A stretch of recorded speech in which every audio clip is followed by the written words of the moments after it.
I'm not the tallest man in the world. I'm far from the smartest man in the world. I'm not the most athletic man in the world.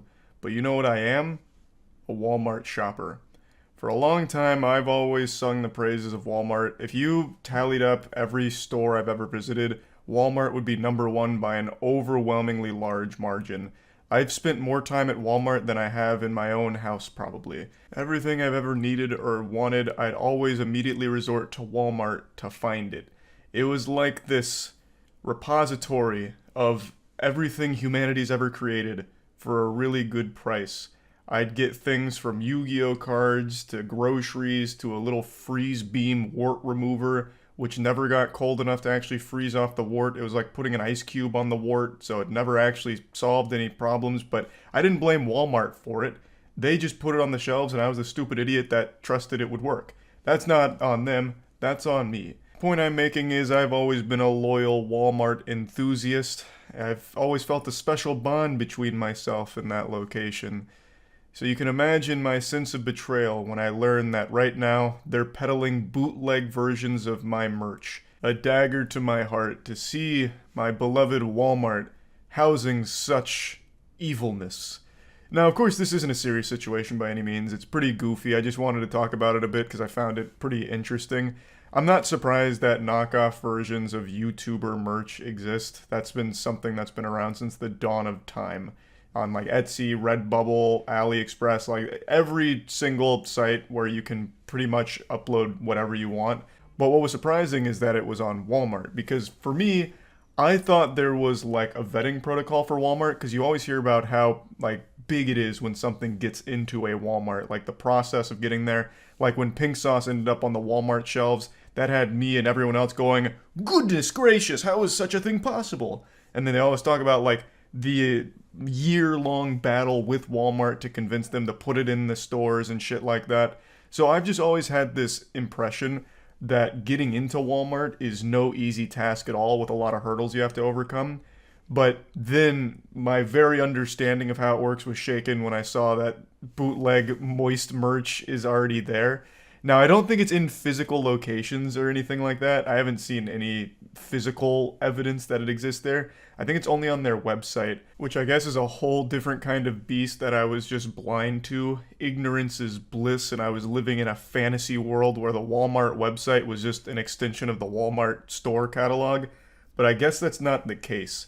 It seems like you can go on there and pretty much put up anything for sale, no matter what or who you are. I guess all you have to do is click a captcha saying I'm not a robot, and then you can immediately start selling shit through Walmart. I really don't understand exactly how it works, but I just want to show you what's going on at the moment. Also, one thing I've learned from all this is that since all of it's on Walmart's website, and that's such a powerhouse of a company, it's actually the first thing that comes up when you search for my merch. Google prioritizes the Walmart version over my official website, moistglobal.com. So when you look for like Moist Global merch, Moist Esports merch, Moist merch, whatever, the very first thing that comes up, like buy it now, is all of the Walmart knockoff versions of it. So I have to compete with the guy who's like hot pressing this in his fucking living room and using a Sharpie to write Moist on some shit and claiming that it's mine. It's actually beating out my actual site because it's on Walmart. This is kind of interesting actually. Walmart is selling knockoff Moist Global merch. At least I think it's knockoff. I think it's third-party produced Moist Global merch. So that's on Walmart's site right now. So they've got a knockoff Moist hoodie and Moist Esports hoodie. I'm pretty sure they're not actually from us, because there's a couple things that are way fucking off about it.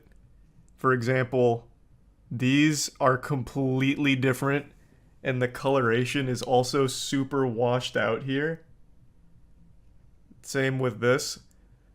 So I'm assuming what they've done is they've taken the Moist Global designs and offloaded it to some complete podunk stinky facility to churn out like cardboard versions of it and sell for $30 on Walmart. The paperback goes hard, yeah. Moist paperback You know, Eva Seamark, well within her rights, Godspeed to her, as well as all of this Purina Moist and Meaty, Godspeed to them. But this asshole, hold on, what was it? What was his name again? It's one person doing it. The seller is literally just random characters. It's not even a real person's like brand or name, and it's only knockoff merch that they're selling through Walmart. Does anyone know how Walmart works? Can you just put anything up there? Just like this giant cum dumpster of whatever? Walmart online is like Amazon online. Okay. Best Buy used to have the same thing, marketplace like Amazon for lots of stuff not sold in stores. I thought you still had to be a verified seller to sell through Best Buy, for instance. Is that not the case for Walmart? You can just fire this shit up as Bubba Long Johnson and just put up anything? Thanks to the resub Hunter and Ostiago. That's news to me. I thought you still had to be a verified seller. So this actually comes up when you look for Moist Esports or Moist Global merch. Well, the Walmart SEO on, yeah, that's what it is, right? SEO on Google is so high. I guess if they have any kind of product related to what you're searching, it'll be on top. That's a little unfortunate then if it's actually above our actual site. No, this isn't a resell, it's a knockoff. So it's not the same thing. Plus, another thing, all of ours has little water droplets in the back. Every single one of them. It's part of the brand. So it's just the cheapest thing they could make and then slap on something comparable. I also imagine this will feel like sandpaper on your skin. It'll be like a little acid touching you. So the Walmart results show up first before Moist Global for everyone. You're first on Bing. I can't believe Bing even still functions. That's news to me. Who's surprised it's Walmart? Well, I'm surprised because I thought you had to be a verified seller to sell through their site. That's all. That's why it caught me off guard. I didn't know you could sell bootleg merch, which is the whole brand here, or the whole account here. It's a random assortment of characters that just sells knockoff merch. So, for example, Takeoff Migos merch airplane hoodies, Juice World, Tyler the Creator, Aaron Carter, Harry Styles, even Cyberpunk Edge Runner. They took all of that. So I'm guessing this is probably a small company that has some access to a facility where they can just print on demand and bootleg knock off all of this, like all of these brands and people. Oh, I'm sure there's ways of reporting it. That's not what I'm saying. I'm not saying it's like hopeless. Like, holy fuck, we're finished. We're gonna be run out of business by SLZZBBB44451. Fucking Star Wars droid. Like, I'm sure you can probably have, like, some kind of form to submit that they have to take the shit down. I'm just saying that this was a pretty shocking thing to learn. There's a problem that we need to discuss briefly, so please step into my office and close the door behind you and get a bucket out for puking. It's about to get gross. Disney, a name I'm sure you're all familiar with, it's a place of magic, adventure, and dreams. But what happens when that dream becomes a nightmare? And I'm talking about a sleep paralysis demon that's recently been paying Epcot a visit. And more specifically, Remy's Ratatouille ride at Epcot. Remy's Ratatouille has become less of a ride and more... Hello, Io. Yeah, she heard Ratatouille and, sprung into action. She's a huge fan. But yeah, anyway, I don't know what it is about Remy's Ratatouille, but they are summoning the pervert devil. It's like a full-blown exorcism, but instead of dumping out ectoplasm and a haunted spirit, it's actually dumping out cum. There have been 2 separate instances of park guests going to the Remy's Ratatouille ride and exposing their penis. One of them was actually wanted for other sexual pest degeneracy crimes and was caught on Remy's Ratatouille smoking, watching porn, and masturbating, even finishing a full-blown climax and just dumped his DNA all over the Ratmobile. So he literally turned it into just a fucking cum dumpster. And then the following day, another park guest was getting trespassed outside of the Remy's Ratatouille ride. And during this situation with the park authorities, the guy just dropped trouser, exposing his penis to the public, as if he was doing a show and tell on cock. Both of these cases happened only a few weeks ago, so Lord only knows what we could be in another month if this continues, if it becomes some kind of trend. Maybe this is the curse of Remy's Ratatouille. Yeah, it's getting scary out there. But yeah, I thought this was so fucking weird, and I hadn't heard anyone talking about it, so I figured it's our duty here to discuss the important things that others are too afraid to tackle, such as turning Remy's Ratatouille into your personal masturbatorium and ejaculating on this ride. It's a fucking ride made for children at a Disney park. It doesn't get more degenerate than that. It's unbelievably fucking disgusting. Someone mentioned that earlier. Man caught watching porn and masturbating on a Disney ride. Forgot to look it up though. New Jersey man caught smoking and watching porn on Remy's Ratatouille adventure in Epcot. That'll get you every time. I don't even know why they bothered to include smoking. That's like the least startling news here. Robert Fitzpatrick was arrested and charged with a misdemeanor charge of exposing his sex organs. That sounded like straight out of biology class. Was there no one else on the ride? There are warrants for Fitzpatrick's arrest for sex crimes in California and New Jersey. Further details on those out-of-state charges were not included. Disney cast members were first leery of Fitzpatrick when he wanted to sit alone in a rat or ride cart on March 29th. Generally, guests share the cart with other people. It was suspicious that the guest was in the cart alone. Why though? Why would you ever want to do that? Is it the ride that brought it out of him, or just like that? It's not even like exhibitionist. It's like literally alone masturbating in a weird location. Several cast members monitoring the attraction in surveillance room saw Fitzpatrick smoke and touch himself. Twice they stopped the attraction and made a loudspeaker announcement that smoking was not permitted. They should have just called him out by name, like, Ryan, put out the stogie and put your dick back in your pants, please.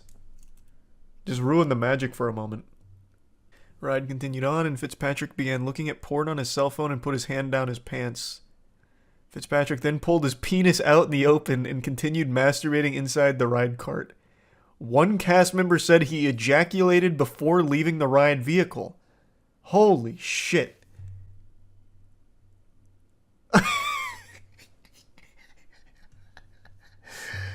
So this is what he defiled, huh? That sick bastard. Even the rat looks concerned. On Remy's Ratatouille of all places is nothing sacred. Have some decency. Take that elsewhere. Take that to Dueling Dragons, but not Remy's Ratatouille. Please. The rat is pregnant now. I know. And they're gonna have to retire the vehicle. Or rather, they should.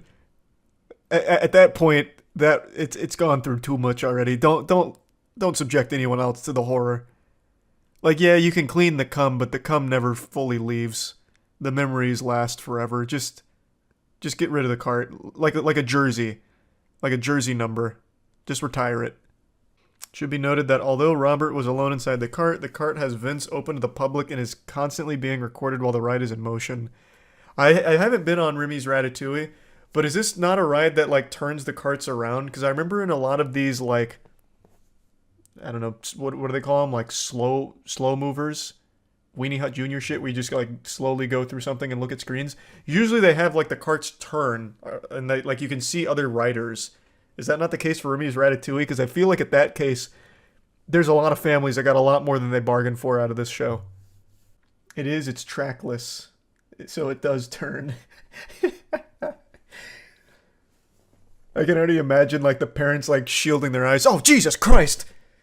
No, he's also got a chef in his pants and he's cooking over there. Please, God. No. Oh, my Lord. The following day, Disney and law enforcement dealt with a second incident at Epcot where another man was arrested for exposing himself. There's an outbreak. There's a plague sweeping through Epcot right now. Good Lord. Man, Remy's Ratatouille just really gets the juices flowing. A sheriff's deputy was back at Remy's Ratatouille adventure on March 30th, where a Disney manager reported that Sherwin Shayagan was constantly causing issues inside the park, the arrest report said. He threw items on the ground when authorities escorted him out of Epcot. Who is this? Sherwin Sharingan? I don't understand. Is this the guy who exposed himself?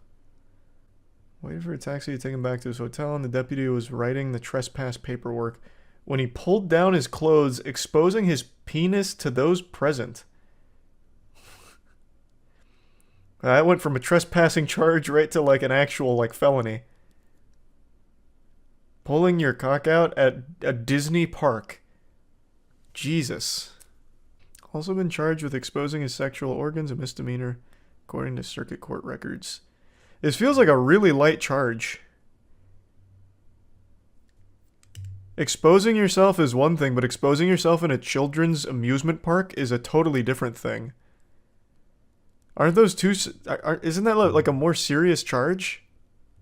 It's not a huge crime because Remy from Ratatouille was pulling his hair, forcing him to do it. Yeah, imagine he's just been framed. There was also a Disney employee who got fired for filming 500 plus videos under women's skirts yesterday. What is happening at Disney? Jesus Christ. What?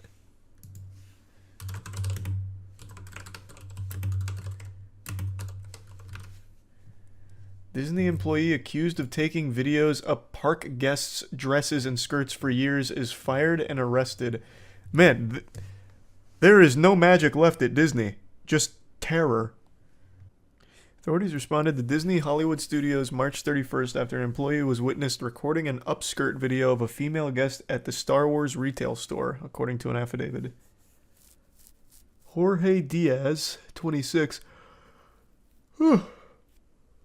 told authorities in an interview that he had been taking videos of dresses and skirts of unknown females in Disney World theme parks for approximately 6 years. The man just openly admits it. He's like, so you finally caught me. I'm like the Zodiac killer of upskirts. I've already filmed 500 plus videos. Diaz, who worked at the lightsaber store, told authorities he had what he estimated to be over 500 videos on his phone and showed multiple examples of the videos to detectives. This guy seems very proud, happy he got caught. You guys finally got me. This is great news. Here, come check my camera roll. Look at these. He told the detectives he took the videos because it's hard to find them online and they bring him sexual gratification. Jesus fucking Christ, man. Holy shit. Absolute degenerate. Why is his bond only $2,500? He has been released from the Orange County Jail. You best be wearing jeans from now on when you go out around the area. This man's probably got a whole network of cameras set up for those upskirts. They were impressed by his honesty.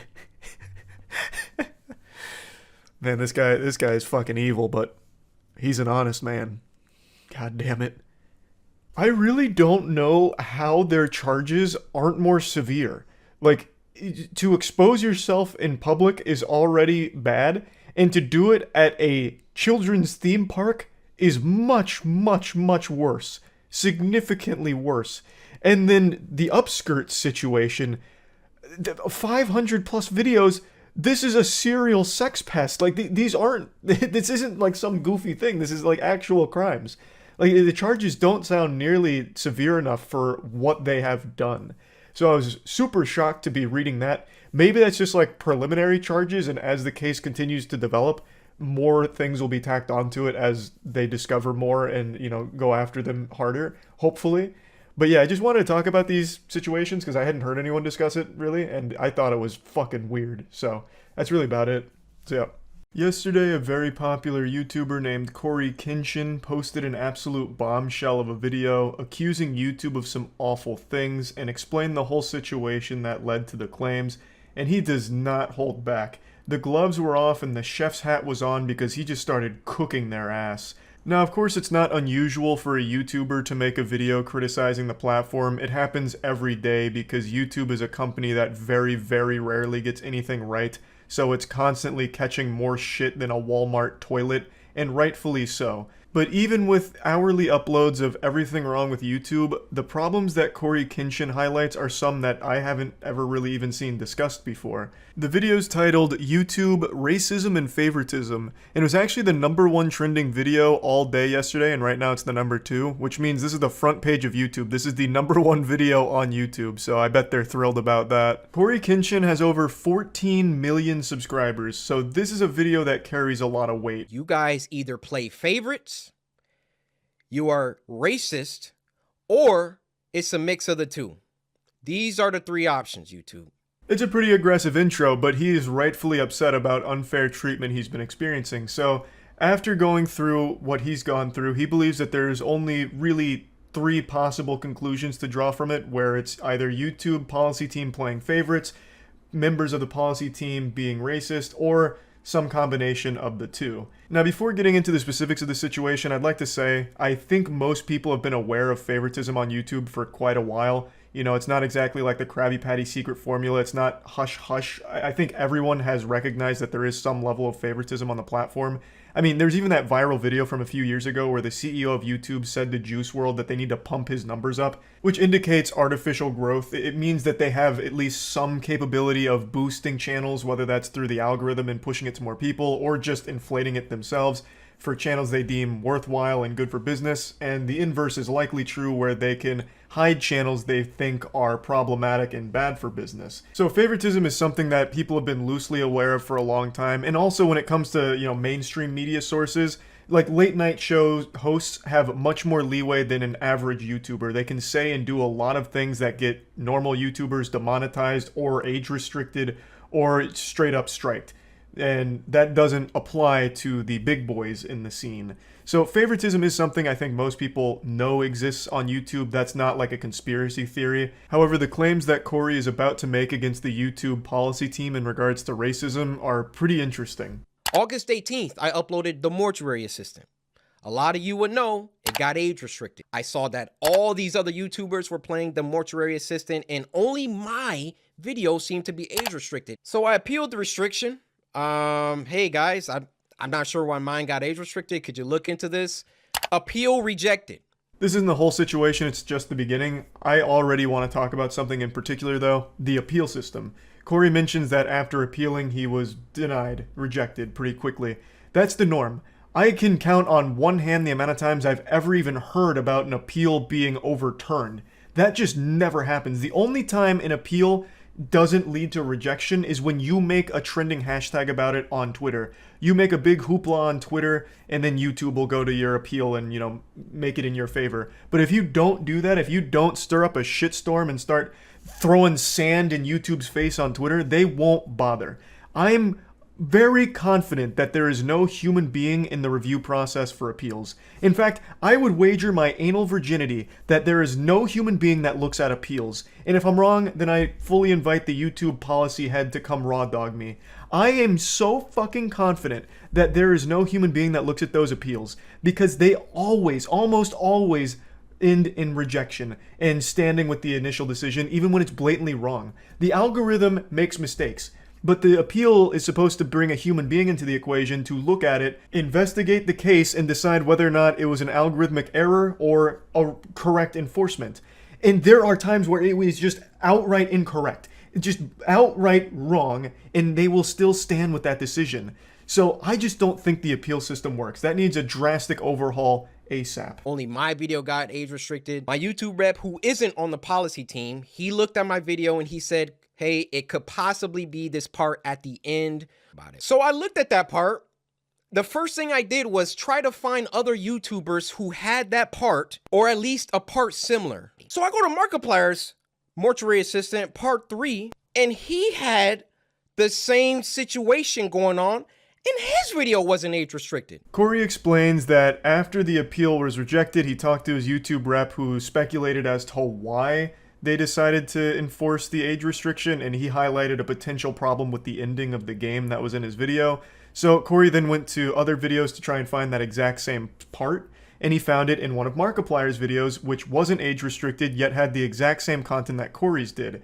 So he was left confused. Why is Markiplier's video okay, but his isn't? Now I want to immediately squash the argument I know a few people will make that Cory Kenshin might not be as advertiser friendly as Markiplier, which is why Markiplier is being favored by YouTube here. That just doesn't work, because Markiplier still says bad words. He'll say fuck and shit and damn, you know, he'll squeeze in some naughty words. Cory Kenshin is squeaky clean. He doesn't say any naughty words. He even censors bad words in the games that he plays in the videos. He is the more advertiser-friendly creator. So it's not just YouTube playing favorites for whoever's more advertiser and brand friendly. It's not the case, because if it was, Cory would be the winner there. So it definitely has to be something else at play for why they demonetized Cory and not Mark. Now, if you've been around my channel for a while, you might remember I went through an almost identical situation a couple years ago. I made a video on a fake road rage incident and got an entire strike for it from YouTube, a policy guideline strike from YouTube for it. And I found that exact same clip that I was talking about in one of Markiplier's videos that wasn't age restricted, demonetized, or anything. I was so angry. I was wiggling in rage. I was so upset I couldn't sit still in my chair, so I made this video talking about it, and then I made a big stink on Twitter. And Markiplier actually came to my rescue, like a fucking hero of justice, a symbol, like Batman. He came in and said, fair is fair, where is my strike, YouTube?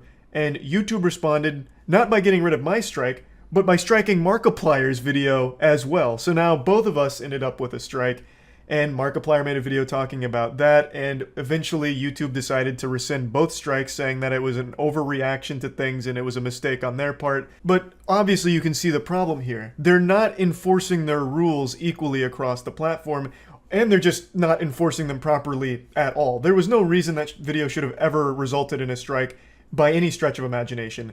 I can understand the algorithm having a bit of a oopsie, a little boo-boo there, and mistaking a fake comical road rage for a real incident, but the appeal process is supposed to come in there where a human being looks at it and within 3 seconds should be like, oh, this is clearly a joke. But that never happened because I don't believe humans actually review the content. I'm getting sidetracked. Point is, the rules aren't enforced appropriately or equally. So a kind of similar situation, but not exactly the same as what Cory's been going through with YouTube here. However, I do find it interesting that Markiplier is present in both of these cases. I feel so bad for Markiplier. He's done nothing wrong. He just keeps getting dragged into these disputes here with YouTube. So I send a video to my YouTube rep. I say, hey, Markiplier has this situation in his video, but his isn't age restricted. Could you send that to the policy team and see what they say about that? They came back and they removed my age restriction. They took it off. After they already rejected my appeal. I expected them to triple down and give Markiplier an age restriction too. But they looked at Mark's video and they used that to verify my innocence. After being confronted with evidence, the policy team folds and gets rid of the age restriction on Cory's video, but he decides to press forward by trying to get an explanation for why it was okay for Markiplier and not okay for him. Why isn't it the same ruling, and why is it only now, after being confronted, that they decide to get rid of the age restriction after already denying his appeal?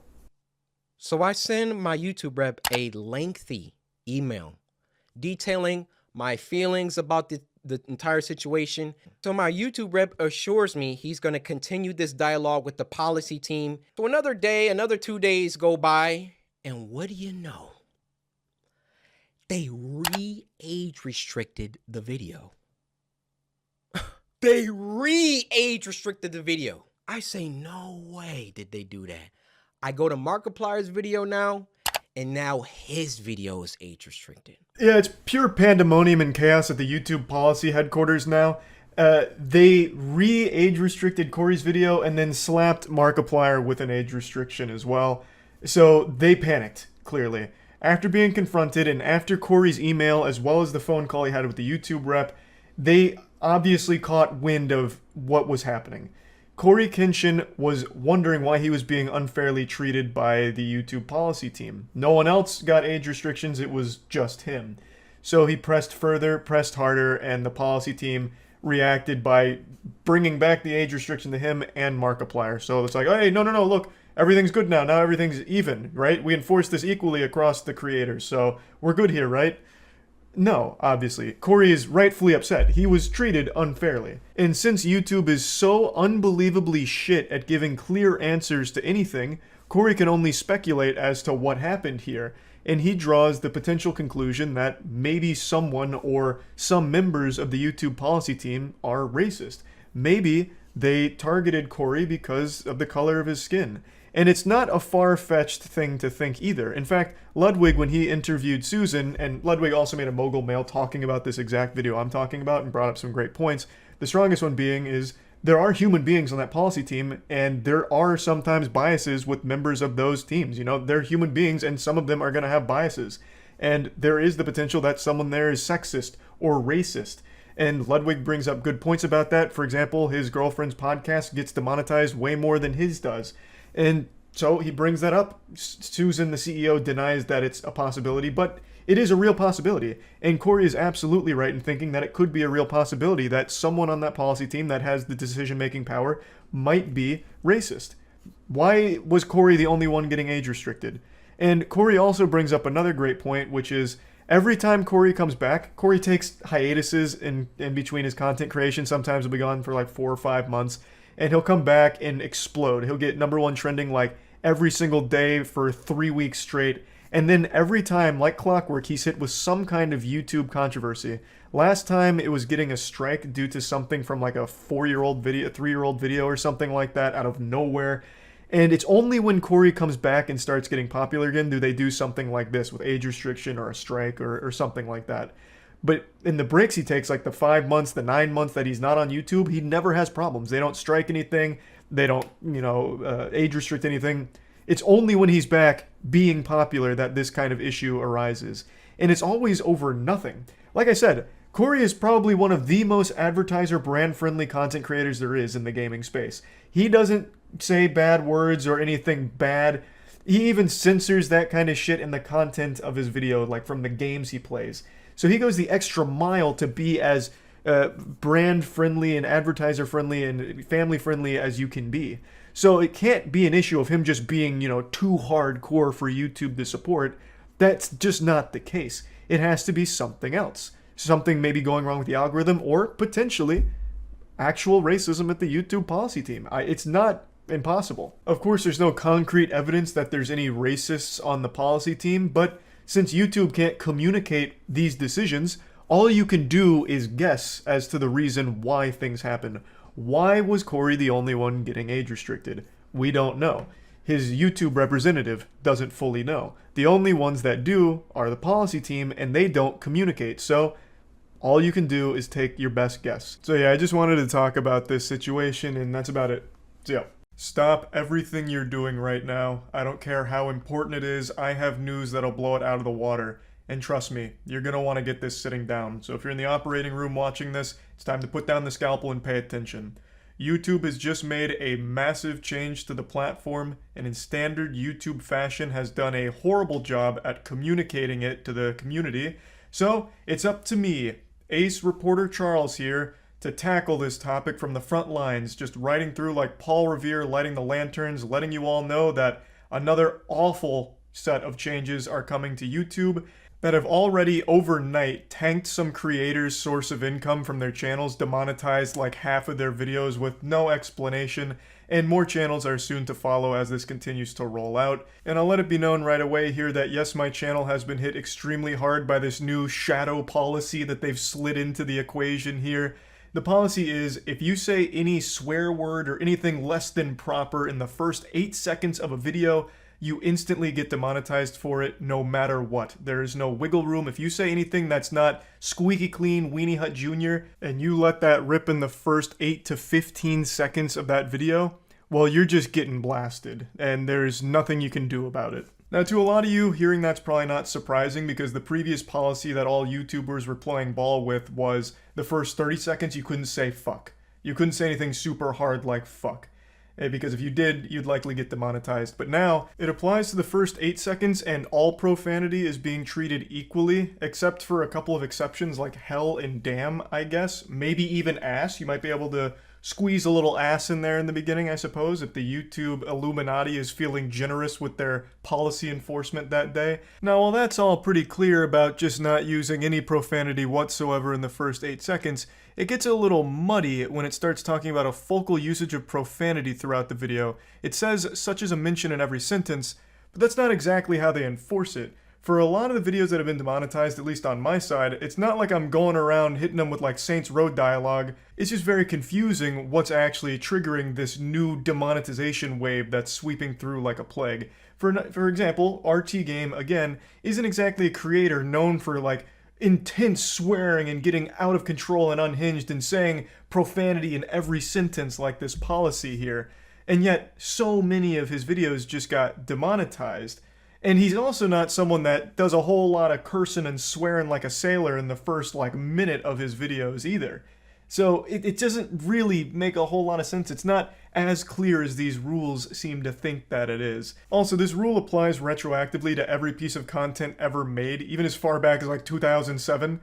So like half of my catalog of videos is now demonetized. This happened to a ton of creators, and because it's a new policy, yet every old video ever made now has to play by those rules, so it ended up with so much being demonetized. But it's very vague when it comes to the enforcement here. Let me give you just 2 quick examples from 2 new videos I made. Both of these were monetized as of 12 hours ago. So this first one is just called Good News. It is legitimately just going over very wholesome topics. The focal point is not on swearing, it's not a potty mouth kind of video. It's just going over wholesome topics. But in the intro, I said shit pretty early. This week's been pretty doom and gloom with a lot of awful shit coming to light all across the internet. So me saying shit here is clearly what triggered the demonetization flag. Okay, a little upsetting, but they've now made these rules clear and they're retroactive, so I get it. But here's an example of one that makes no sense at all by their new rules. This is me talking about Godslap Issue 2 being out. Don't worry, I'm here now. I know for the last few months you've been cold and afraid, the uncertainty eating away at you, wondering what comes next. Well, I'm here to show you what comes next. It's issue 2 of Godslap, baby. I probably don't need to explain what Godslap is, you already know. It's our comic book series that's become more popular than the Bible. There's no profanity at all, not even low-level profanity. I don't mention ass or butt or anything like that at all. I'm just talking about Godslap and getting excited. It's a comic book series we've worked on for a long time, and I made this video just going over everything and letting you all know that it's available at godslapbook.com. This wasn't supposed to be an ad for it, but it's a great example here because there is no profanity used throughout this video until 5 minutes and 37 seconds into it after giving a plot summary for issue 1. Surrounding Sal, finishing them off with more finger flicks which blow their fucking head off. They share a brief conversation. So then what could have possibly triggered this demonetization? Is it using profanity at all that's going to result in demonetization? Because that'd be very concerning if so. The best guess I can muster is they must have been really upset about the animation because we had an animation made for issue 2 and it's a pretty gory animation. So it comes in at around a minute into the video and there is some animated gore and violence, but that's a minute into it. And again, that's not the focus of it. And I wouldn't think anyone would be like disturbed or shocked by the content. It's not anything that's, egregious or over the top. It's just violence in a comic book and animated format. So would that really now result in demonetization for any channel that has anything that's even close to this level of violence? Because that's really strict. Like what you see there is something you'd find in like any M-rated or even T-rated game sometimes. Like it's not that extreme. Like I don't see why that would warrant being demonetized, but it is a bit scary because this has all happened overnight with no explanation.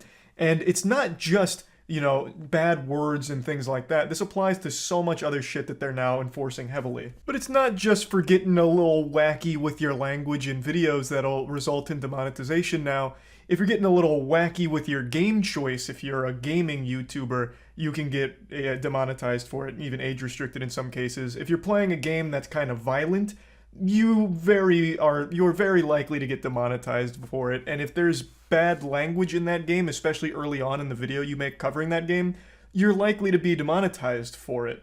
And in fact, Callisto Protocol is the most recent example. You can get age restricted for it too. Callisto Protocol was deemed too gory, it's too much, this is very unholy stuff we're seeing here. So anyone that made videos on Callisto Protocol got age restricted for it, including me. A couple of them I know slid under the radar, but for the most part, anything that had Callisto Protocol did get age restricted, which is almost poetic because you might remember that Callisto Protocol is inspired by Dead Space, and Dead Space 2 had the worst marketing campaign of all time called Your Mom Hates Dead Space, and it was all about how offended mothers were getting at Dead Space. It was very silly, but now it's like become reality for YouTube. YouTube is now that Dead Space mom when it comes to violent video games. It's pretty pathetic, but what's the saddest part about this whole situation is YouTube's refusal to be transparent with this and make it clear that these policy changes are coming. I had to find out, as did everyone else, after being hit by it and then doing digging, because anytime there's a policy change, YouTube treats it like a government secret, like the Krabby Patty secret formula. They just refuse to share it. So I had to learn by searching around online, talking to other creators, as well as talking directly to YouTube in order to get answers for what was going on. And even my YouTube contact wasn't aware of this until I brought it up and he did digging on his end. And that is absolutely not any fault of his own. That just goes to show you how split YouTube is internally, where things just aren't communicated effectively even on the inside. So how the fuck can they possibly manage to inform the community, I guess? It is so laughable. This policy is a game changer for a lot of channels. You have to completely alter your content strategy depending on like what you do. Like if you play like a certain game that could now be deemed a little too violent for ads. Like this is something that changes a lot for many creators. And you have to find out by going through fucking Twitter and then talking to people in whispers on Discord in order to figure out what was happening. That is so pathetic. That YouTube's repeated inability to communicate even their biggest changes to the platform just makes no sense. It just can't be that hard to put out clear documents letting people know what's around the corner and an estimated arrival date. I don't see what makes that so difficult and why they struggle so greatly with it. There was one article I found about this in early December, but of course there was no like set time frame for when this would actually launch or if it was even really going to launch for sure. Because all of those things are written so vaguely, you never really know what's going to come to the platform and what's not going to. Like, it's just so frustrating to have them constantly make these awful choices without ever consulting creators or users of the platform, obviously, but also just not telling them either. Unfortunately, it's all just another common YouTube L here. I had to unmask the Scooby-Doo villain, and per usual, it was YouTube. So if you're just now figuring this out and wondering why your channel got demonetized over the last 24 hours, I'm sorry I had to be the one to shit out this bad news onto your plate. Would have been a lot more palatable if it came from YouTube's mouth as opposed to my ass, but it is what it is. I am very, very convinced they will never actually communicate policy changes ever. At least not in any effective manner. So you'll just always have to wonder when the next big policy change is coming to fuck you in the mouth. So that's a pretty fun thing to think about when making content on YouTube. And yeah, just wanted to give everyone the little update here since YouTube didn't. That's about it. See ya. In the UK right now, there's a product that's more valuable than gold that people are going absolutely wild and wacky over. It's Prime, which is the drink from KSI and Logan Paul.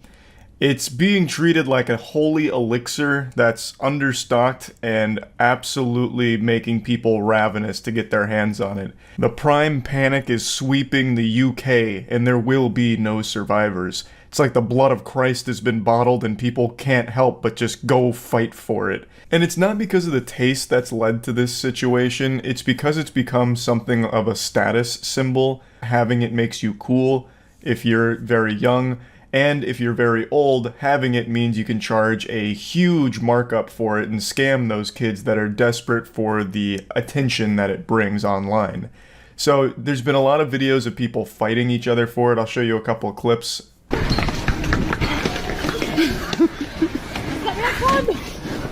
Oh my god!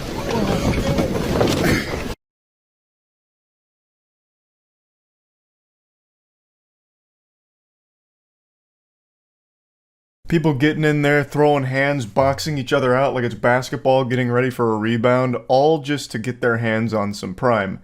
I've had it before because in the States it's not rare, it's not hard to come by. I could walk outside right now and find like an unopened pallet of Prime. It's really just in the UK that this hysteria is sweeping the entire nation. It's going absolutely crazy there. So I've tried it, I think it's good, I have no complaints, but I certainly wouldn't be beating some ass and being that desperate to get my hands on a bottle. But you know who is extremely desperate is a place called Wakey Wines that I just recently learned about. Their entire business right now revolves around reselling Prime at a huge price increase, all the way up to £100 for a single can or bottle of Prime. Usually a bottle will be about £2, but Wakey Wines is treating it like it's the fountain of youth juice here, selling it at 100 bottles, or £100 per bottle in some cases, and they're still successfully making sales. They've actually become extremely popular for this. A lot of people are buying it from them. That's how outrageous this whole thing is. Now I want to show you a great video that breaks it all down. This comes from a channel named Fat Memer, and I learned everything there is to learn about Wakey Wines here. You hear the Wakey Wines people made their own drink. What's special about Wakey Wines? They price gouge everything they sell. How are they successful then? Oh, here, wait, here's a whole thing on it. Let me see. Mohammed and Abdul, aka the Wolves of Wakefield, have been hitting national headlines over the... The Wolves of Wakefield. I don't know anything about these guys. They seem like some real goofballs. I promise you, no one is calling them the Wolves of Wakefield besides them. They absolutely gave themselves that name. No shot anyone actually gives that much thought to them aside from like, wow, what a joke. The last few weeks for reselling Prime at extortionate prices and their viral videos. Ironically, they haven't become known for selling wine, but Prime. Now, of course, because KSI and Logan Paul I'm assuming they sell more than Prime, that, though. They know that kids are willing to do anything to get their hands on this drink. For months... But why? But like, actually, why? I still don't see why people are fighting themselves over Prime in the UK. It is abundant in the States. I can go anywhere that sells drinks and they have, like, Prime filled to the fucking brim, literally leaking out of their toilets. It's everywhere. There's not that same chaos here. Why do kids in the UK want to fight each other for Prime? Even if it's from their favorite YouTubers, I don't really get it. Because you just drink it once and then you're done. Expensive and therefore cool. I guess... That's kind of become like a pretty common thing. Like if something costs a lot, it's like a status symbol to have it. But it's not like you collect Prime. What, are they putting it in like an acrylic box and stacking it on their bookshelf? I doubt it. They probably get it, drink it for the sake of a TikTok, and then they're done. €100 down the shitter. They collect the bottles to flex on TikTok? Well, you can just order empty bottles though. The flex is they drink it. But it just seems like such a huge price for one TikTok of drinking Prime. With fluctuating prices between £15 and £30 for the standard Prime drink, and prices now reaching an eye-watering £100 a can for the brand new Prime Energy cans. Wakey Wines have taken I see, okay, so the energy's an increased premium because it's newer. I'm assuming it's even more understocked. So now they're charging the moon for that shit. It's like an NFT at this point, goddamn. Which has led people to discover his dark past. In 2015, Mohammed received an 8-year jail sentence and served 4 years behind bars. At the time, it was reported that he pleaded guilty and was convicted of selling cocaine and heroin. With this... Yeah, it just reminded me of something totally unrelated to his charges. You guys ever see this video? It just resurfaced today. About the turtle that was smuggling $53 million worth of coke. Yeah, it was back in like 2017. There was a sea turtle that had $53 million worth of cocaine that was strapped to it. That was like fucking El Chapo's pet. They finally got him though. They finally got him. That bastard. He'd been importing this shit for years. 1,800 pounds worth. How long did the turtle serve for? I don't know. I didn't see anything about his trial. All I can tell you is Crash did not take it well after the flop of Finding Dory. Shit was rough. In all seriousness, I hope the turtle's alright. Yeah, I imagine they probably got the cocaine off of it and then just set it free again. Like, I don't think they actually threw it in cuffs or anything. I don't think it's currently sitting in, you know, county. Thanks, Recent Panda. Did I get the name of the turtle from Finding Nemo wrong? Isn't it Crash? It's Crash and Squirt, right? Why are you saying it's Crush? Oh my god, it is Crush. Oh, I'm such a fucking idiot. For my money now. I've got a shop. My dad bought me a shop. and I work hard and I don't sell drugs now. So I just thought I put it out there rather than everybody else saying Azza's doing this, Azza's doing that, and I'm a changed person, I'm reformed. Thank you very much. Yeah, I see no reason to doubt him. He served his time. I think he doesn't even need to deal drugs anymore. He's selling something far more addictive, and that's clout.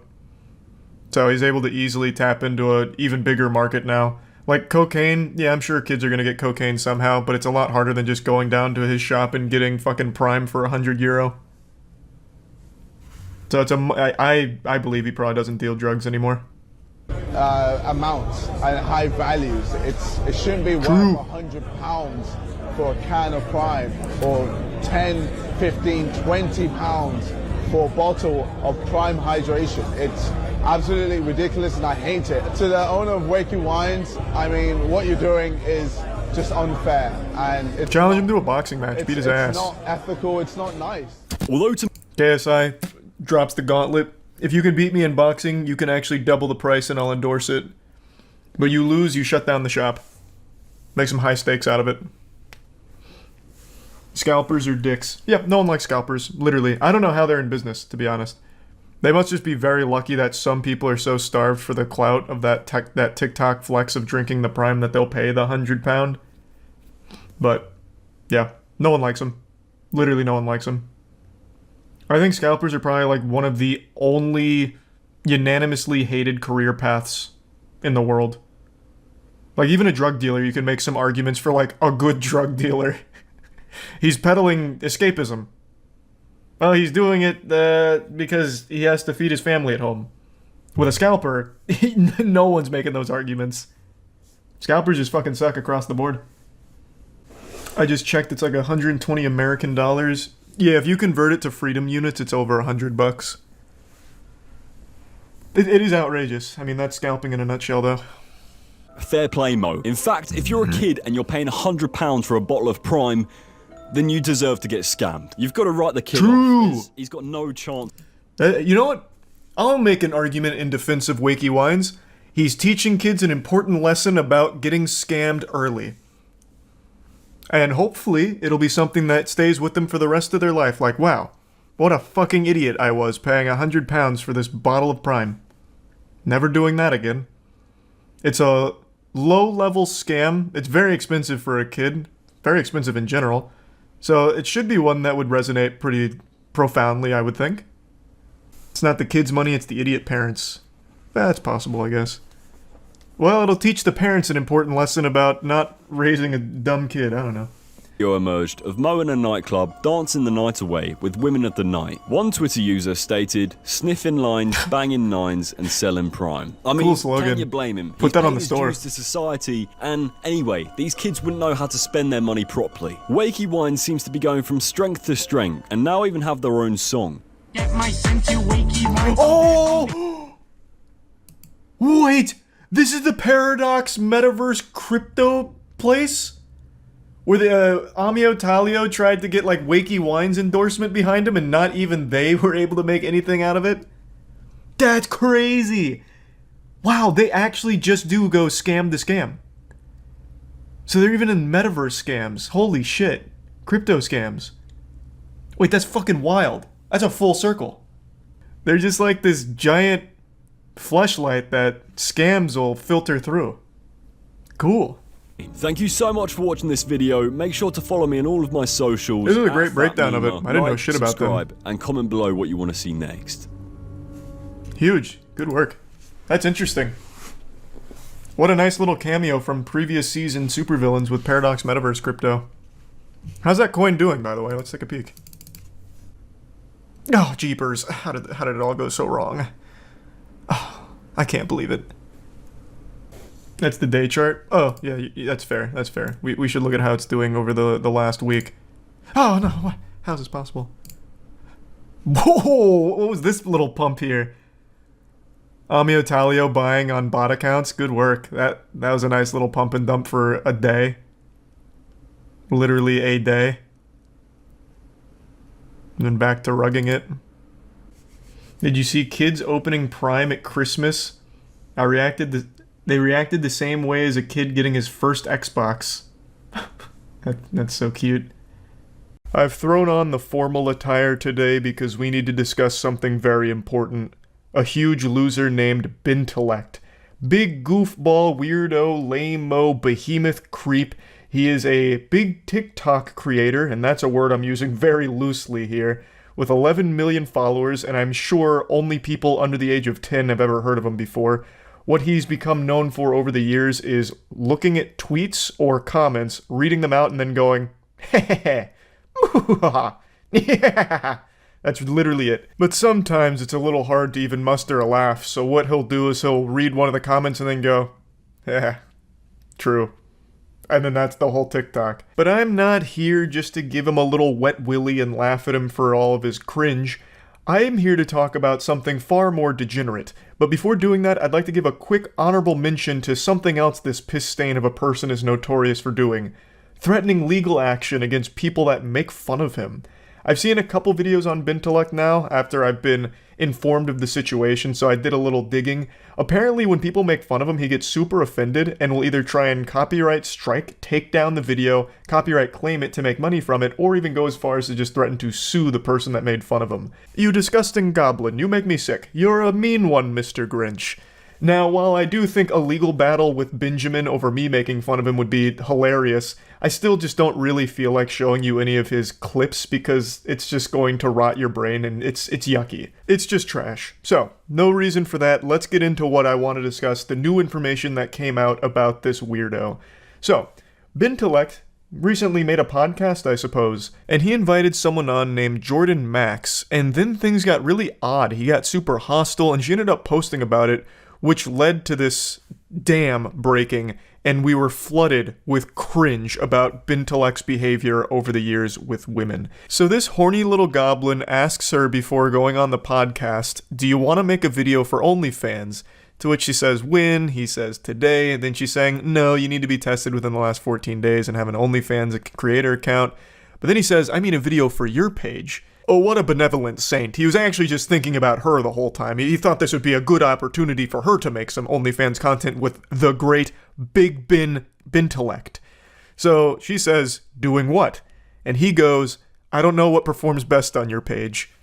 I can literally see him doing this. Well, I mean, I don't know what we do. I mean, what do you do on OnlyFans? Maybe we could do that? So it's become pretty clear that Bintellect uses this podcast as a way of just fucking. It seems to me like the whole podcast existence is only here as a way of trying to get Bintellect laid. So he tries to leverage his big follower count to then invite on OnlyFans models and then ask if he can make content with them. It's pretty pathetic stuff, but we're only just beginning. He continues by saying, I was just thinking you're helping me with doing a video for my YouTube, so maybe I could help you with your OnlyFans. And she replies, I'm good, thanks. So then he goes, no worries. And then, hey, I'm going to do the pickle video with someone else, thanks though. To which she asks, why? So the pickle video he's referring to is the podcast was going to be a pickle tier list mukbang or something like that, a pickle mukbang. And it was her idea, it was Jordan's idea, and he's now kicking her out because she declined to do an OnlyFans video with him. So his answer to why was, to be honest, I thought it would just be fun to film and see where things go, but I got it. So he gets real sad and pitiful, like, no, I get it. I just thought it'd be fun, but clearly it won't be fun. I'm gonna do it with someone else then, how about that? So he goes real Neanderthal mode here. My wiener no get wet, we no eat pickle together on podcast. Goodbye. How dare you not do OnlyFans video with Bintellect? So then he says he's doing it with someone else. So Jordan, of course, gets really weirded out by this exchange. She posts it on Twitter, and then Bintellect himself, the man, the myth, the legend, reaches out in DMs to threaten to sue her if she doesn't take down the post. She even did a video proving that the DM is real from the real Bintellect account, just to 100% silence any possible doubt. Also, her response to it is great. She said, I will just be waiting to hear from your lawyers then, which is hardcore. Obviously, Ben's not going to sue her. I don't think he's ever actually gone through with a lawsuit. He uses it to try and bully people to do what he wants. To do what he wants them to do, rather. So, I don't think any lawsuit was ever coming. This was just a last-ditch Hail Mary from a desperate, lonely guy to try and get rid of the evidence of him being a creep. So, That was the whole interaction between Bintellect and Jordan, but after this tweet started popping off, well, the series of tweets started popping off, she then started getting DMs with more screenshots and more evidence of Bintellect doing this to tons of different women. This comes from someone else who had a very similar experience to Jordan. So Ben opens with, "Do you work tomorrow?" They say, "Crazy busy day, but I don't work." And then Ben goes, "Let's make some content tomorrow." Not like that, but just film a podcast. So he immediately alludes to like, oh, not OnlyFans type content. I'm talking about just a wholesome podcast, one the whole family can enjoy. Doesn't get an immediate response, so he goes, "What do you think?" He then waits about 2 hours more and he goes, "You're killing me, gorgeous." So fucking embarrassing. Jesus Christ, that's so fucking awful to read. Yucky. And then he gives her about 3 more hours and then he goes, "You know what? I've been thinking about this OnlyFans thing, and I think I could make us a lot of money, straight up." And then she finally does reply saying that she's just been busy taking a mental health day. So he can't even go more than like 3 messages without bringing up OnlyFans. It seems like the only thing on this guy's mind is sex and how he's never getting it, I guess, but is very desperate too and will do it by any means necessary to try and achieve coitus. From everything I can tell, Bintellect has never done any kind of OnlyFans content on his own or like any type of explicit content. He's just a professional TikTok giggler. All he does is giggle at Twitter messages or comments, and that's it. So clearly he's not wanting to dip his toes into OnlyFans for the sake of becoming like an OnlyFans creator. He just wants to have sex with these women, and he's using his podcast as a vessel to try and do that, it seems. After she told him about the mental health day she was taking, he responds with, "Hey, thank you." And then the following day at 6:52 a.m., so this guy must have been up all night masturbating because it seems like that's the only thing on this dude's mind, he sends her a message saying, "Do you want to come over tomorrow night? Actually, are you down to come over tonight? Or are you just a flake?" Doesn't even give her time to respond, just immediately gets combative. He immediately just goes into fucking ballistic bin mode. "So you coming over tonight, or are you just a flake? Huh? Are you just a fucking succubus? Huh? Is that it? Huh? So you coming over tonight?" And then he waits only like an hour and 40 after that, and then he's like, "You know what? Okay, Jesus Christ. Yeah, sorry, babe, but you're just too much of a flake. Bye." So then obviously she's like alarmed, like what the fuck is going on? So she says, "You know, if you wouldn't have texted me so rudely calling me a flake after 1 day of not texting you, you might have stood a chance. I can see why you're single now. Goodbye." Which really just sends Ben off the rails. "Yeah, whatever, go fuck yourself," says the girl who's trying to make an OnlyFans. Good luck. Brother, all you talk about is trying to do OnlyFans content with them. It seems like you're trying desperately to get into OnlyFans but keep getting rejected and can't handle it. So how can you have the gall to try and shame them for it when you are desperately trying to do it yourself? Here's a wacky little Snapchat one. "Do you want to come over here and spend some time with me? Because on a side note, I do think I could probably make us some money on OnlyFans. Bintellect fucks crazy into oblivion." That's redacted right there, like a CIA document. I really wonder what he said. I think it's Bintellect fucks crazy pussy into oblivion or something. But I'm just going off of what I can see poking out from underneath the redaction. I think that's what it is. But this is so goofy. He's speaking about himself in the third person in this one. And then he even tries bribery. "If you come over, I'll give you $100,000. I just really want you." And they respond, "I'm good right now. Don't try to bribe me with money. That's weird." And then he's like, "Yeah, no, that is weird, but I want to see you." This one's a lot more vintage Ben. So this was a different kind of relationship these two had as opposed to just the podcast OnlyFans hustle he keeps trying to run. So they start by saying, "I guess it's just not meant to be." Ben says, "Facts, no hard feelings, but yeah, it ain't working." So then they part ways, or so it would seem. Ben has a couple of parting words here. He says, "For your future self, if you're going to turn around on a guy and say, 'Hey, I'm not down for friends with benefits shit,' just say that before you go through all the bullshit. Boring as fuck. Not my problem that you turned around and quit drinking because you're an alcoholic and now pass out at 8 p.m. Fucking peace out, bitch." So Ben really, he went crazy. Ben lost it. This man, he was punching pillows, sending these texts with tears in his eyes, and he got real nasty. They respond to it saying that they're far from an alcoholic, and then Ben just keeps going crazier saying, "No, you're an alcoholic, and you're full of shit." And then he's like, "Anyway, I'm done. I just had to say that because you're full of shit." They respond saying that they weren't interested in being with Ben, and he should have taken the hint a while ago, but then Ben he goes absolutely berserk again. She says that she's wasting people's time and that she needs to just shut up and go to bed. And then she says, it sounds like you need some anger management help, which is a very fair assessment. I think he desperately needs some assistance with this anger management. And then Ben tries to flip this shit around like, how dare you? Are you kidding me? So he goes, be careful who you say that to, Maria, because there are people who really need help with that. So Ben lets out a gasp. That's super disrespectful to say that to somebody, and also a very basic-ass bitch thing to say. Benjamin, it's a very fair thing to say here. It's not disrespectful. You legitimately need some help. It very much seems like you do. So then he goes, there's a reason you've been single for this many years, and it's because no one wants you, and no one cares about you. You're full of shit. Basic, boring loser. He just goes on, and even has this little monologue here that ends with him saying, God help any guy that you gets involved with that loose pussy because you're just lame. Mic drop ho. This guy just typed out mic drop ho. He just typed that out. He's over 30 years old. I think he's like 34 years old or something like that. I already forgot. This is a 30-something-year-old man, and he just typed out mic drop ho. To which she responds, I'm sure your TikTok fans will love the way you talk to women when I post these screenshots. And then he's like, you know what? Good luck. I stand by every single word that I just said to you.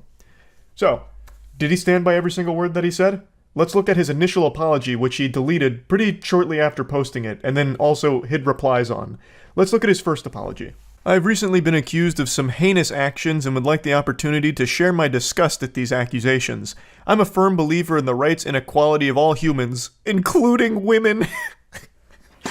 If that's not the biggest red flag immediately, I don't know what else is. I stand by the rights for all humans, and that does include women. Those creatures. I am including them in that statement because that's the kind of angel I am. It makes it sound like he's drawing a distinction between women and every other human on the planet, like they're a totally separate species that aren't included in humanity. What an absolute incomprehensible weirdo. I grew up in a home with 3 sisters and no brothers, so I learned very early on the importance, power, love, and abilities women have. They deserve to be cherished and uplifted and treated with respect, and that's how I live my life. I do not condone the statements or accusations that have suddenly been hoisted upon me, and I hope to speak to anyone who feels they have been wronged. He's actually going with I have sisters. I can't hate women. I have sisters. No. I have 3 sisters. You guys don't understand. I could never do this to women. Like, you're misunderstanding. These are all baseless accusations. I have 3 sisters. I legitimately cannot be mean to women. And not only do I have 3 sisters, but my mother is also a woman. So you should see how ridiculous these claims are now, knowing this context with my 3 sisters and mother. So that should hopefully clear up all of the air here with these accusations. Like I mentioned, he did delete this apology post, but today he did release a new apology on TikTok. He released an apology video, so let's take a peek at that. Also, Ben, I know you're still watching. You probably plan on suing me if I show your apology video because you've employed this tactic before against other YouTubers. If they've shown clips of your content to make fun of you, you allege that it's stealing your work and you have a legal ground to take it down and come after them. You don't. That's not how that works. Me showing this is not any kind of violation in any way, shape, or form. So if you do try and sue me or copyright claim this video, copyright strike the video, anything like that, I will 100% respond with every single option at my disposal in order to follow this legal case through to its fullest conclusion. So let's check out your apology, brother. Hey guys, there's a lot being said about me on the internet right now, and I just wanted to clear the air. The first thing I want to say is I'm sorry to anyone that I've made feel uncomfortable. I love how nonchalant he is about this whole thing, just trying to downplay the situation. Like, if I made any of you feel a bit icky, a little uncomfy, I'm super sorry. That wasn't my intention. You must have misunderstood. It's not what I'm about. When in reality, he would snap, get aggressive, hostile, combative anytime he was denied sex. I want to say to any girl who I've been rude to, whether through text or in person, that I'm sorry. I understand that me being sorry does not excuse that kind of behavior. I will continue to work on myself and do better. Thanks, guys. Behold, the first AI ChatGPT written apology.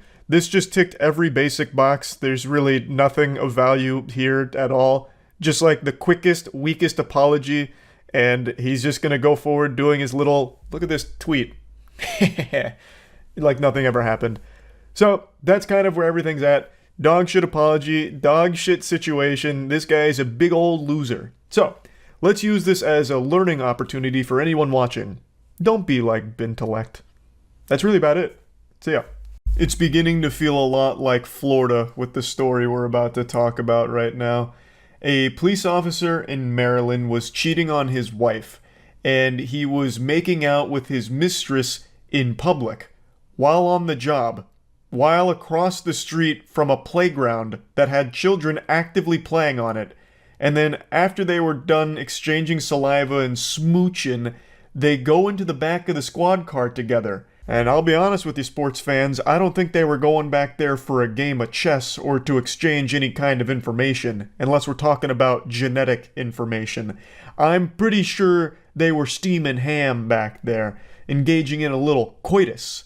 The whole situation is downright diabolical. Not only were they shamelessly making out in public for all to see while the officer was on the job, but then they go back into the squad car together to fuck while they are parked across the street from a playground that has kids actively playing on it. It's so yucky.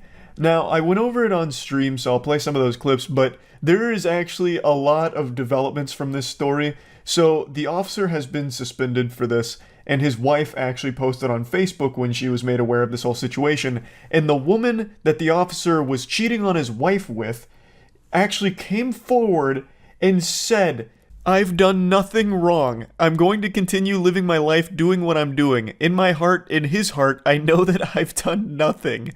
He knows, Paula being his wife, "I've done nothing wrong. God is my higher power." God has abandoned you after this act of sin. You broke 11 of the 10 commandments with this act alone. You got your donut glazed by a married man on the job, in public, in front of children. That is downright diabolical. And you have the gall to say that you did nothing wrong? Mind-blowing. Now, she did say more about this situation, which I'll get to in a moment, but I want to play you the footage first so you can be caught up to speed on the lore here on what unfolded. But again, in a nutshell, basically, she got her spaghetti meatballed by a married officer on the job in the back of their squad car, in public, middle of the day, across from a playground that actively had children playing. It is gross. See here from last night are being investigated. Appears to show the uniformed officer paid vacation. Yeah. Get in the back seat, you can see here, of this cruiser. Now, a man taped it all with his phone at a neighborhood park right next to Oxon Hill High School. What the fuck? Why there? He slabbed up outside of a high school to have sex with her in his car. What a weirdo. I still love that everything addresses X as formerly known as Twitter, or just straight up Twitter. Such a disastrous idea to try and change it to fucking X of all things. I was like, oh my god, there's kids around here at the time, and all the time, and he didn't care, and it was not dark. He doesn't respect the uniform, he doesn't respect the police car, I can't believe that. FOP89 has been made aware of the videos circulating on the internet. We have no information as to the investigation of the videos or the officer involved, as that's handled by the department's Internal Affairs Division. We ask that our officer be given the same consideration that any other person would ask for, and that you reserve judgment until all the facts are known and videos are put into context. He is on video making out, literally like sucking the lips off of her face, and then they go into the back seat of his police cruiser. What do you think happened back there? They didn't just go back there to keep smooching. What the fuck do you mean? In what context? What context? It's all just right there. He's just openly making out with her in public across the high school. Across from the high school. He was investigating her mouth. Yeah, I guess she had a bomb in her pussy. And his cock was the only thing that could defuse it. He actually ended up saving the whole school. It's like a speed situation, and you had to keep your thrusts above 4 pumps per second in order to keep the bomb from going off in her vagina. That's a crime, right? Like 100%? Having sex in broad daylight outside of a high school? Like, I guess you're in your car, but it's not like it's private. You're still in front of the high school in public having sex. Body cam footage? Oh, wait, yeah. They need to release the body cam footage. Maybe that'll be all the context we need. Perhaps it was some kind of deep sting operation, and they go into the back seat in order to exchange information or something. I don't know. I really want to see the body cam footage now. We need the context. Can't find where to get Critical's comics at. Oh, badegg.co. First OnlyFans with police POV. That would be big. Well, since he got suspended, so maybe he will need to turn to OnlyFans now. Let me see what the rest of the report says. Arlette, and this is not his first suspension. Now, the incident happened right here in this parking lot at South. Not his first suspension? Is it for the same thing? How many times does he fuck women on the job in his patrol car outside of a school? This viral video. A Prince George's County police officer appears to be kissing a woman. Then they both get into. What do you mean appears to be? Hold on, let me get the unblurred version. What do you mean appears to be? It's not like they were just like pulling a quarter out from behind her ear or something. Like, that was the sloppiest makeout session ever. That's like 15 brewskis deep at a dive bar, and you're like blurred making out with someone and just slobbering all over them. Where's the non-blurred version? Because that leaves nothing to the imagination. He was conducting an oral swab. Yeah.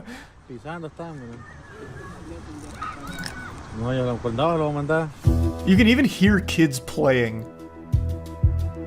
God, that's fucking revolting. Now that you've seen the evidence here, which is pretty substantial evidence, let's go back into more of what she said. Luckily, she was kind enough to explain that this was not a one-night stand. She said, that's the main story, that this isn't a little thing. Of course, since he's a police officer, it looks bad. But I just want people to understand that this was not a one-night stand. I just love that that's her priority. Like, this is the number one thing she's addressing. Like, okay, listen, everyone. You know, stop all this hoopla. I'll set the record straight. This is not a one-night stand. We've actually been seeing each other for multiple years now behind his wife's back. You know, so get that straight. I'm tired of rumors circulating. The most important thing is to know that this is not a one-night stand. In fact, he cheats often with me. And I guess publicly, too.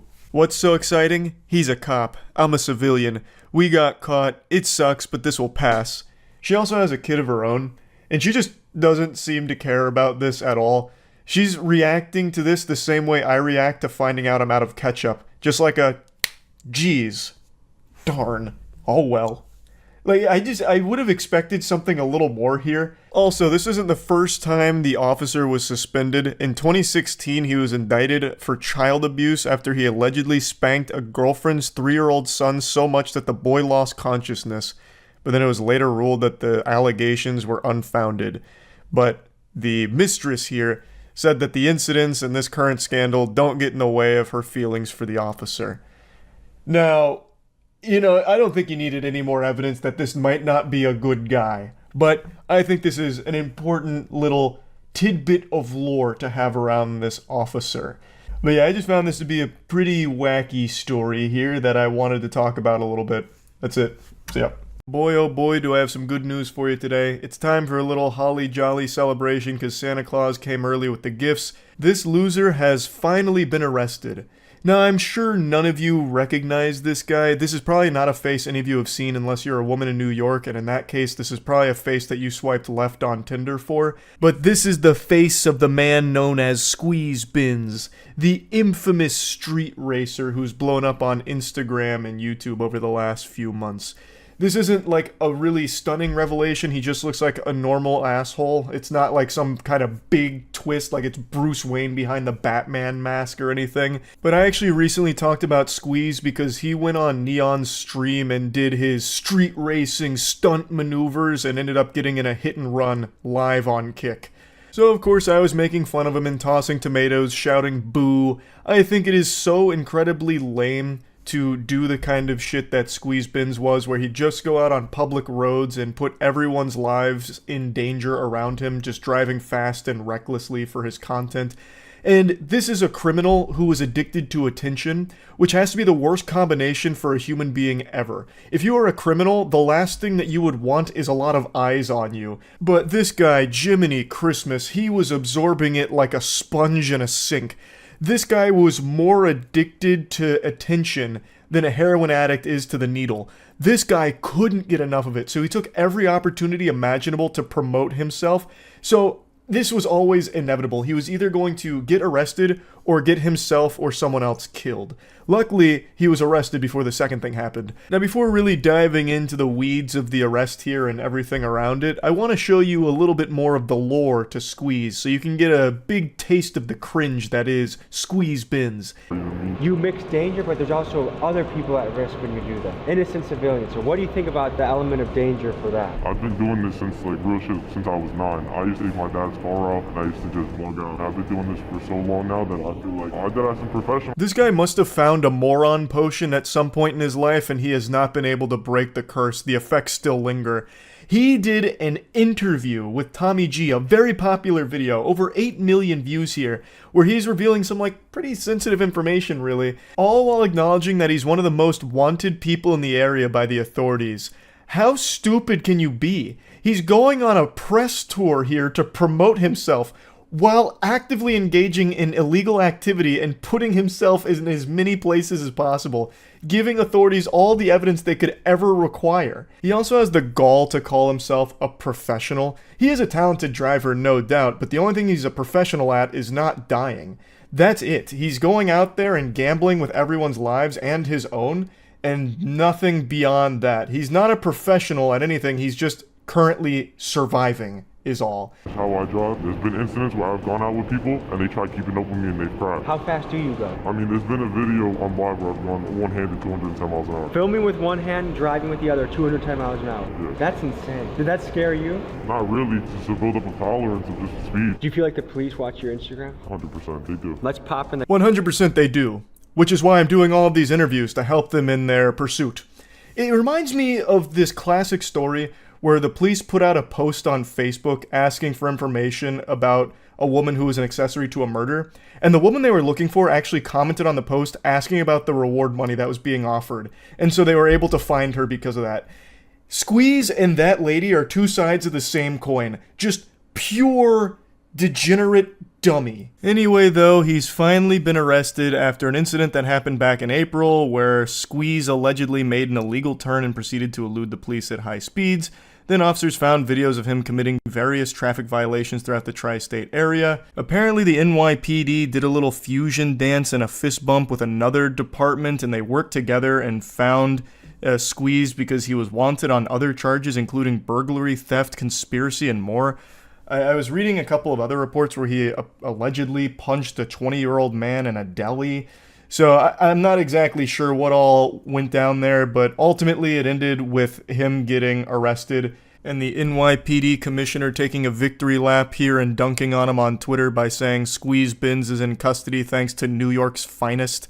And then he posted a picture of his Instagram with the word apprehended slapped across it there, as if it's some kind of busted thing in Grand Theft Auto. So Antonio going from Squeezebins to Squeezemins here, being shoulder to shoulder squeezed into a cell with other dudes, hopefully. But there's no telling if he's actually going to face real prison time. It seems he's been released because after all of this, he did make an Instagram post about how he can't go live on there. So then he made a Twitch account, which I can't find. I do see a Squeezebins account there, but there's nothing on it, and I think that's just an impersonator trying to capitalize off of this. His original Instagram account appears to be banned, and the only one I can find is another one that appears to be an impersonator, but maybe it really is him. I have no fucking clue. I also can't help but giggle that he decided to make a Twitch account instead of a Kick account.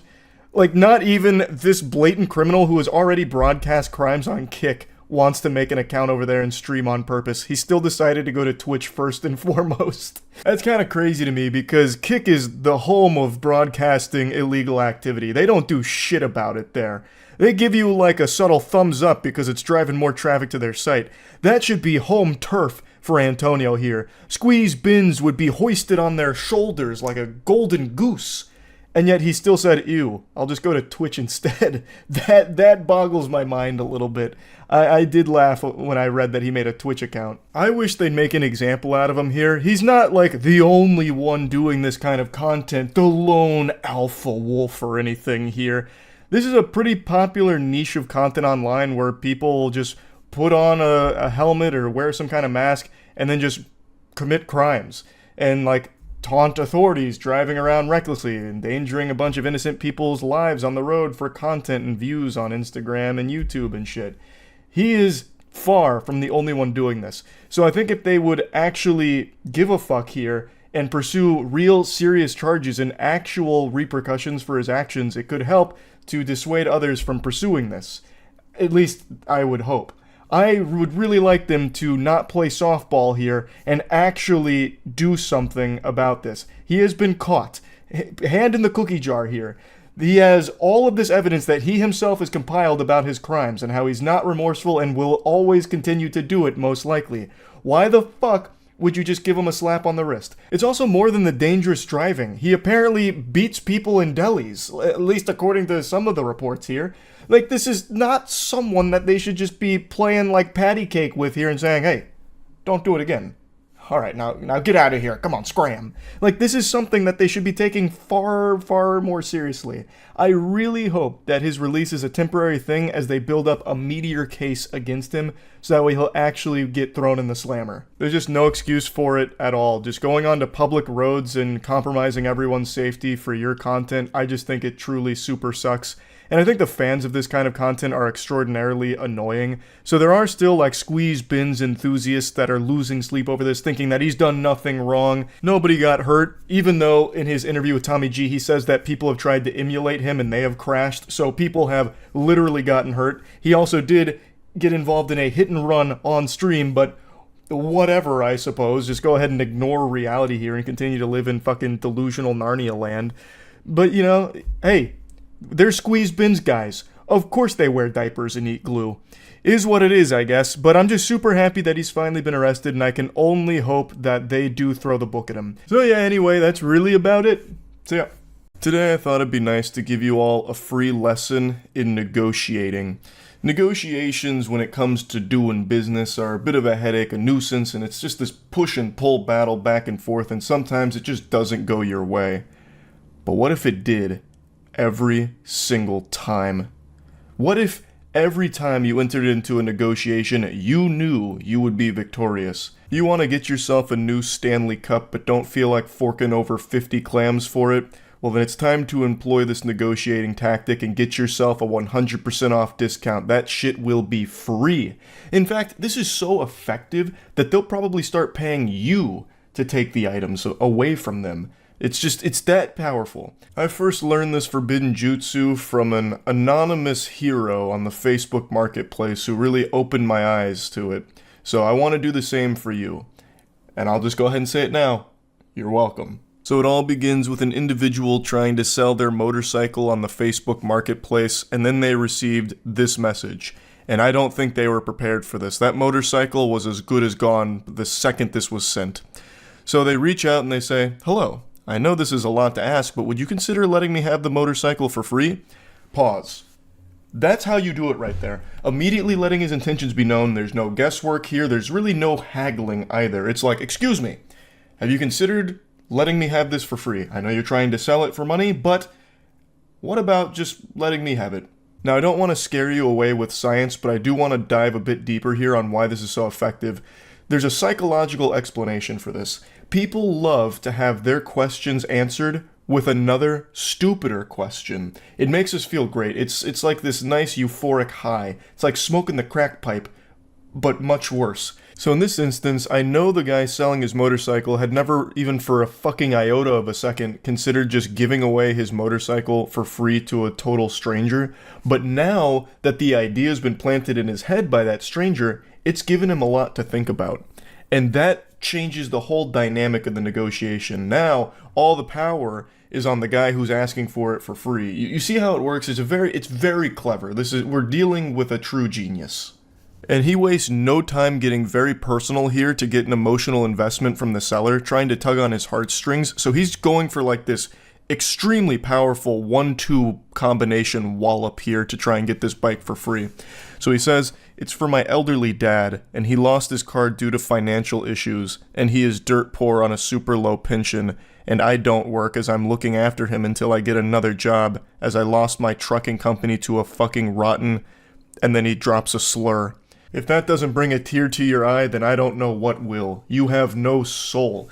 His elderly father, he lost his car due to financial issues, and now he needs a motorcycle, as all elderly men need. Like, how is he supposed to get from point A to point B without a free motorcycle now? What do you expect him to do? Walk? It's ridiculous. He's elderly. And the individual here doesn't have a job to provide for him, so he's doing the best he can to get him some transportation, which just happens to be a fucking motorcycle.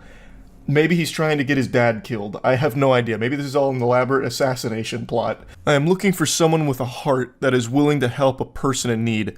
And then caps lock. My dad is 78 years old and is at his breaking point, and the next person who refuses to say yes and help will be held responsible if anything happens to my dad, as he is ready to let go of life. So now the stakes have never been higher. His father is 78 years old. At his breaking point, the only thing keeping him alive is the hope of a free motorcycle. Will you do it? Do you have a heart to save his life? Because if he doesn't get this motorcycle, goddammit, it's going to be the end of him. And even if he gets the motorcycle, it's going to be the end of him then too. But in a much bigger blaze of glory, I think. I imagine it's 78 years old, and in as rough a shape as this guy describes him, that motorcycle would be his vessel straight to fucking Valhalla. That would be messy. But it's what he wants. Alright? And are you going to do it or not? Are you going to follow the Lord's wishes and treat thy neighbor the way thy would like to be treated? With a free motorcycle? Because if you don't, you will be responsible for it, so keep that in mind, Buster. I think this is negotiating at its finest form. So he's pulling out all the stops here for the free motorcycle, trying to get the waterworks going with a sob story, but immediately drops a fucking slur in the middle of it, and then caps locks a threat, too. This is an unhinged maniac we're dealing with today. I usually blank out the Facebook profile pictures in these kind of messages, but this one is just so fitting because he has a clown as his profile pic, and it couldn't be more poetic, because this guy is truly a fucking loser clown. So he comes back saying, I keep asking till you answer me. The guy trying to sell the motorcycle says, no thank you, and then even gets this warning, beware of common scams using payment apps. So I'm guessing this got flagged internally or something. I don't exactly know how Facebook Marketplace works in that regard. But then he goes, so you're okay with putting money over a person's life? And he just goes, has this ever worked for you?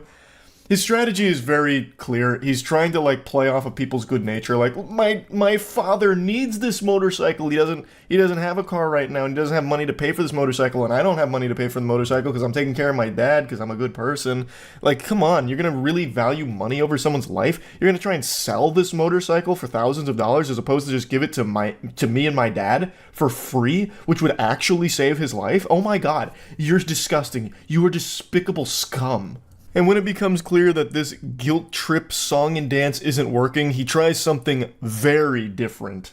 Actually, yes, in the past it worked because years ago there were good-hearted people that would give you the shirt off their back to help a person in need. A shirt is also significantly cheaper than a goddamn motorcycle, you absolute heathen. Now, all you is a bunch of cold-hearted, money-hungry bastards, and I am very disgusted by that. I have no doubt that he like spit. Gross. Won't even give me a free motorcycle. Yucky. My lawyer actually told me that if anything happens to my dad because someone told him and no, and it pushed him over the edge, I can file a lawsuit. So far, I have 20 people's names and Facebook accounts who have refused to help me. I have passed those on to my lawyer in case anything happens. Yeah, that makes sense. Doesn't have money to pay for the motorcycle, begging for it for free, yet somehow has money for a lawyer for this. That's about as believable as me being over 6 feet tall. What a bunch of fucking hooey. My dad told me if anyone else tells him no, there will be major hell to pay. This guy actually speaks like a child on Xbox Live making threats. My dad actually works for Infinity Ward, so if any of you guys kill me in this game and I don't win, you're all getting banned. This goofball has that same kind of energy to these messages here, while he's begging for a free motorcycle, trying to get some kind of sob story guilt trip going. It's fucking brutal. So let's take a bit of a dive here on his last couple of statements. So he's saying that he has a lawyer that has told him he can file a lawsuit if something happens to his dad because someone refused him free shit, basically. That's such an entertaining idea to play around with. Like, you can't tell this guy no because he's old and he might die.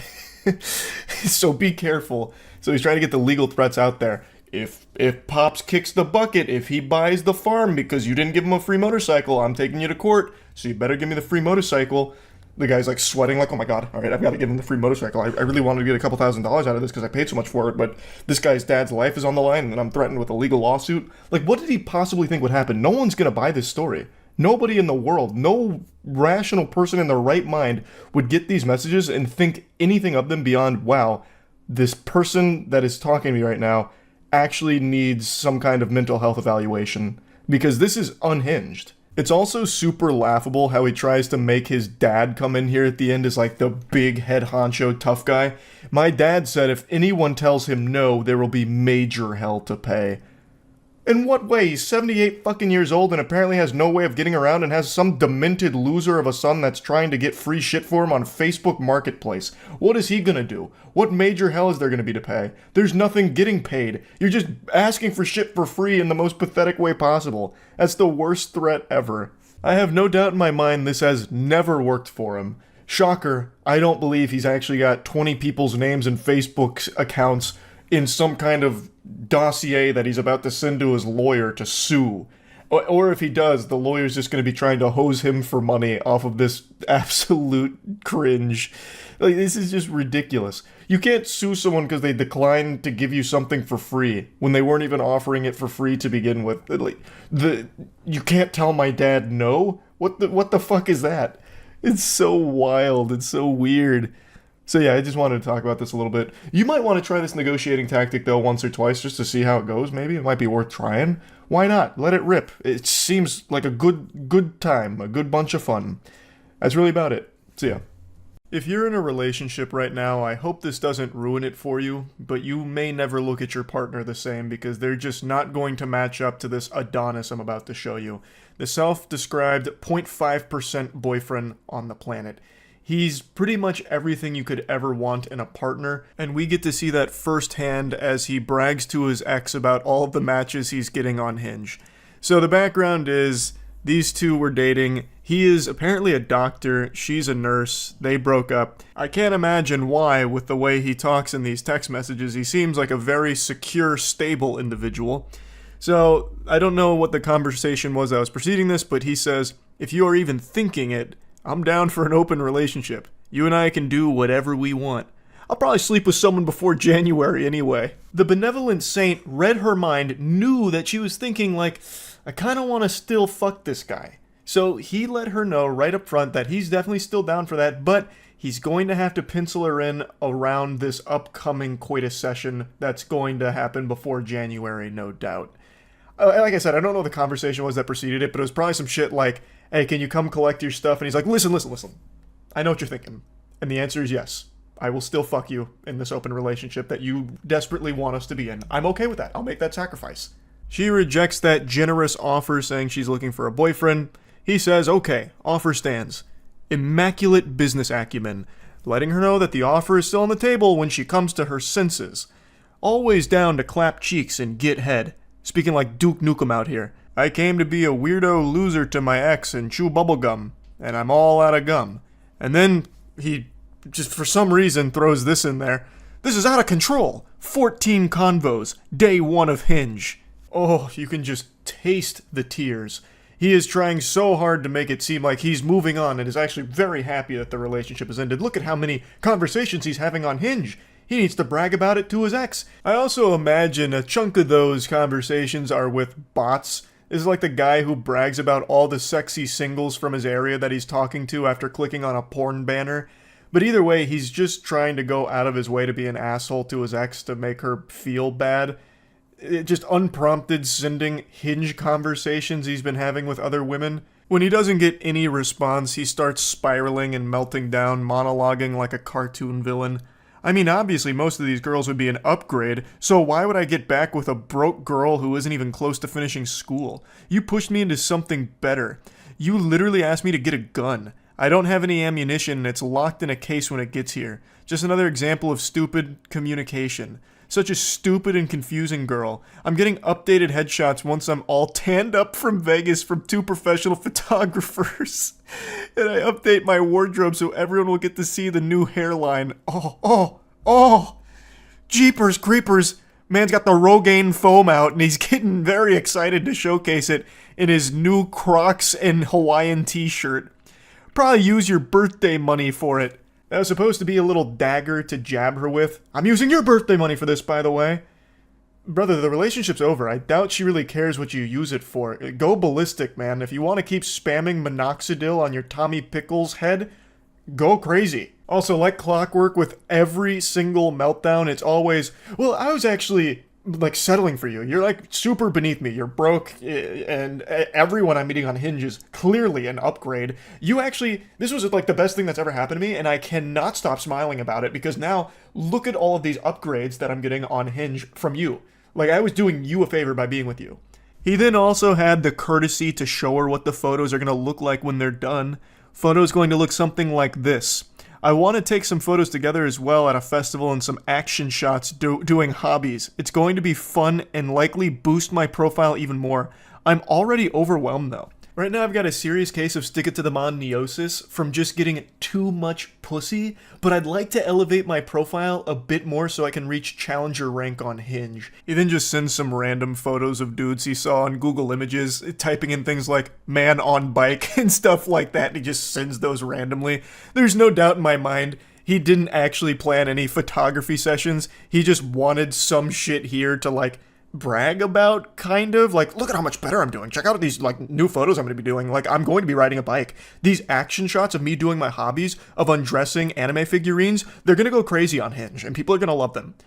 Honestly, my ultimate goal is to find someone with an impressive career who comes from a good family. That's something I really missed with you and stressed me out. I want my children to aspire to be great, and your family reeks with complacency. Who asked?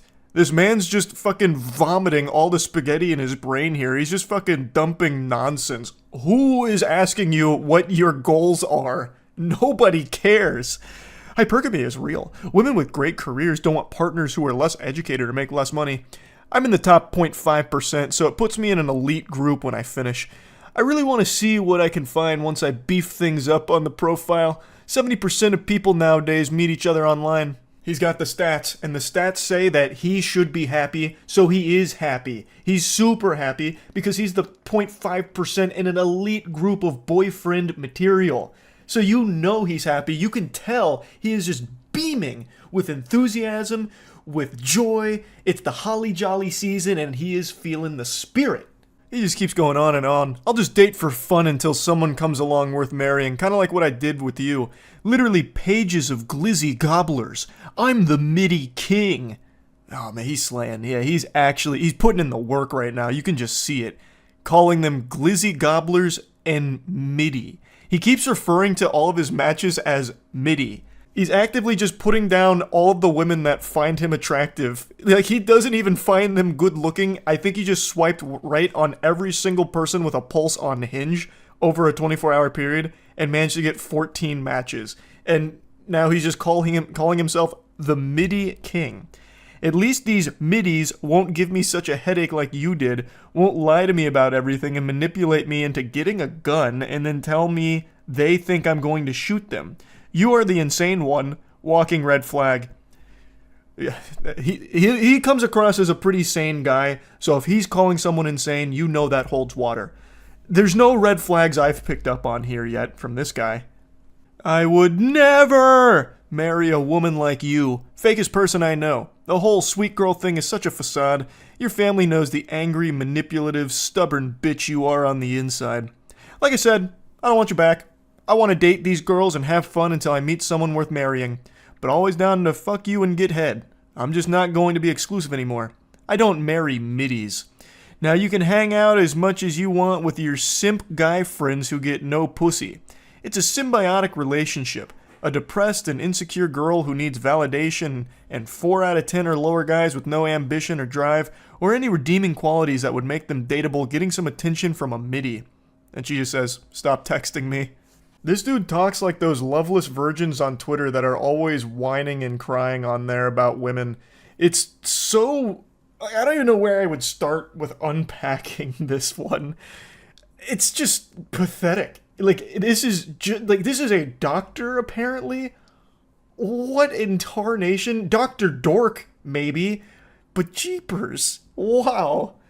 Anyway, this is what a 0.5% mate looks like. This is, like, the elite group of boyfriends, and unfortunately, she didn't realize how lucky she got. She hit the lottery jackpot, and now, well, he's seen the light. So now he gets to go on Hinge and be the king of middies, as he says. He loves the middies, but he'd never marry one.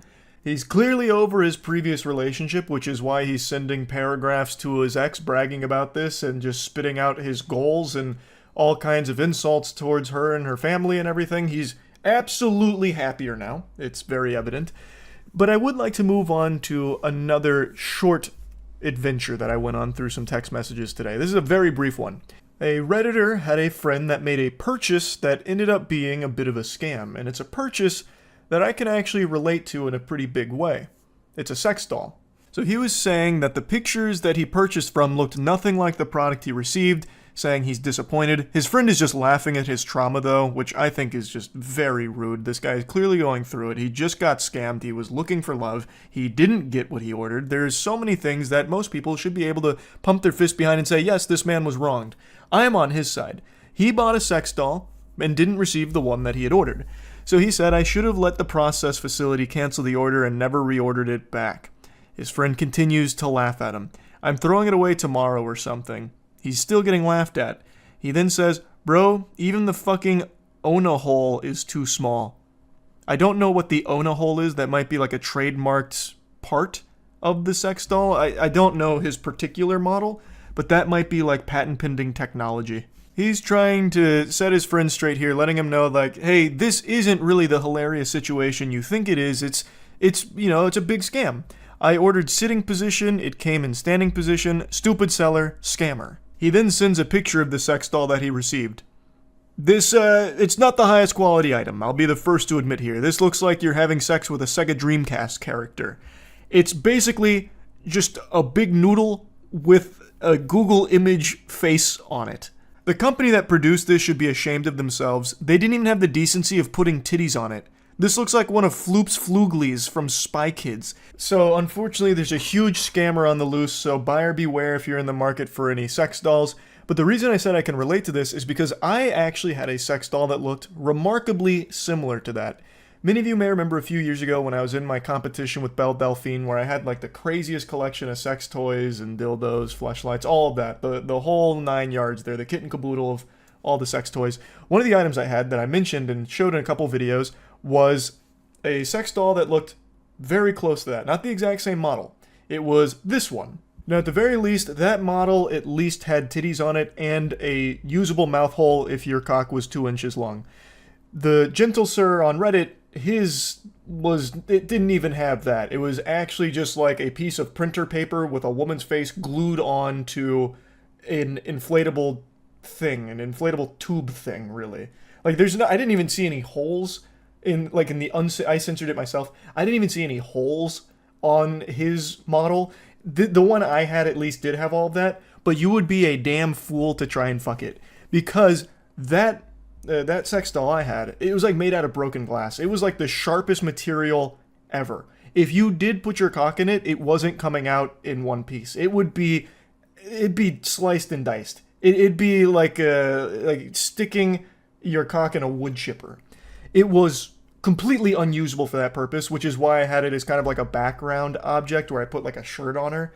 Now, God rest her soul, she's no longer with us, unfortunately. She melted at the warehouse, as did most of my collection of sex toys, because the Florida heat was not kind to them in an unventilated building. They didn't appreciate that very much, so pretty much everything melted.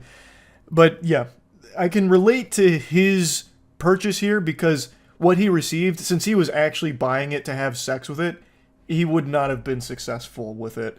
I can tell you for sure because I had something similar, and there is no human being on the planet, no matter how masochistic, that would actually fuck it and be pleased. They would be in excruciating pain and miserable. The agony would be overriding any sense of pleasure they could have possibly felt. So yeah, I just wanted to briefly talk about that on the back of talking about the awesome boyfriend.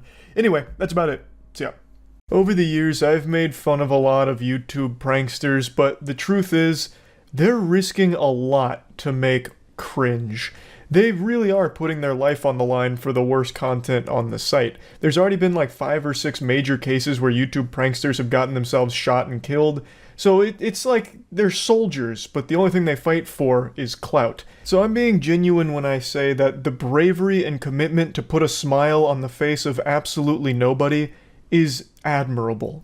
And let me tell you, one thing I've learned about the YouTube prankster douchebags is no price is too high for them in the pursuit of attention, because they use mommy and daddy's credit card to buy everything for them for their content, all the gear they need. But one thing that's always sanded my ass is the fact that the pranksters themselves always seem extremely sensitive. So when they're doing their dog shit pranks and someone responds aggressively to it, they immediately fall back onto, it's just a prank, bro. You know, we're just goofing. Why are you getting all mad? You're overreacting, that kind of shit. They literally become a Pokemon and the only thing they can say is, it's just a prank, bro.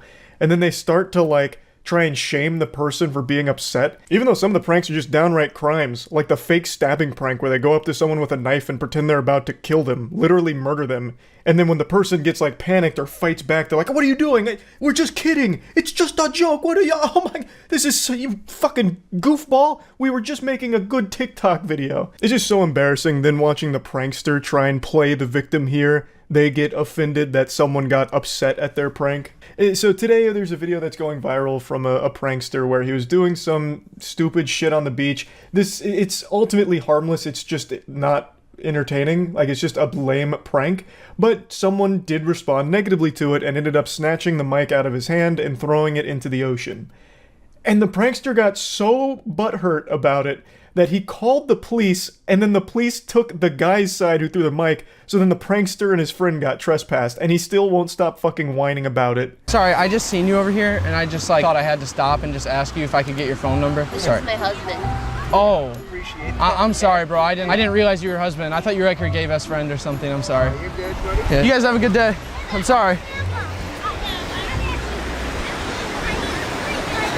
That's really the gist of this Galaxy Brain prank here. It's just wearing stupid shirts like your man is a pussy, or the other one they wear is threesome, and then they just go up to random people and say dumb shit.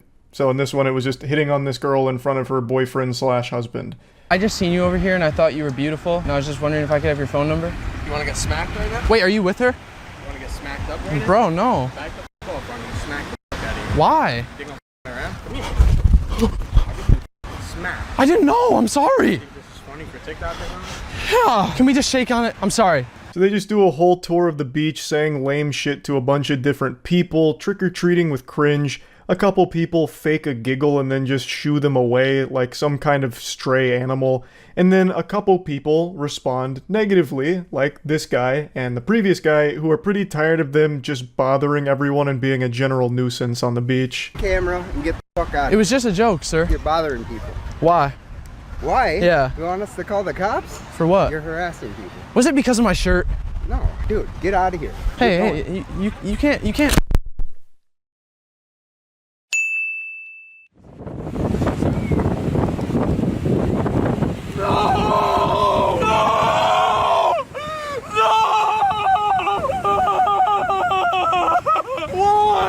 His initial reaction here is a very sad self-defense coping mechanism. I know that's some armchair psychologist analysis of this situation, but god damn it, it's super clear.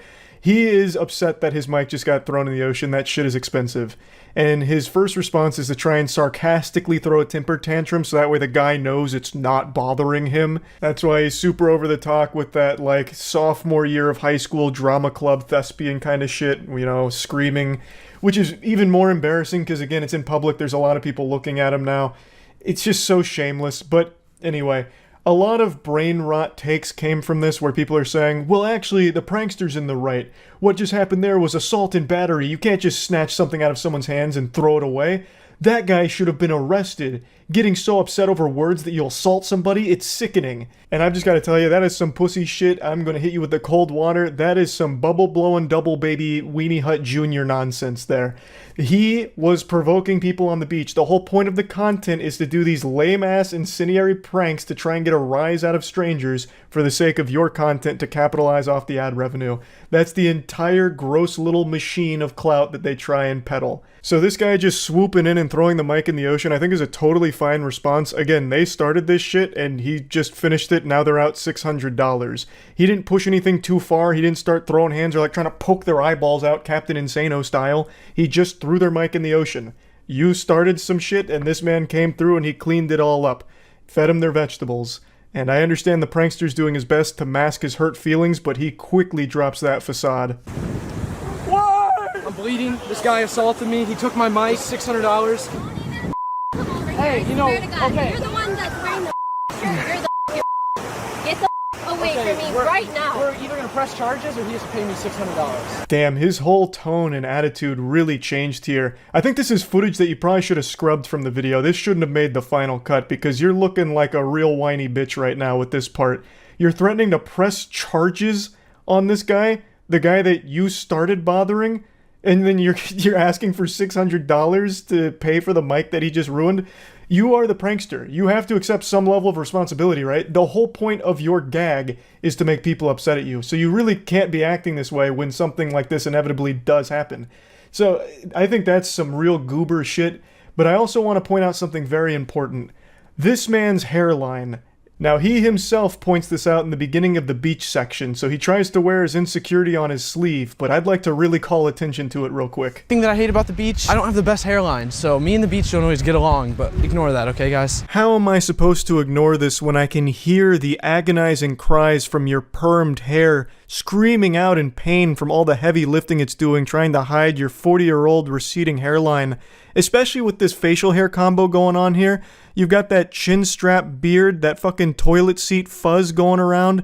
It does not work well when the wind blows in. That's gotta be your worst enemy here. I can now fully understand why you're not a huge fan of the beach, but honestly, anywhere the wind blows is pretty much going to be a battle between your hair and nature trying its best to show the public where your hairline actually starts. So I don't know if he treats the outside like a vampire refusing to go out in the sunlight because there might be a gust of wind that blows by, but goddamn. Now I know many of you might think I'm being awfully harsh here, but I truly think it's an invaluable service to insult people that do this kind of content because it's just lame and unacceptable. I hate that public nuisance content is becoming so trendy on TikTok in particular that a lot of these clout-obsessed losers feel that the best way to get fame and money online is by being as disruptive and as douchey as possible to just complete random strangers just trying to go about their day and enjoy their life.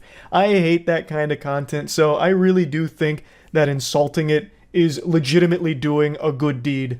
Especially because it's so saturated when it comes to shit pranks that it's become a bit of an arms race where a lot of people just keep amplifying the danger of the prank, which is why people are getting shot doing them. In order to stand out, they have to be getting more and more extreme, which is leading to more and more dangerous pranks. So I really think this shit deserves to be insulted.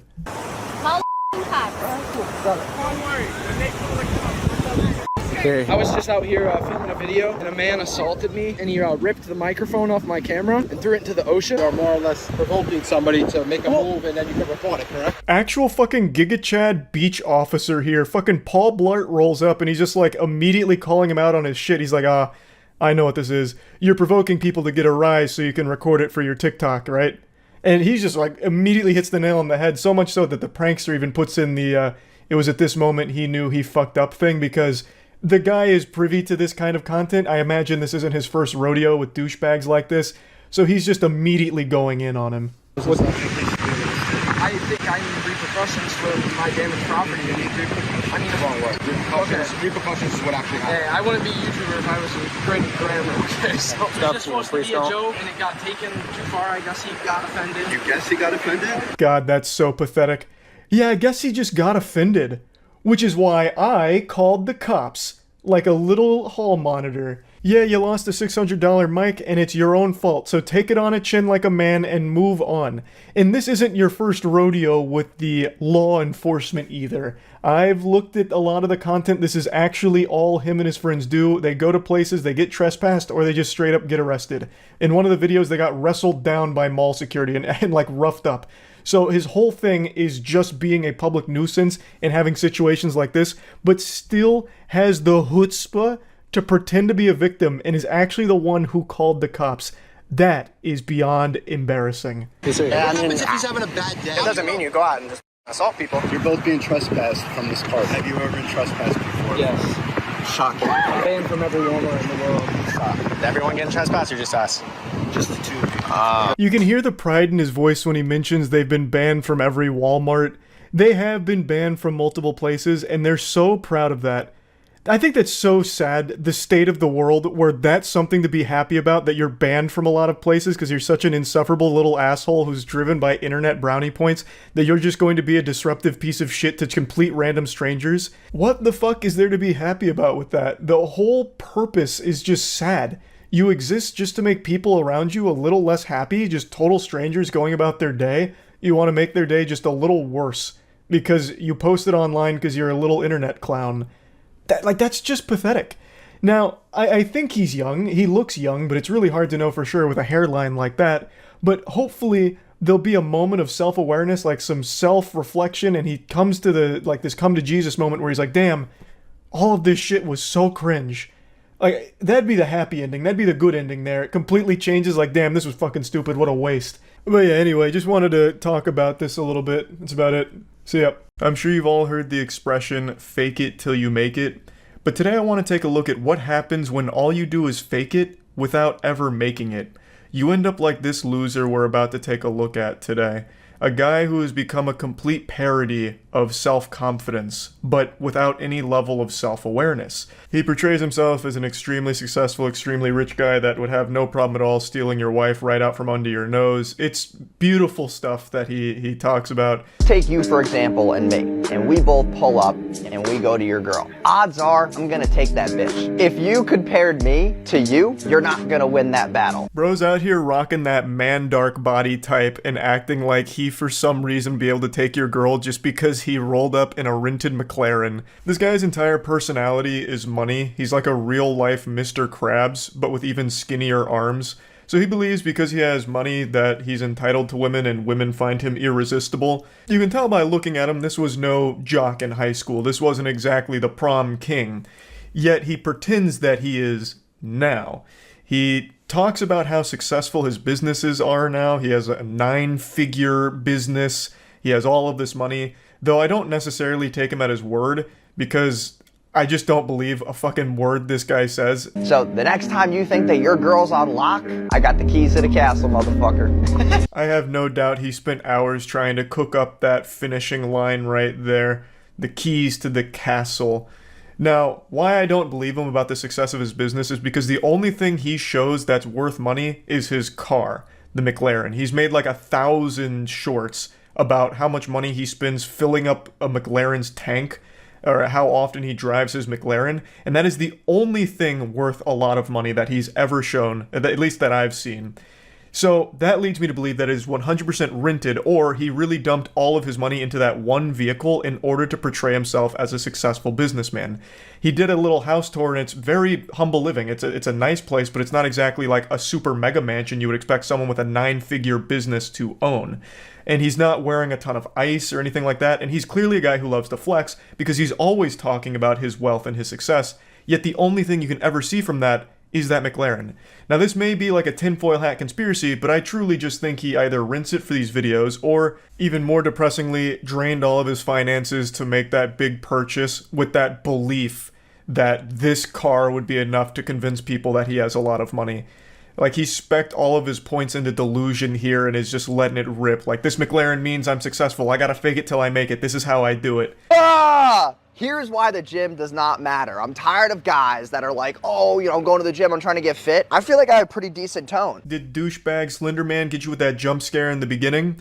So this is his rant about why going to the gym makes you a fucking idiot. because he's skinny and insecure, so you going to the gym is offensive to him. It's pretty pathetic. You don't want to go to the gym, that's fine. Buddy's out here built like 2 french fries duct taped to an uncooked spaghetti noodle, and if you're happy with your body there, that's absolutely fine. But why shit on people that are going to the gym? He makes a whole rant about why it's stupid to do it, which is laughable.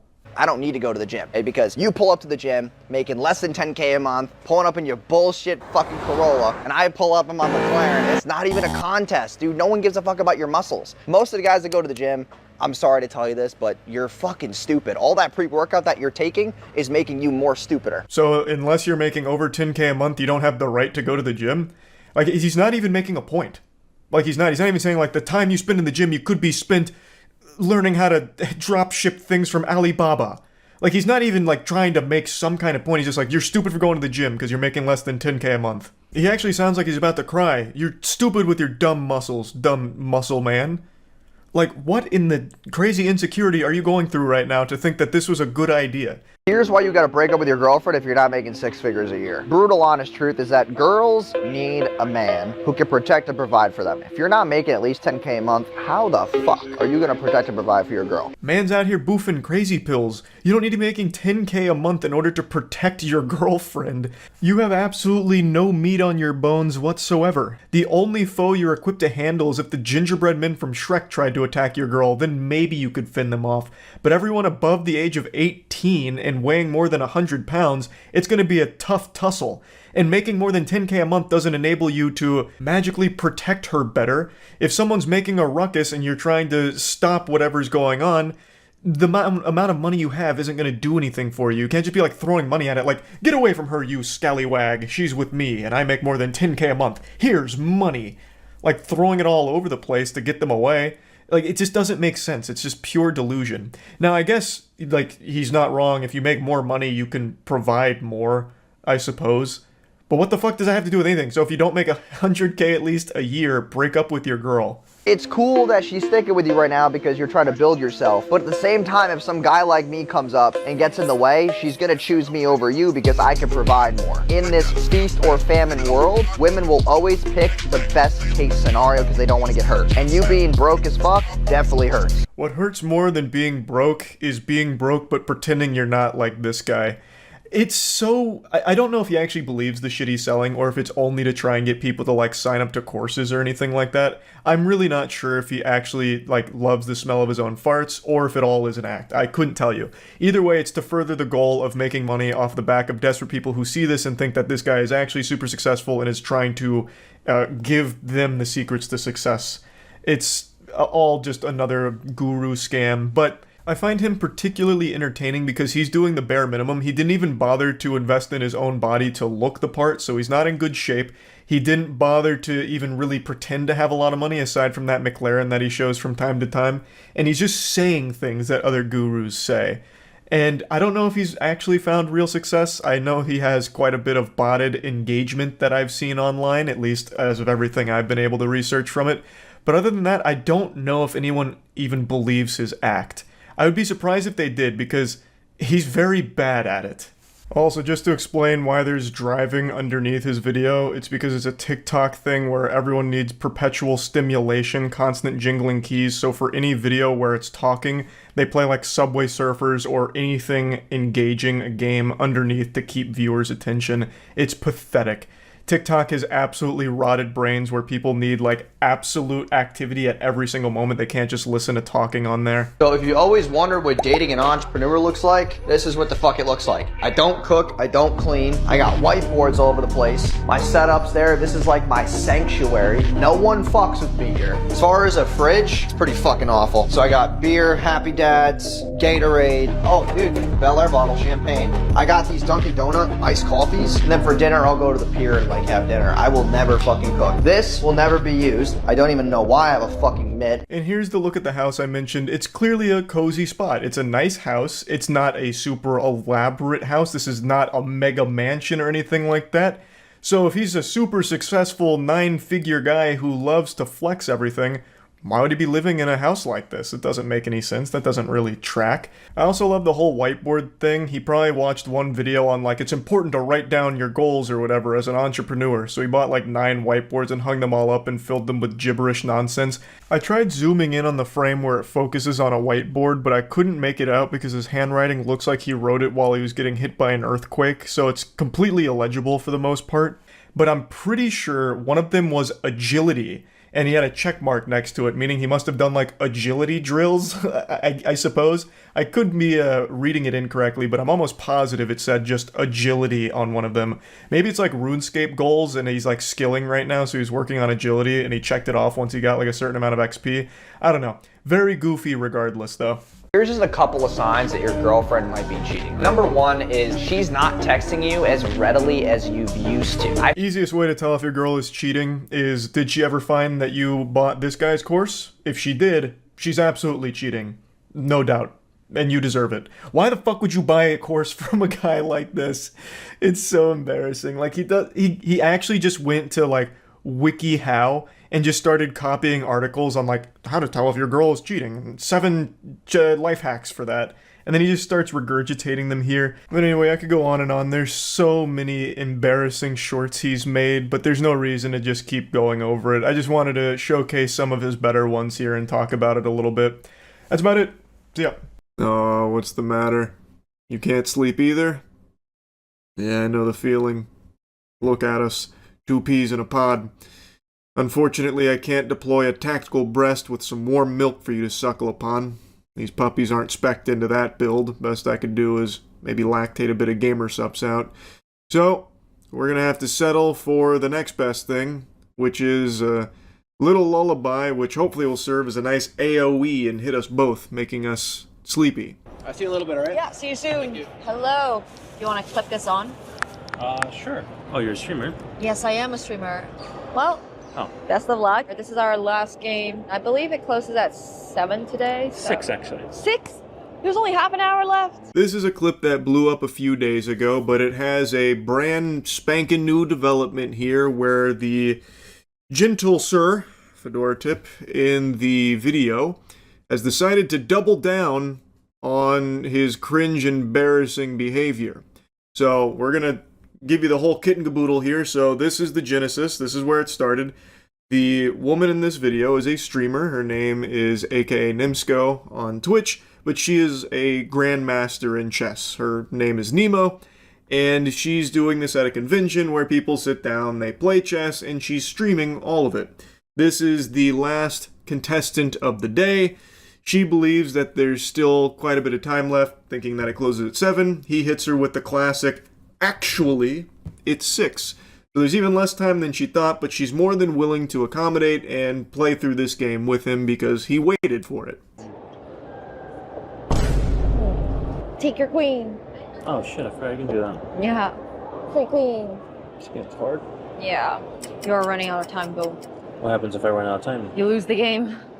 But it's okay, you can use some of mine. I do have to run though because I didn't realize the con is closing at 6. Oof, that's a big-time blunder right there from this prodigy that stepped up to the plate. He hung his queen out to dry, and she capitalized, taking the free piece. He then hits her with the, forgot you could do that. Now, when I first watched this, I assumed he was just like a fan of her and wanted to at least like interact and play a game for fun, despite not being like an active chess player. Him being unaware of how the knight can move, to me, was evidence of that game theory, but turns out that's not the case at all. He actually takes this extremely serious. He's treating this like it's his fucking Super Bowl here. So, as you can see, he's starting to run out of time. She mentions that, saying like, hey, you're running out of time, but, you know, don't worry, you can use some of mine. That's time. Yeah. Okay. I'll pack up while you make your move. You know what? I surrender. Are you sure? Okay. GG's. Zoinks! Jinkies! The declined handshake in anger. That's fundamentally a rage quit moment there over the board. But very unsportsmanlike. That's a 5-yard penalty, no doubt. And again, she was willing to let it go on even though he did lose on time. He was taking oodles of time here coming up with his moves and then still ended up just giving away a free queen. So it's not someone who I think actively plays chess, so I don't know why he's getting so heated about it. It's pretty fucking embarrassing because this isn't high stakes here. This isn't a game of life or death. It's not a goddamn shadow game from Yu-Gi-Oh! Or anything. It's just supposed to be entertaining and enjoyable, and you get to hang out, you play a little chess. She's a grandmaster. You were never going to win. So I don't know why he's getting his ham so steamed about it. Alright. It took forever. Okay. Oh shit, he took the mic. Oh, hello. He took the microphone. It's alright, he forgot about that. So, he wanted it, yeah? I feel like you really wasted my time. Oh, I'm so sorry about that. Waiting. You told me after this person, and then another person comes in. I'm so sorry about that. That guy, you're like, oh, I'm gonna see you at dinner later. Yeah. God, I was waiting here for like half an hour. Can I just rush through it? Well, you're welcome to play out the rest of that game if you want to. I gave you that option. And then here comes the wambulance. So he starts really whining about how she wasted his time. Brother, you're not entitled to her time in the first place, by the way. This is just a little fun setup at the convention. It's not that deep. But anyway, he then accuses her of rushing through the game, even though he lost on time, and she made a very generous offer to still play it out just using her time in order to finish that game because he waited a while, I guess. Which again, if you were unsatisfied with the wait, fucking leave. You're not held hostage there. He doesn't have the fucking cuffs on him, forced to play. Like, what? Just go. Just leave. Why? What? It really feels like he wasn't there for chess in the first place. It seems like he was there to try and, like, have this be some kind of pseudo date or something. So when someone else was in front of him, or someone else that she knew, like, stepped in to play a quick game, it, like, deeply offended him in that capacity. And again, I don't think he was actually there for the chess itself, because he's like, oh, I didn't know you could do that. What, move the knight backwards? Like, what the fuck what? So, the whole thing just smells very fucking fishy, and it's really weird. And his behavior just continues to deteriorate about it. Okay, I'm so sorry about it. Is there anything I can make up for it? I can give you chess.com diamond memberships or anything like that. If you membership for chess.com? Yeah, if you want one. Okay, take a picture. I'm gonna give you a second one as well. And heck, since you're the last person for tonight, take a picture of the third one. So then if you redeem these, you'll just have like 3 months free membership. There you go. Take a picture of that one too. Sorry about that. I'm really sorry if you feel like you wasted your time. You did waste my time. Okay. So, fuck you, but I hope you have fun with the convention. Okay. The guy there was so, like, fuck you, gave me the middle finger off. She is going above and beyond to accommodate this loser, being extremely nice, offering him 3 months of premium membership, again, for a complete non-issue. This guy feels like his time was wasted. Why? Because he chose to wait in that line and then sat down fucking drooling and blue screening in his brain, blundering his queen, and then just sitting there idly with the Orb of Confusion in his pocket and then losing on time before surrendering? How is that her fault? If you wanted a longer time with her at the chessboard, or you wanted to, like, prove yourself, fucking play chess. Learn how the knight moves, I guess, bro. Like, what?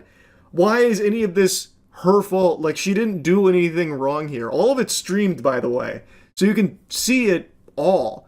There was nothing strange or underhanded. She didn't go up there and put her hand on this guy's head like, no, stay back, you swine.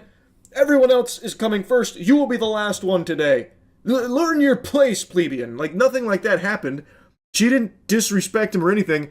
So, but he still feels so slighted that he wraps back around, gives her the middle finger, and says, fuck you, while getting to reap the benefits of 3 months worth of premium membership that she's given him because she's just, I guess, very nice. If anyone's time was wasted, it was hers for having to interact with you for this long. And now, like I said, this blew up a couple days ago. He got clowned on, and then he wanted to give his side of the story. So I read an article that apparently he is now doing his tell-all here about what actually happened. Against this person, I have no idea who she is, but there it is. First off, I was just laughing at how ridiculous the video is because it doesn't offer any context. So there was no line there. I have no idea who this person is. It just says like, hey, let's play some chess, you can win a prize. Cool. If you want to let people know that everything that's happened bothers you greatly, try and pretend that it doesn't. Well, I actually couldn't stop laughing about the whole thing. People just don't understand the full scope of the situation. And I can't help but giggle. I shouldn't, in fact I shan't, but I can't help but giggle a little bit about this because it doesn't even show the whole context of what happened. So please, let me enlighten you. Let me give you the real scoop here.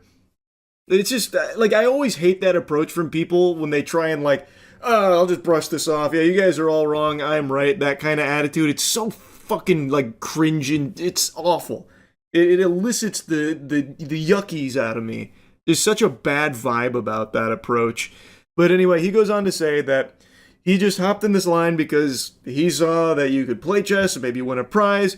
He didn't know who she was, but was more than willing to play chess and go for that. Big question arises there. Why? When you suck this much ass at chess, you hung your queen, like, immediately. I go up, she's with someone, and I have to wait. That's fine. She says you'll come up after this person. There's a timer going on, and I see that, so I'm hoping that these matches are going to be short so I can go, but they're not. The timer runs out, it's made completely irrelevant, and she's just having conversation, talking to this person. It's going on for a while. Pal, you asked for that same thing, by the way. When you lost on time, she also extended the same courtesy to you, like, hey, look, we can keep going, we can play out the rest of this game. It's not that big a deal. So it seems like she was just more than willing to let people play chess with her and try and, like, enjoy the experience of playing against a grandmaster. Because that's not something a lot of people ever will get the opportunity to do. It's supposed to be something fun, which is a concept that completely eludes this guy, apparently. He took this as like a call to arms or something, like, I must compete for this prize in this chess match. Chess, which something I don't really understand how the knight moves, but I can do this. I must do this, in fact. So he's complaining about other people getting to play through time, like after it runs out, when he himself wanted that same privilege. Whatever. Match ends. And then, without even acknowledging me at all, some other guy comes up in front of me and starts playing with her. I do feel a little disrespected at this point, because if I'm going to wait for you, I'm just, I'm not doing anything wrong, I'm just waiting. But you're going to just kind of push me aside. That doesn't feel right. But I've already waited long enough. I'm waiting for another friend of mine, so might as well. But why, though? Why might as well if you're going to be salty about it? What's the point there? You're just letting yourself stew and marinate. So, from his story here, his telling of the encounter, someone cut him in line and took his place, his rightful throne there at the board. So now he has to wait even longer. Well, just leave then, man. Like, again, it's not like you lose anything by waiting except your time. And if your time is something that you don't want to allocate to this, then just leave. No harm, no foul, no big deal. Maybe it's a little upsetting that you got skipped in line when you were really eager to play. Okay, that sucks, I guess. But that's also not her fault. She didn't just, like, wave someone through like, hey, fuck this guy. I want this guy to come up and play instead. Doesn't sound like that happens. It sounds like just some other guy went in front of the line in front of this guy. And if that is what happens, why didn't you say something to the dude? Why didn't you take it up with the guy? Why do you take it out on her? It's not her fault. So why are you going up berating her and then saying fuck you, giving her the finger, storming off, that kind of thing? Why take out all your frustrations on her when she had nothing to do with your place in line and your wasted time that you chose to still continue to sit there and not say anything to the guy who skipped you? Were you afraid to confront him? Their match goes, I want to say, even longer. Not entirely sure, but again, timer is completely disregarded entirely. She's like coaching the guy, talking to him, saying that they're going to meet up after this. So I'm thinking, I'm waiting for you, and you're just kind of hanging out with your friend. That doesn't feel right. It feels like my time's not being appreciated. What do you mean your time wasn't being appreciated? Brother, the only one not appreciating your time was yourself. If it's that important, the time that you were losing in there, you should have left. It is not her responsibility to be conscientious of your time, of you choosing on your own volition to just sit there and just fucking bake in your own anger. She had a little event. You sit down and play chess. She had people coming in. She was playing chess. You were one of those people. How was she supposed to know that there was some turmoil going on over there with your place in line? And when she did have the unfortunate encounter with you, she was extremely polite and sensitive to your sensitivities around your time. She let you play out the game past time, offering to keep it going, letting the game continue because you did wait and you were the last person there at the convention, so she was more than willing to be accommodating. And when you wrapped back around fuming, taking out your frustrations on her and getting upset, she was extremely apologetic that you felt the way you did, and then even went way out of her way offering you 3 months of premium membership, which you should not have gotten under any circumstances, by the way. That was very undeserved. All just because you fucking ordered some french fries here about your wasted time that you wasted yourself. Like, she did nothing wrong, and he is still doubling down on this as though people just didn't understand the full story. Brother, the thing was live streamed. Everyone knows everything that happened because it was all on stream. You can't even fall back on that like missing context excuse. So, match finally ends. I come up. I'm a bit frustrated, but I'm trying to keep it together. You know, we're playing, and time runs out. And I can tell, you know, she had a mistake with when the convention is ending, so she wants to go. Timer ends. You know what? I can tell, and I feel like she really just wants me to go. I feel like she's already kind of been disrespectful to me before.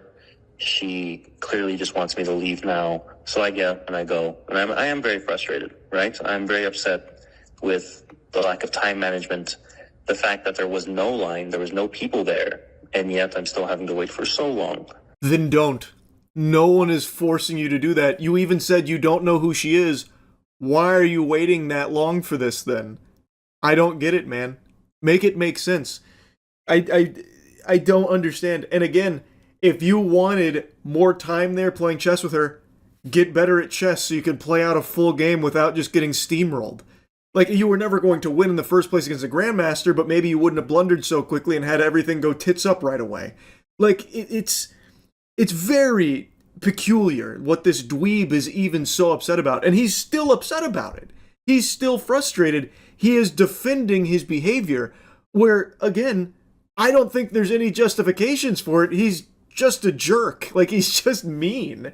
He was just very upset at her for nothing. And, yeah, I was very upset, and I left. I wanted to come back because it just didn't feel right. It really just didn't feel like I was treated properly. So I wanted to make my case. I was like, hey, you wasted my time. I wanted to be upfront about that and say, like, I don't appreciate it. No, you wasted my time. And I was angry. And she tried to respond in a very nice manner, and I acknowledge that. But that doesn't change the fact that I was wronged and I was disrespected. No, you were not. You were not wronged. You were not disrespected. She did so much more than any other human being on the planet would have in this situation, with treating you with respect and being very apologetic over a complete non-issue, just an issue you've made up in your own noodle. This is absurd, man. What a crazy response to have to this. Like, it's shocking to me that there's no self-awareness. There's no realization that he was in the wrong. There was nothing disrespectful that happened here on her end. If he was cut in line, yeah, it's disrespectful. Why didn't you take it out on the guy who actually disrespected you then? If that actually happened, why are you targeting her for that? She had no control over that mishap. She didn't order that guy to cut you in line. It's not like it was a sleeper agent. She didn't have, fucking security come in and just, push you to the side so they could play with her and take away your precious time to ruin and disrespect your time at the convention. So why are you taking all that frustration out on her when she did nothing wrong and did everything she could to be respectful and polite and even apologetic, even though there was nothing to apologize for in the first place? Wild, man. Truly wild stuff. Anyway, that's really about it. So, yeah. I'm sure all of you know that Dr. Disrespect has been working on a game for quite some time right now.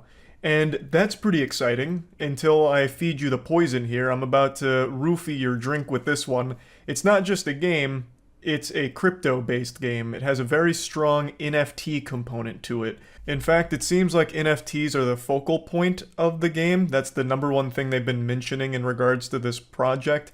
So it's a play-to-earn experience, and these buzzwords, NFT, play-to-earn, crypto, are beyond detrimental to the hype of any project in 2023.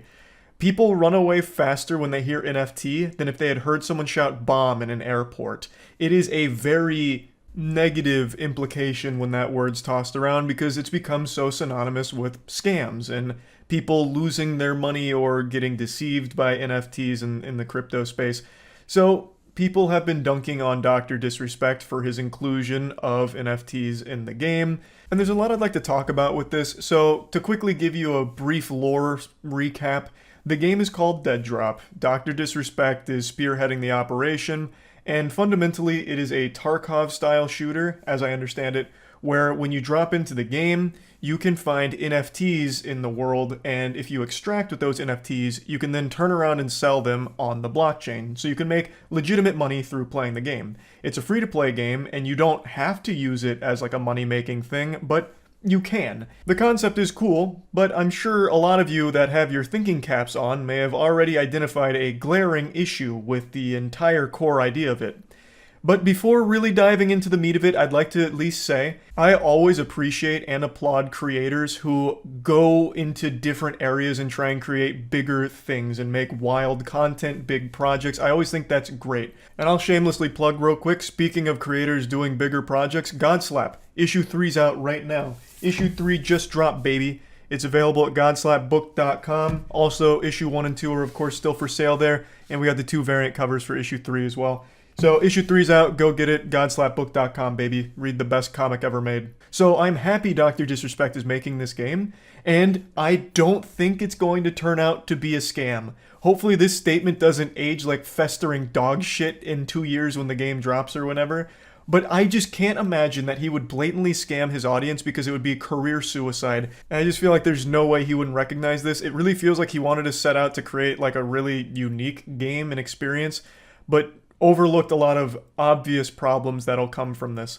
So let's talk about it. He posted this tweet a couple days ago. Imagine trying to extract with an item you discovered worth $100,000 on the chain. Think about the entertainment value as a viewer, let alone player. A new PvP experience is upon us. The concept of digital collectibles in an online game is so exciting to me, especially an extraction type of game. People saying scam and are just brain-dead headline followers. Same people that spend a ton on skins for an annual release game. Same skins everyone has too. Now, let's really peel apart this onion here. You've gotta be huffing a fucking unreal amount of shungite to think for even 1 second with $100,000 on the line in your game that people won't cheat. Cheating is going to be a full-time occupation. It will become a real job to cheat in his game if there are items worth up to $100,000. Even if the items only go up to like $500, it'd be stupid not to cheat. You get cheats for fucking $10 and then try and steal items off players that are worth hundreds. It's a no-brainer. And in the crypto space, this is very common with something like Axie Infinity. Axie Infinity is a play-to-earn crypto game where the more you play, the more money you can earn. And do you know what's happened? It's become an absolute goddamn fucking disgusting, yucky cesspool of cheating, exploitation. There is an entire market for people paying less than a minimum wage overseas to have workers full-time grind Axie Infinity for them so they can make money off of it through the game. And not only that, they had this big hack where they lost $600 million. I'm going to say hack in air quotes here. I'm using that term real loosey-goosey because it's a very shady situation. They just so happen to get hacked and lose $600 million in the process. So more like Haxie Infinity, am I right? And this is a game worth billions. Meanwhile, Dr. Disrespect does not have billions behind his game. So how the fuck is he going to prevent something like that from happening in his? The point is, in the play-to-earn space, there is a lot of bad actors. In fact, there aren't any normal players left really for like Axie Infinity, for example. I'm sure there's like a couple pockets, a couple of holdouts, people playing for fun, but it's very rare. It is mainly just this stinky vehicle for exploitation and making money off the play to earn model with as little effort as possible. It's pretty gross.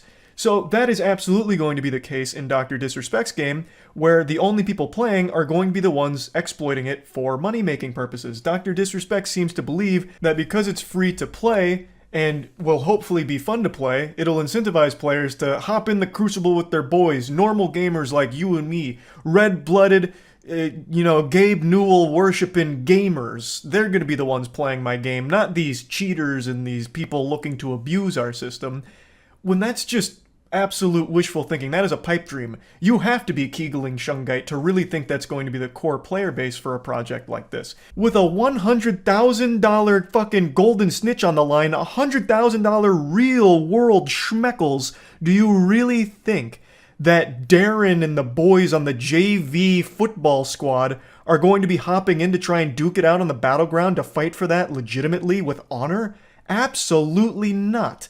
It is going to be cheaters. And since it's an extraction type game, if the normal players happen to be the one to find the item, the cheaters are going to be the one to come around, kill them, and take the item and then extract before you ever even have a chance to fight back or do anything about it.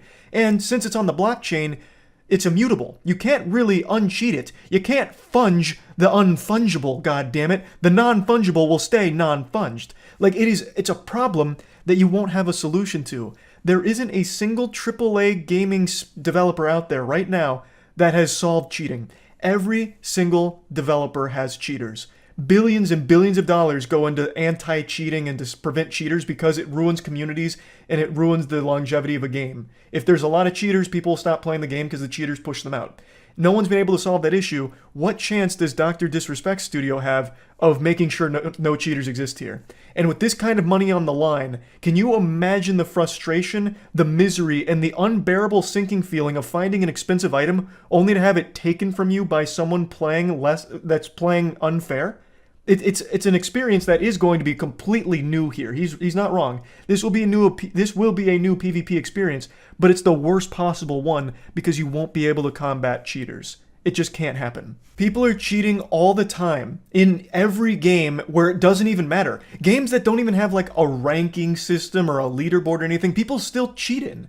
Can you imagine how many people are going to cheat in a game where you're literally incentivized to do so monetarily? It's going to be non-stop. You won't have normal players because they're going to be pushed out by the bad actors that are playing the game for nefarious purposes and just greed, playing it to make that money, so they're doing everything possible to cheat and get those items to sell for money. Now let's take for example a game like Counter-Strike, where you can make like an actual full-time living through selling skins in that game. But the difference is, you're not actually earning the skins in-game. You're not competing over the same skin in a match, right? So you're not having to worry about cheaters, which there are a ton of cheaters in Counter-Strike, obviously, but they're not cheating in order to get skins through playing the game. Whereas here, the thing you're competing for is literally real-world money.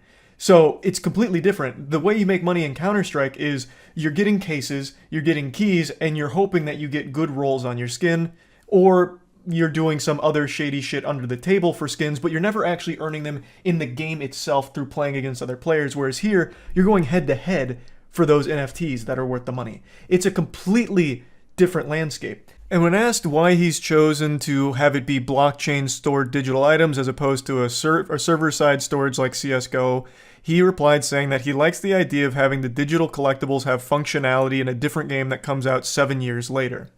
That is a cool idea, long-term functionality of the things that you've collected, albeit it is a little unrealistic to assume that whatever you collect in Dead Drop right now will somehow still be able to be implemented in future projects without knowing what those projects are. The developers are going to have to program those things in. It's not just going to be able to slide over. Like, let's say you collect a gun in Dead Drop 2, or in Dead Drop, but the next game they make is a fucking hack-and-slash folk rhythm game. How the fuck is that gun that you've collected in Dead Drop going to somehow make its way into that game? They need to program it, right? That's a lot of development heavy lifting to implement 7-year-old items into a modern game that they're working on that there's really no crossover and probably no actual usage for. But it is a cool idea, and let's say they do decide that it's worth that time investment. This is an idea that can completely work without the blockchain entirely. We'll use Counter-Strike as another easy example. If I wanted my CSGO skins to translate over to CSGO 2 that comes out 7 years from now or whatever, they can deem it worth it to program a way of having those skins be in CSGO 2. It would just take development effort, just like it would in the NFT example. Like, the blockchain just provides the receipts to verify who owns what, but you can verify that outside of the blockchain too. You'd verify my CSGO skins right now for CSGO 2, be like, okay, he owns this, this, and this, and here's what we've done to program them into CSGO 2. Like, you don't need it to be NFTs. It can exist without it. Overall, I don't think this game is a designed scam. This isn't Dr. Disrespect trying to fuck his audience or anything. I really think he wanted to create something special and very ambitious. And he liked the idea, as most people would, of being able to play a game and make a living through playing that game. Like, who doesn't love that as a concept? But all of this assumes that everyone's going to be playing fair, and when it comes to money, when you're putting monetary value on the hours you play that game and the items you find, people are going to take the easiest path to get that money. And it'd be stupid not to, honestly, with $100,000 on the line for some of these items, apparently. Everyone is going to be trying to cheat to get those items. No one's going to be trying to play legitimately to obtain that level of wealth. And I don't blame them for wanting to cheat for that. That's a life-changing amount of money in this game. But yeah, anyway, I just wanted to talk about this a little bit because it's clearly a huge issue with the project entirely. And I haven't seen a great explanation for how they plan on combating the cheating that would come from all of this. So it seems like an impossible task to ensure no cheaters exist in a game like this. But anyway, that's really about it. See ya. I may not be at a fine dining establishment right now, but I'm still serving up a large glass of wine. I just have to complain and rant about something in this video that's just been grinding my gears for quite some time now, because the problem still exists, and it's not getting any better in the industry. So stand back, you're about to enter the splash zone. I'm about to get real passionate, which means I'm gonna start spitting. How can it possibly be that 2023 years after the death of Christ, we are still releasing games with a dogshit PC port? How are we not learning from past mistakes, from previous sins of our fathers, from the countless other awful PC ports that have ruined games? Why is this still not only a problem, but actually getting worse? It makes no sense. This is actually a SpongeBob, how many times do we have to teach you this lesson, old man moment. It'll be no surprise what prompted this video. It was the Star Wars Jedi Survivor game. I'm sure all of you have read the headlines and seen the reviews about how awful the performance is on pretty much every platform, but most notably PC. Unforgivably bad on PC for most people. Now, I'm currently playing it on PC, and not only was installing it an unbelievable headache because we've entered the age where no one gives a fuck about actual optimization at all, so it was a 128 gigabyte download, and then after that was finished, I got fucking slapped double-fisted with the 129 gigabytes of unpacking that needed to come after the 128 gigabyte download. For that fucking file size, I felt like I was downloading another human being onto my computer. Shit had me installing an entire new solar system onto my SSD. I feel bad for anyone, like my heart is breaking for anyone that doesn't have like top-of-the-line internet, because this probably still isn't even done downloading for you on PC right now. You probably still have another week or two on that, baby. You gotta let that shit cook, because it is rough. They don't bother compressing things anymore, I guess, and they just let it take up as much space as possible, as if it's some kind of like achievement if they take up like fucking 140 gigabytes or whatever. It's ridiculous. But that's not even the big point here. So on PC and pretty much everywhere else, you will probably not be getting 60 frames per second. And I know, oh, entitled gamers wanting 60 frames, oh, that's so goofy. Well, bah humbug to you as well, Ebenezer Scrooge. If you're paying $70, this is a $70 game, if you're paying $70 and not even getting the bare minimum of performance, then you are a cuck if you're trying to defend that. When you're paying that kind of money, you should be getting high quality product for it. But there is not a single report I have read from anyone that is able to maintain a consistent 60 frames per second with this title, no matter what you're running. You could be running the state-of-the-art quantum computational technology absolute, $100,000 hardware, 4090s out the fucking wazoo, and you will still not be getting 60 frames per second in this game consistently. Mutahar recently made a video going over it. I'm sure you've all seen all the articles. Most people are getting between 40 and 50 FPS, no matter what they're running. And for a lot of people's machines, seeing 40 FPS is like finding a shiny Pokemon. Getting 40 FPS for some people's machines is a fucking accomplishment in and of itself, deserving of a trophy and a pat on the ass. It is ridiculous. A lot of people are getting 30 FPS. It's just in a terrible state. And one other thing that I should mention with Jedi Survivor, though it doesn't apply to every bad PC port, but it certainly does for this game, is that it uses Denuvo DRM. I'm sure you've all at least heard of Denuvo before. It's become the boogeyman of DRM because it has been shown to make game performance worse. To what extent and exactly how big of an effect it has on performance is always a bit of a toss-up and a case-by-case basis on the game itself, but it does have a proven negative effect on the performance of a game. The reason companies use Denuvo is because they're all so fearful of piracy that they take the nuclear option and choose Denuvo to try and protect it, though even in those cases the games still end up getting cracked and people still pirate them. It just takes them a little longer, which I guess for the company execs might be worth it, but you sacrifice the actual performance of your game for your paying customers in order to give yourself like an extra week of no piracy. But what ends up happening, and I'm getting a little sidetracked here because this is a little off the path that I wanted to talk about with just bad PC ports in general, but Denuvo in particular, what ends up happening is when a game has this and a normal person buys the game, like me, I buy the game, I'm subject to that Denuvo DRM, and that makes my game's performance worse, whereas the people who pirate the game that are taking a week before it comes out, or 2 weeks, whatever, they now get that game without Denuvo, thus their performance is actually better than the paying customers. That's ridiculous. That's so fucking ass backwards, it's laughable. It's almost poetic. In their delusional attempts to combat piracy, they end up encouraging it by offering pirates a better product if you pirate the game than paying customers. It's so wild. And in Jedi Survivor's case, it's even more lunacy because the Denuvo, the DRM, all of it is so extreme that if you try and load this game on what it deems as too many computers, it'll shut you out from even playing the game. Look at this screenshot here. There have been players reporting that because of Denuvo, they've been locked out of the game because it thinks that they're playing it on multiple computers, thus it's like, combating piracy. When that's not even what's happening. It's out of control. It's totally out of control. But back to just general PC ports being terrible and like a trend of this going on, it's still unforgivable to even be getting 40 and 50 FPS in this day and age and paying full price for the game, which has become kind of the trend in the industry, which is so weird, and why I'm talking about it, because this isn't like some rare exception. This isn't some unicorn where like, oh man, somehow they fucked up a PC port. How could they have done that? No, this is like super normal. Right now, we live in the time period where it's push it out and we'll fix it later. Just ship it and we'll fix it somewhere down the line and that should be fine.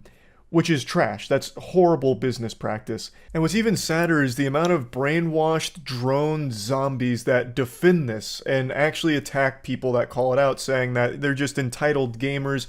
How can you be demanding this from developers to get it right off rip, to get it perfect when they ship it? This is silly. You're being a bunch of goobers. Obviously they're going to fix this game at some point. They treat it like it's a fucking NFT investment or something, like, oh, it's gonna be great at some point. And yeah, maybe sometimes it does get fixed, most notably Callisto Protocol. That shipped in the worst state I've ever seen for a PC port. It was borderline unplayable with how fucking bad that was, but they fixed it shortly thereafter. But I don't think that's really excusable. I'm glad they did the right thing and made it work, made it functional. But it shouldn't have ever shipped that way. It's not like they didn't know these problems existed. It's not like this all of a sudden came out of nowhere, like, oh my god, there was a fucking ghost in the machine and it corrupted everything right when it launched. No, they would have been aware of it, but they still decided to ship it anyway in that state just to meet the deadline.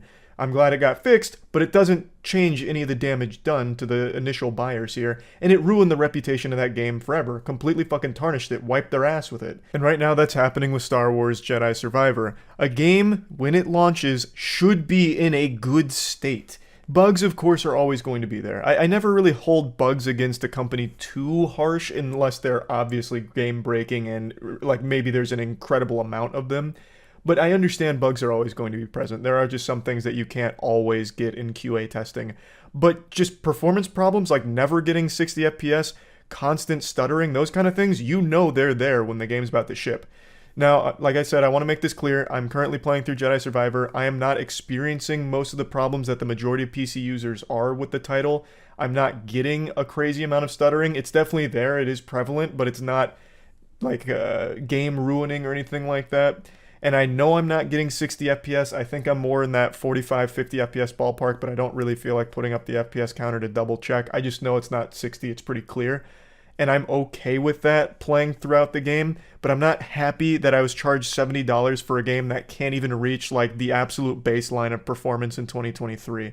I'm enjoying the game because I think the gameplay is good and I'm enjoying the story so far, but I am extremely disappointed in the performance of it. I would obviously like if this game was hitting 60, it would be better. But I'm not having the worst time with it because I've been lucky enough to not experience most of what other PC players are. So I just wanted to get that out there real quick. But anyway, Jedi Survivor developers, they put out a statement today on Twitter, and I want to kind of go over that as well real quick. We are aware Star Wars Jedi Survivor isn't performing to our standards for a percentage of our PC players, in particular those with high-end machines or certain specific configurations. Within the first sentence here, just a full poopy diaper on display. It's not a percentage of PC players, it's all of them, whether it's high-end machine or not. Also, it's not performing up to the standards that you'd expect in 2023 for consoles either. Console performance isn't amazing, it's just PC performance is worse. So that's where most of the conversation has been focused, is on PC. But the entire game itself is so fucking poorly optimized and not great performance. While there's no single comprehensive solution for PC performance, the team has been working on these fixes we believe will improve performance across a spectrum of configurations. We're committed to fixing these issues as soon as possible, but each patch requires significant testing to ensure we don't introduce new problems. Thanks for understanding and apologies to any of our players experiencing these issues. We will continue to monitor performance across all platforms and share update timing as soon as it is available. Star Wars Jedi team. So this is baloney. We're looking at an actual load of horseradish here. These aren't problems that were brand new once the game shipped. They would have been aware of these, but because of the higher-ups at the company, I imagine suffocating, fucking strangling them like Bart Simpson's neck, making sure that they're going to be on time for the deadline, they forced the game to come out as scheduled, as slated, which didn't give them the optimal time to refine the performance problems.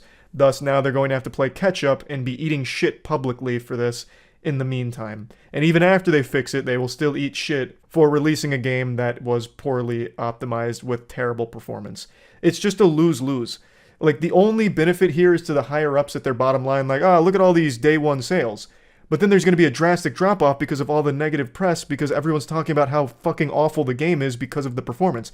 No one's talking about the game being good right now, and the game is good. I'm having a great time with it. The gameplay is fucking fantastic. Like, I actually think I'm enjoying the gameplay more than in Fallen Order. But no one's talking about that because everyone's focused on how awful the game performs. That takes precedent over a good game. If you release a game that is shittily made, right, if it doesn't run well, that's all people are going to focus on. For obvious reason. I'll just never understand this like speed run to get games out no matter the cost. Come hell or high water, this game's going out there even if we left in all kinds of game breaking problems. Who gives a fuck as long as it's out there in the wild? That's what matters. It's dumb. You would stand to gain far more from a good PC port and a well optimized game.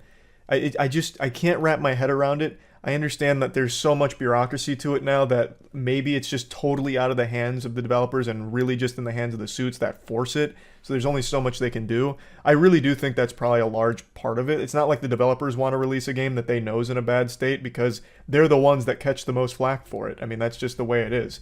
So I'm sure they don't like it either. It's just such a shame that this keeps happening with good games. It is very rare to have a good PC port these days, which is crazy to me. I feel like we should have learned from the past, where when you have a good PC port, everybody wins. You get more customers, it has a long life now on the PC as well. It just, everyone wins when you make a good PC port to a game.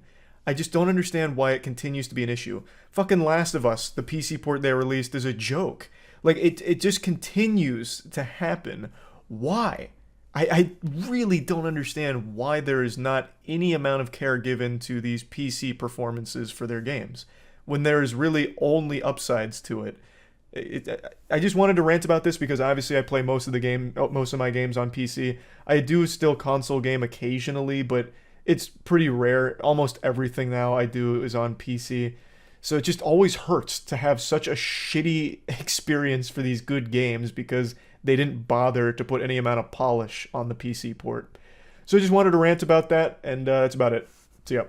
For too long, I've buried my head in the sand, plugging my ears, pretending nothing's wrong. But it's time to finally rise and hit you with the cock meat surprise. It's a subject a lot of people have asked me to weigh in on, and I just haven't really bothered until now. Jacksepticeye recently made a video talking about it, and it's something that I feel I should also talk about as well, since it's so highly requested. It has to deal with a problem that YouTube's been facing for about a year now, and I expected it to be resolved by now, but it's showing no signs of improving or getting better, so might as well address it since a lot of people have also noticed it. And it has to deal with the comment section. The YouTube comment section is inflicted with the scarlet rot. It is just being fucking poisoned by bots and spammers. When you think of hopeless misery, you probably immediately picture Twitter. But then right above that, you have the YouTube comment section. For a really long time, it's had a very negative reputation, and for good reason. YouTube comment section is where basic reasoning goes to die, for the most part. And depending on where you end up on YouTube, you can find some of the most outrageous shit imaginable with hundreds of updates supporting it, and then like a full 500 reply thread on it. I remember a long time ago, it must have been like almost 2 years ago now, I was watching a flat earth rap video, and the top comment was someone talking about how they had a nightmare that an octopus inked them, and it somehow like helped them achieve enlightenment, like this blissful nirvana, and they were able to see like interdimensional celebrity demons or something, and they went on and on with this like crazy fanfic, and it had tons of updates, and then all of the replies were like, oh my god, I had the same dream, we're somehow connected, and it's like, what the fuck is going on? I'm getting carried away. Point is, the YouTube comment section has always, for like the entire history of YouTube, been a weird and wacky wasteland. However, it has never been as bad as it currently is, because now it is completely infested with bots and spammers, and I'm sure you've seen them. If you leave a comment on any YouTube video, including this one, I guarantee it, if you leave any comment, all of the replies, and you'll get somewhere between like 2 and 10 replies, and all of them are bots saying the same shit in different ways. The big ones are, this guy's content is garbage, I'm making straight bangers on my channel, click here. And sometimes the bots are sophisticated enough to somehow slip a link past the link block. So they'll sometimes just drop a link to something, whether it's a YouTube video or a website, be like, this video is super sucky, this is a stinker-rooney on the highest level, look at this link, this video is amazing, or I just found this guy's chat logs on this website, click here to look at it, I've been crying all day after reading it. And if you make the mistake of clicking on any of these channels or clicking these links, you'll find that on the channels there's no videos. So I imagine it's maybe to grab your IP or something fucking weird, I don't know, but most of the time there's not even a single video there. And if you make the mistake of clicking a link, you're absolutely going right to a fucking phishing scam. And if it's a link to a YouTube video, you're absolutely going to a really fucking sketchy YouTube video with 009 soundscape blasting in some kind of Windows Movie Maker tutorial. Like, it's the weirdest shit.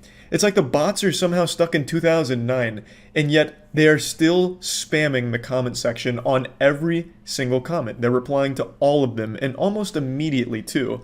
Which is why a lot of people don't comment anymore, because you can't really have a discussion since it's taken up with the bots. No sane person wants to leave a comment on a YouTube video and get 50 notifications just having their fucking phone blow up, vibrating like it's a perpetual Amber Alert, all with notifications that McButtmaster42 has replied to your comment 10 times saying the same shit like, hey, I'm making heaters over here, stop by. So obviously most people don't want to comment anymore because of this. So it ruins whatever discussion may have taken place. Contrary to popular belief, I, and many others, do at least peruse the comments from time to time, especially on things like the Moist Meter, because I like to hear what other people are saying about the same movie or same game that I experienced, because I like it. I like to engage in that kind of discussion, which is why I like streaming on Twitch so much, because I get to real time go back and forth with actual human beings. But on YouTube, humanity is extinct in the comment section, overrun by the machines. It's full-blown Skynet. If Skynet was run by actual fucking imbeciles. It's straight up dog shit. It's blatantly obvious bots. And when it's not just the same copy and pasted shit, what they're doing is they'll have like a picture of some girl's fat fucking titties, like some big honking milkers, and it'll say like, tap here for sex with me. And then they'll copy and paste whatever the top comment is that looks like it was made by someone with a pulse. So for example, on one of my Elden Ring videos, if the top comment was, wow, Charlie might be the most talented gamer of all time, he truly has achieved turbo super gamer barbarian status, then the tap sex for me, tap me for sex, fucking tap here for sex with me, those channels with like big ass out, like goat seeing themselves in the profile picture, what they'll do is they'll copy and paste that comment as their own so that way it doesn't look like they're a bot, hoping that someone will read that comment, think it was a real person that made it, and then click on their channel and get scammed. Because you're not having sex with that person, it's just a bot, but it's pretty smart in that it's copy and pasting a comment from a real person and trying to make it like their own. So it's such a fucking war zone of garbage in the comment section, all fought by non-humans, just actual robots. So it is ruining the comment section. It genuinely is, and it has been for like a full year now. And it's not just like the sexual scams like MILFs are looking for you, click here to watch me spread my pussy and say your name. More than just that, even aside from that, there's one that is bigger, a much more prevalent comment ruining trend. And it comes from verified channels, actual YouTube channels, real fucking verified checkmark channels, and they're all leaving the same copy and pasted note on every single channel. And I'm sure you've seen it, and you will see it under this one, and it goes something like this. We can all agree that this YouTuber never disappoints us with their content. And it usually has like a lot of, thumbs up, the updoots off the charts, because it seems like a positive statement, and it's coming from a verified channel, so people that are human beings are most likely just clicking the updoot on that, and they'll say like, oh yeah, that was sweet, agreed, super sweet, this YouTuber's amazing. But what it is that verified channel is just pasting that on every single channel they can find. It is, again, a bot. They're not manually doing it. I am certain that they're using a bot or some kind of script to paste that on every channel that they can find that has like any following whatsoever, in the hopes that when people see that, they're like, oh, this verified YouTuber is also a fan of my favorite YouTuber. Let me check out their content. They're being really supportive. Let's see what they're about. So they're hoping they'll leech a couple of people from the comment section by pretending like they care about what they watched. Even though they didn't watch it, they're not being supportive. It's just more copy and paste. It's all so similar, but they do change it up occasionally. For example, this verified YouTuber has left this exact comment on my videos for the last couple months. I tell ya, he must really love the consistency and quality of my content. And I love the consistency and quality of his comments too. Very insightful. He's very much into it, I can tell. So like I said, it's a ton of variations, but they're all saying the same shit, and it's copy and pasted everywhere on the platform. We can all agree legendary creators like this make our days. We can all come to an agreement here that fucking epic YouTubers like this make our dicks rock fucking hard, baby. Make sure to click my channel. I'm verified. Check it out. Don't forget. It's disgusting. It's shameless. And I can't imagine it even works, because when you go to their channels, and I have made the mistake of checking it out, they only get like maybe 10 views on the videos. Like I don't want to give any of the channels away here because they're looking for attention, obviously. But one of them had like 500,000 subs, and all of their videos had less than 200 views. So either this YouTuber fell off harder than Simba's dad in The Lion King, or it's a bot. Fake. And their subscribers are not humans. They just paid for it, and they're all bots. Not a legitimate account. Now, there's really nothing to do as the YouTuber here to combat this phenomenon happening in the comment section. You can set like blocks on certain phrases, words, links, and all that, but they somehow always find a way to get around it. Just like Jacksepticeye mentioned. They'll change certain phrases, they'll change a couple of things, and somehow it just slips on by again. There's just no way to really stop it. It'd have to come from YouTube's end to verify whether or not the account posted in the comment is a legitimate account or a bot. And I don't have like the real solution here. I don't have the answers. I just wanted to talk about the problem. There is no solution at the moment, but I would love if the comment section could actually be going back to human beings discussing things and human beings embarrassing themselves instead of robots doing it and trying to scam each other. So yeah, I just wanted to talk about this since Jacksepticeye brought it up, and a lot of people have noticed it in my comment section as well and have been asking me about it to do something. There's not a whole lot I can do. This would have to come from YouTube's end as a platform-wide change in how they identify what are and are not bots. That's like the only way to stop it, and I don't know if that's coming anytime soon. I don't even know how they'd do it if they tried, but I just wanted to at least bring it to your attention and let you all know that yes, I see what's going on too. And I'm also not happy about it. So yeah, that's about it. See ya. Yeah, I'm not going to sugarcoat this. What you're about to see is going to make you upset. But I'm showing you this for your own good. For too long, you've lived in ignorance, burying your head in the sand, hiding in shadows, trying to avert your eyes from the truth. And now it's my job to drag you kicking and screaming into the light. OnlyFans. All of us have heard of it. This platform has blown up significantly over the last 2 years. It's become like the peanut butter and jelly of porn. Every single person has tried to make an OnlyFans at this point. But I don't think many people, myself included, realized how much money the top creators on OnlyFans are pulling in. Recently, Amaranth and Belle Delphine posted their OnlyFans earnings, and they are fucking shocking. Just look at this. Amaranth has pulled in 33.7 mil in total. Amaranth made more than the newest Matt Damon movie. And this was released worldwide. She's making on average $1.5 million a month. That's more than most professional athletes. People are spending money on Amaranth's OnlyFans like it's microtransactions in Diablo Immortal. This is like the Pokemon Go of porn. She's making so much money, and she doesn't do like fully nude photos or anything either. She basically posts shit that you see people post freely on Instagram, but she puts it behind a paywall. It's genius. I've said this for like 2 years now since OnlyFans blew up. It is the smartest hustle anyone can do because most of the top percent on OnlyFans don't even do like actual porn or nudity.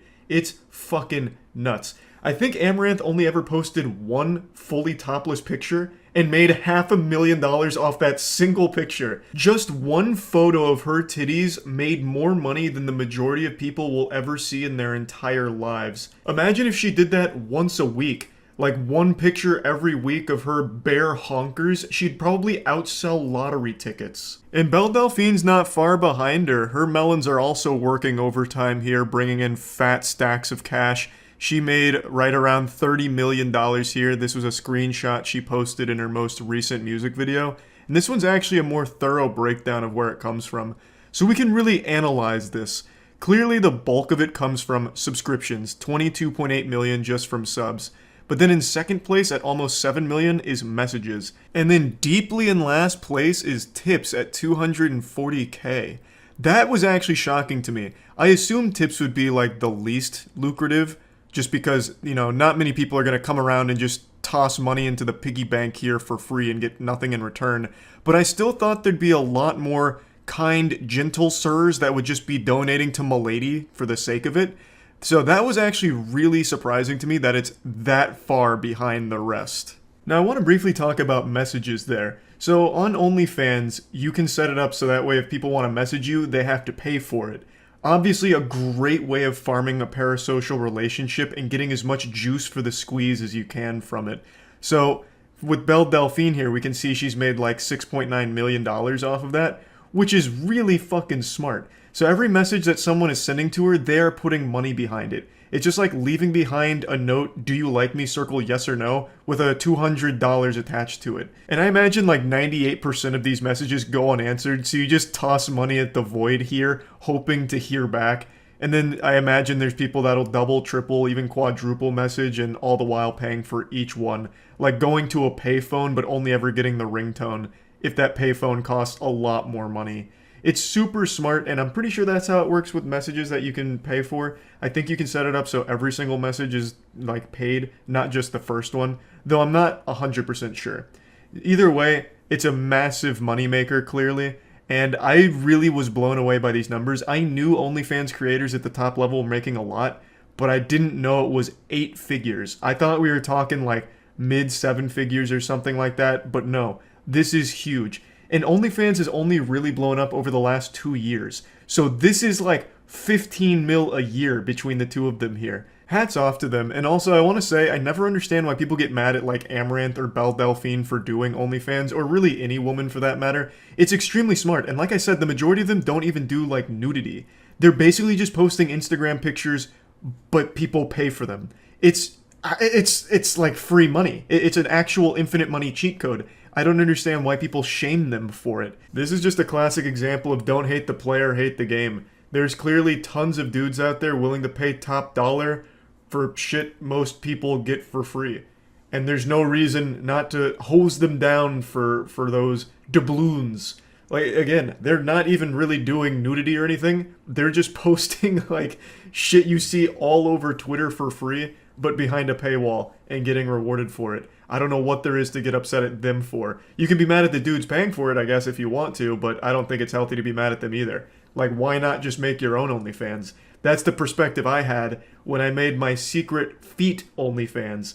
I talked about this last year. I went incognito mode. I went undercover on OnlyFans and made a completely isolated OnlyFans, not associated with me at all, and it focused on my feet. So I posted pictures of my feet as well as a couple videos and hope to get a following and see how like difficult it is to actually go from 0 to top 1% of OnlyFans. So I'd promote it on like Twitter occasionally, and after about 8 or 9 months, I had 0 followers, 0 subscribers, whatever, nothing. Literally nothing. Radio silence, crickets. My feet OnlyFans was a colossal disaster, so much so that I'm never going to say the name of it because I'm so ashamed. I'm so embarrassed. If it got really popular, I wouldn't have shut the fuck up about it. I would have been rubbing it in people's faces like, I told you my feet were cool, I knew I could do it, and then also make a point like, yeah, you can actually grow an OnlyFans pretty easily. But that wasn't the lesson I learned.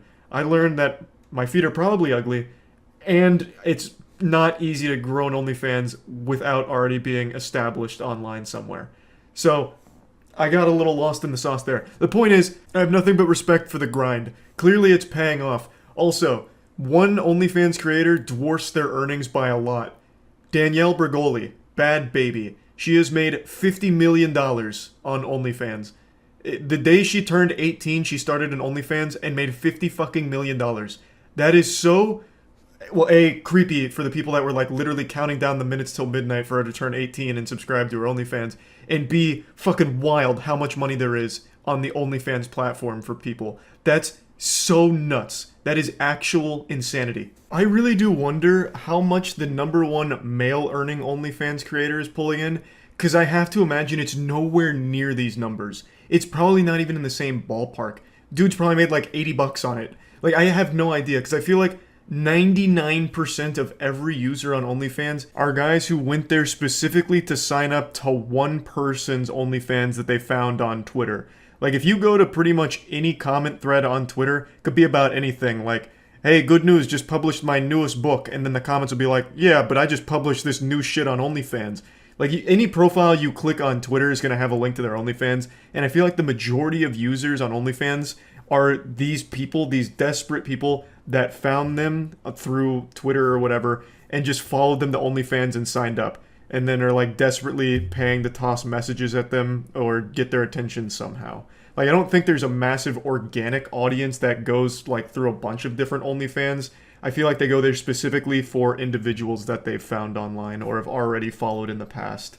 I don't think there's a massive market on OnlyFans for male creators. At least I don't think so. I'm just talking out of my ass here because I have no data to back it up. I haven't seen any male OnlyFans creators post these kinds of screenshots to talk about their earnings. I obviously know some of them do well for themselves. Like, I know Tyga has his own OnlyFans that actually does decently for itself.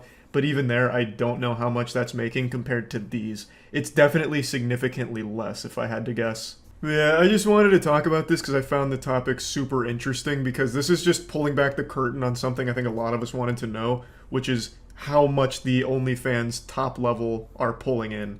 And it's way, way more than I thought, and probably most of you watching expected as well. So yeah, that's really about it. See ya. So, you seem kind of like a bit wacky. Would you rather, do you have OCD or would you rather have like ADD? It seems like you may have possibly both of them. This is a pickup artist class, but your small little dick probably doesn't know about that. These classes will turn you into a champion of the male species. This will teach you how to go outside and get pussy immediately, sodden panties within a 1 mile radius just because you left your house. These classes are guided by PUAs, pickup artists. They are the finest heroes of the male population. Now I want you to sit right there with that micro dick of yours and learn from the masters. Obviously, lesson 1, so try and diagnose the girl that you're flirting with either OCD or ADHD. That's basic shit right there. That's page 1 of the pickup artist book. So I hope you're ready to get completely enlightened. No, I don't have either one. Well, which one would you choose? I wouldn't. I mean, you wouldn't choose one. Well, why would I have This is a scenario in which I'm asking you a question. Why wouldn't you choose one? I just don't want to. Well, are you scared of having one, or is that like it's? Yeah, what's the matter, huh? Are you afraid to have OCD or ADHD? What kind of coward are you? You probably can't even handle my follow-up question. Would you rather have herpes, chlamydia, or both? Here's my number. Please call. No, I'm fucking kidding. I'm a virgin. Please, I don't have either one of those. Just call. No, I just. It's a hypothetical situation. I mean, is Right. that really that hard for you to imagine which one you would rather have? Okay, I love this woman because she is so mean. Yeah, I like that you said, you ask her this question, she's like, I won't choose this. Well, is it really that hard for you? I mean, what a great, I mean, that's a strong disconnect, but it really is what a woman who is this antagonistic is going to need to continue to just stay in the interaction. Now, to give a little explanation on what this all is, the video is from a lesson that was given to a class which was led by that man right there asking about OCD and ADHD, the guy that looks like he coddles an anime lolly figurine every night before bed, and occasionally they cut the footage so that way that guy and the leader of the pickup artists organization cult, that way they can chime in and break it all down for us laymen to understand, so that way we too can employ these expert tactics in getting laid. So that's what you're hearing right there, where he says, I love this woman because she's so mean. And she is very mean. Like, why wouldn't you just, pick OCD or ADHD? It's not like a weird question. Like, that's some pretty standard shit. So honestly, I think the fault's on her for making this interaction a bit weird. I mean, to me, like ADD, like you seem to have ADD because your eyes are twitching all over the Okay, I'll place. pick ADD. Or OCD, because it seems like you're obsessed with small little details. I mean, which one? OCD, yeah. Well, which one is it? The question was to ADD. pick one, I'll and now pick you're ADD. fluctuating as though you don't really have a formulated opinion. So I don't really I'll understand pick ADD. But notice that she's laughing. He's pushed her, but she's laughing. That's an interesting point from Ace Asshole Artist here, where she is laughing about this absolutely psychotically odd question, and it seems like he doesn't understand there's a difference between getting laughed at and getting laughed with. She's very clearly laughing at this fucking goober. Now this is a woman, I don't think we have any shots of her standing up, but she has large enough breasts that she gets approached all the time. And she's probably used to being a total bitch to guys, or just turning and walking away if she doesn't like their approach. Now, this is a woman who will bitch shield you pretty hard in a bar, for instance. And if you're not willing to have conflict and get into some heat, you're gonna get nowhere. I was spoken like a true red-pilled Redditor right there. These kind of guys are genuinely frightening, 100%, like actually scary individuals with their mentality and how they view women, as if these kind of guys are God's gift to girls and titties, and that they're entitled to all these women, and that women that aren't interested in them are just bitches that, just because their breasts are so large, their milk tanks are so full of milk that they only go after NFL quarterbacks and not the nice guys like these guys. These kind of men are 100% scary and just downright embarrassing to like the entire human population. What is your name? Jennifer. You're not going to shake my hand. Are you scared? Like, do you think am I that I heinous? think you're looking? a creep. Yeah. Oh, okay. You said that with such a smile, though. Is that? Because it's funny. I mean, it's funny when creeps come up and talk to you. Really? But it happens Kinda all the time. funny. But you're not running away. You're sitting there. Well, I'm being paid to sit here. You're being forced to. Yeah. That's what all women say to me, is they're being paid to sit next to me. He's got her now. That's a checkmate. She is going home with him tonight. That vagina is super wet. You can already just tell. Once she called him a creep, that's when you knew the deal was sealed. Pickup artists are infallible. They know exactly what they're doing. It's incredible how efficient they are at getting laid. You can see it right here. This girl is being paid to sit there. She acknowledges that, and yet she can't help but be attracted to this man due to his suave, his debonair, his incredible wordplay. It's just he's hitting all the right notes. Oh my goodness, it's amazing to watch a master at work like this. And it's so obvious that the only reason she's able to fight back the urge to just sit on his face and ride his tongue like a bicycle is because she's getting paid to sit there, and it would be unprofessional to do that in front of the whole class. I absolutely love that this girl's getting paid by these fucking losers to sit there and get hit on in the worst ways possible, and she can't even pretend to not be grossed out by these stinky greaseball weirdos. Right. So is that, I mean, you can do better than that in terms of aggression too. I mean, that's not. I can. I'm not really that. I'm a kickboxer, but. So you're gonna kickbox me? No, but I'm just saying. I'm not really that. I don't really worry about things like that. No. I mean, let me get a picture. Okay, jumping in again. So. Oh, no. Let me jump in here instead. Here, let me cut you off real quick, pussy sensei. This was so well executed. Oh, you're a kickboxer, huh? Well, are you gonna beat my ass? Oh, let me take a quick picture. Nothing weird about that. Make sure you bring your disposable camera. If you're gonna flirt with a girl and you go without a disposable camera, it's like going into battle without a katana. You're gonna lose. You don't stand a chance. You're not gonna get laid unless you bring a disposable camera and snap a quick little titty picture of her when she's, caught off guard.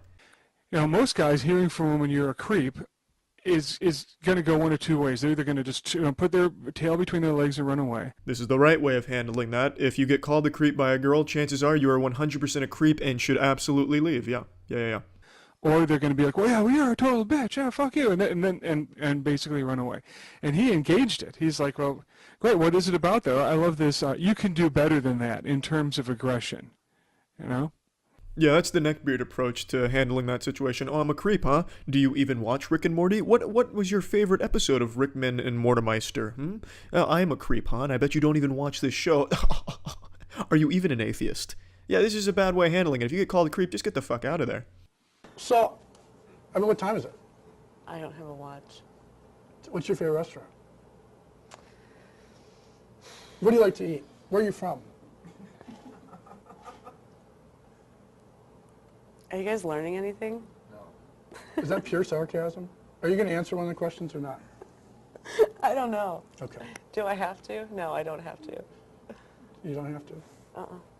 And now you're twitching your hair like you're thinking. Because you're a psycho.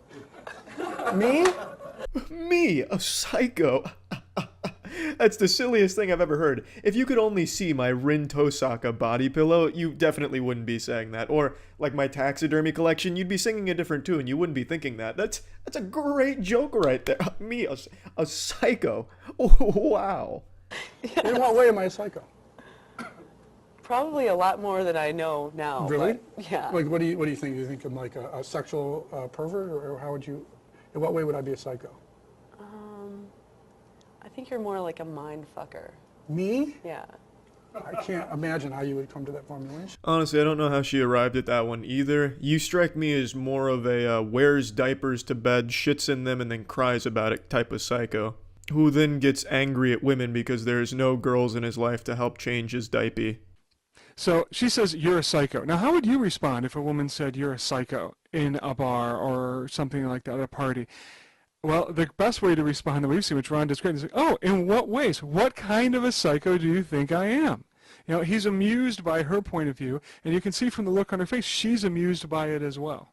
It's actually one of the worst ways I could think of to responding to being called a psycho, asking her what kind of psycho she thinks you are. To be honest, I really feel like the goal of pickup artists isn't to actually get laid or make a connection with a woman or anything like that. I think it's just about having a long enough interaction with a woman that it counts as like a personal best record. Like, hey, I was able to keep this girl talking to me for 40 seconds before she vomited and ran away.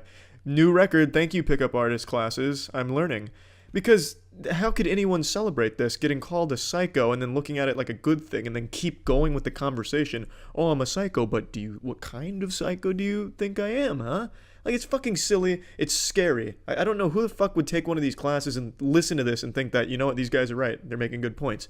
Because they're not. This is just downright scary. Genuinely fucking frightening. So, I mean, do you often like have sex with mindfuckers? Is that how you know that, or what would you say? No, it just seems like it's like a vibe. It's just a vibe. Okay. Just All an right. instinct. Fine. We'll stop there.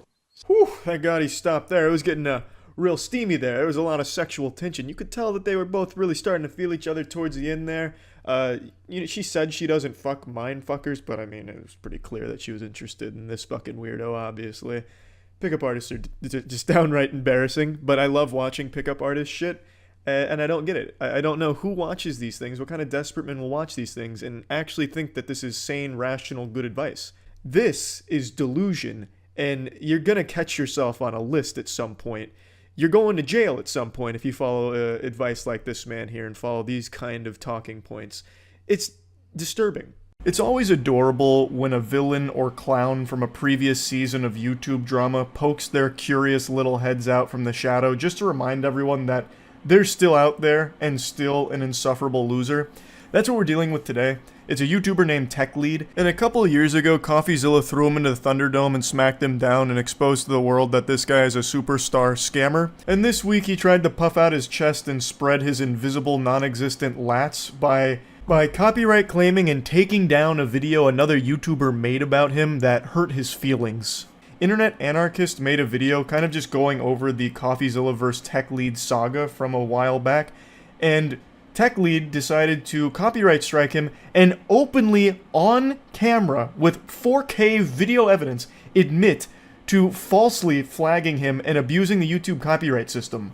This delusional douchebag attempted to take a victory lap over Internet Anarchist's corpse, gloating about his abuse of the YouTube copyright system. His sensitive little feelings led to the hatred blinding his eyes like cataracts, and him not realizing that he is openly admitting to something you are not allowed to do and can get into big trouble for. As I've mentioned in the past, there is a very popular case where YouTube themselves actually stepped in when someone was notorious for false flagging other YouTubers' content, took them to church and put the fear of God in them. Like, the false flagger back then got slapped with massive fines per instance of their abuse of that copyright system. So it is something that is taken very seriously, and this dumb, insufferable asshole is openly admitting to it on camera. That's not even doing it justice. He is so proud of it, he was wearing that like a Boy Scout badge on his jacket. But I'm assuming the stupid potion that he drank must have wore off, or maybe someone in his life kicked down the front door and told him how terrible of an idea that video was, because he has deleted it as of this afternoon. So the only footage I have to show you is from the Internet Anarchist, who was kind of just cutting the most shocking bits of what he openly admits to. I tend to copyright strike down any expose videos on me because I understand that these are not real exposés. There's no journalism involved in here at all. Journalism is probably the boogeyman that keeps him up at night, haunting his nightmares. Because any journalist that ever looks into TechLead will find the most filthy and foul resume ever. This guy super sucks, and any journalism that's ever done on him only further exposes how much of a scumbag he is. I also just have to mention that the title of his video where he talks about this actually gave me a bit of a belly laugh like fucking Santa Claus. He had the chutzpah to call the YouTubers he's referring to in the video scam-tubers and put it in his title. Marinate in that for a moment. That's like Justin Timberlake calling someone else an alcoholic. Welcome to the world of business where people are afraid that they're going to be doxxed. Well, if you're going to come into business and do business in this world, yes, you're going to be doxxed. You better have an identity. And so then he takes to Twitter complaining he's going to have to dox himself to the TechLead. So you're saying I have to share my personal information to TechLead or let my video be taken down? He's afraid he has to be doxxed if he wants to counter the dispute. YouTube jumps in and says, well, you can also hire an attorney if you want to represent yourself. Well, yeah, this is business, right? People have a complaint against you. You can't just be a nobody and hide behind anonymity, right? You don't even have a real complaint. You have hurt feelings and thinning hair from the stress of being such a whiny loser. This is a ridiculous statement that just because you're in that field, you need to be doxxed. It's just, the way he talks about it, it just comes with the territory. You're out of your fucking gourd. Like, you've lost your marbles. I also can't stand the way he talks. He actually just sounds like what I imagine every Reddit mod who thinks their job is the most important thing in the world sounds like. One of the main reasons I will actually copyright strike a video, though, is I want to know who's behind the video, right? I want to know who these people are. What if it's somebody I even know in real life? Oftentimes these haters are people who know you very well, actually. I mean, this could be a real physical threat to me. That's called paranoia. Like, that's an actual mental disorder that you've got here. You might want to get yourself checked out for that one.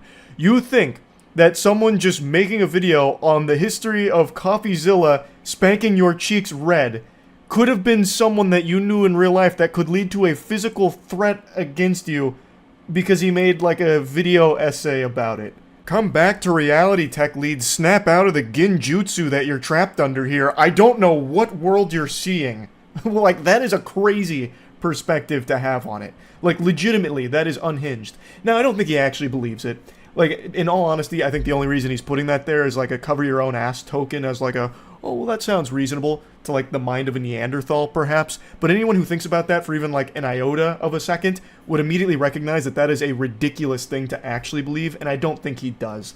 He's using that as some kind of justifiable reason for why he does that, but even he backpedals on that so quickly.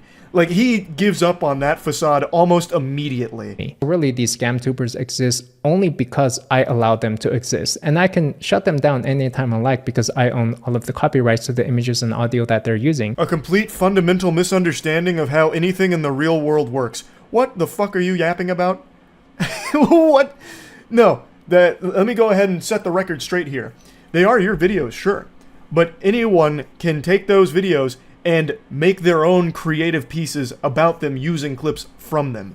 That has been argued in court 100 times at least, and every single time it is always ruled that that is completely okay to do, fair use, as long as they're not taking your entire video and using it, or doing nothing transformative with it, then they have the legal right to do so. They can take your video and highlight moments from it. Talk about moments from it, the same way I'm doing right here to throw tomatoes at you. What I'm doing isn't journalism. I'm just spitting on you and making fun of you for the absolute clown that you are. And I can do that, and there's not shit you can do about it legally. You're more than welcome to try. I will 100% use every single resource available to the entire legal firm that we have at our agency, Mana, which I am an owner of, to absolutely take you to court and embarrass you if you want to go that route. Though I don't think you want discovery to happen on your end, just a little hunch there, tech lead. But the point is, you're just completely wrong. Like this little supervillain monologue you're giving, like pinky to the mouth like Dr. Evil, they exist because I allow them to. Like your dumb little fucking speech has no teeth to it because it's completely fucking wrong. I will issue these copyright strikes on these new YouTuber, scam tuber videos. And I don't really care one way or another, I guess, but it's more of a hazing ritual for me, like a welcoming ceremony, just to let them know what they're in store for and who runs the show around here, who owns the content around here. Oh God, Jesus, stand back. Whoa, whoa, this guy means business, holy shit. He's going insano style. Gee, wow, he's going fucking swag mode. He runs the show. He's the big dog. He's the big shot. The sheriff on the block. Watch out. Damn. Yeah, this all seems like the actions of someone who really doesn't care. Whining in a YouTube video about why you're falsely copyright striking other YouTubers, and then openly admitting that it's not even legitimate. It's a hazing ritual for you, a welcoming ceremony. That's the lamest shit I've ever heard. I have no doubt that you got wedgies growing up, and now this is your way of taking some of that power back. That's what I feel with this shit. So this is my welcoming ceremony. What happens next in these copyright strike cases is typically we go into court proceedings where I have 30 days to file a legal action, which typically I'm not going to waste anybody's time doing. This is really just my welcoming ceremony, hazing ceremony for people, and so the video will probably be back up after a while. Now, regarding these copyright claims, the truth is, I don't really care.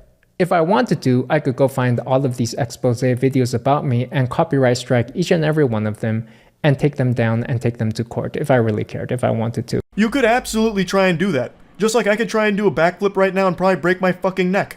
But you can definitely try it and you would 100% fail. Just like me if I tried to do a backflip. You are openly admitting here. This right here would be evidence if you tried this. Because you are openly admitting that it's just a hazing ritual, welcoming ceremony, and not real. They're fraudulent strikes that you're issuing, blatantly abusing the copyright system. So, if you did actually take these to court, like the big shot you are, you would probably incur huge fines as a result of it, just like the last guy that YouTube beat down financially for this exact thing that you're talking about here. How dumb can you possibly be? He is with his whole chest talking about how he's abusing the YouTube copyright system here. And that is something that YouTube does take very seriously. So I'm very curious to see what they're going to do about this going forward. He has deleted his confession video already, and now Internet Anarchist video has been reinstated as well. At the very least, it seems YouTube is aware of this situation, so it's just a matter of what are they going to do about it going forward. But yeah, I had to talk about this a little bit. This guy, Tech Lead, is a complete fucking loser. That's really about it. So yeah. Another day, another whiny, entitled loser having a meltdown and freak out in a fast food drive-thru. This time, the temper tantrum is caused because he was declined a pup cup. I'm gonna have to ask you to leave, please. I'm doing a video. I'm gonna need you to leave, sir. Why was the reasoning why you won't give me a pup cup? We're not allowed to do pup cups. Yes, you are. I come here 2-3 times a week, every week, and get a pup cup. As a dog owner myself, I am very familiar with this item. It's super simple. It's just a cup of whipped cream. It's not winning any Michelin stars, but it's just a nice little treat for your dogs if you're going to a couple of fast food places that offer it. I think the main one is Starbucks. But I didn't even know it was like super common outside of that. So it's not surprising that they're saying, no, you can't get a pup cup here. And also, 2 to 3 of those a week? That's excessive. At that point, just get your own can of whipped cream. Like, what the fuck? Every time I come here. They're not supposed to do pup cups. If they're doing it, they're not doing what they're supposed to be doing. Do you not understand? It's just a little cup of whipped cream. So I need you to leave, please. Why won't you give me a pup cup? Because we do not do pup cups at this establishment. Bullshit. Came here yesterday and got a pup cup. Somebody hand me the phone, please. Call the police. She's calling the police because I want a pup cup? She's calling the police because you're an annoying pest that refuses to leave, even though she's told you multiple times they don't do pup cups.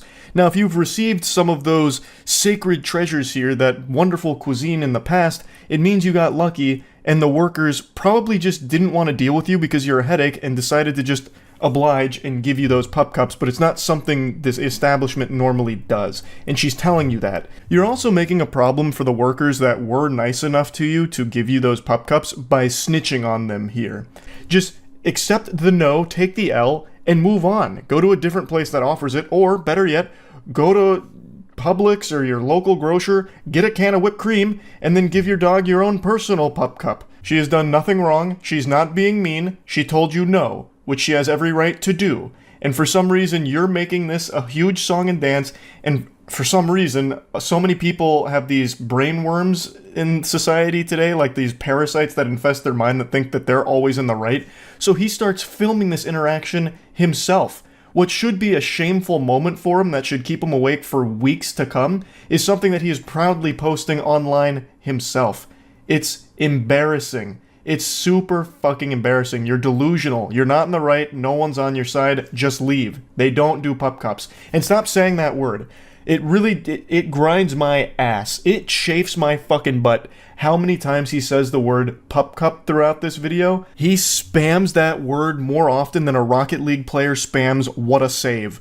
It drove me nuts. It was so fucking grating. Let's see what the police have to say because a person wants a pup cup? Seriously, you're calling the police because someone wants a pup cup.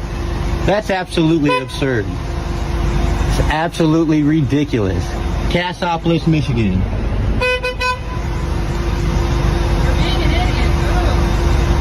I'm not entirely sure who shouted for being an idiot. My guess is it's one of the customers behind him since he's clearly congesting the drive-thru here and putting it to an absolute halt, grinding it to a standstill.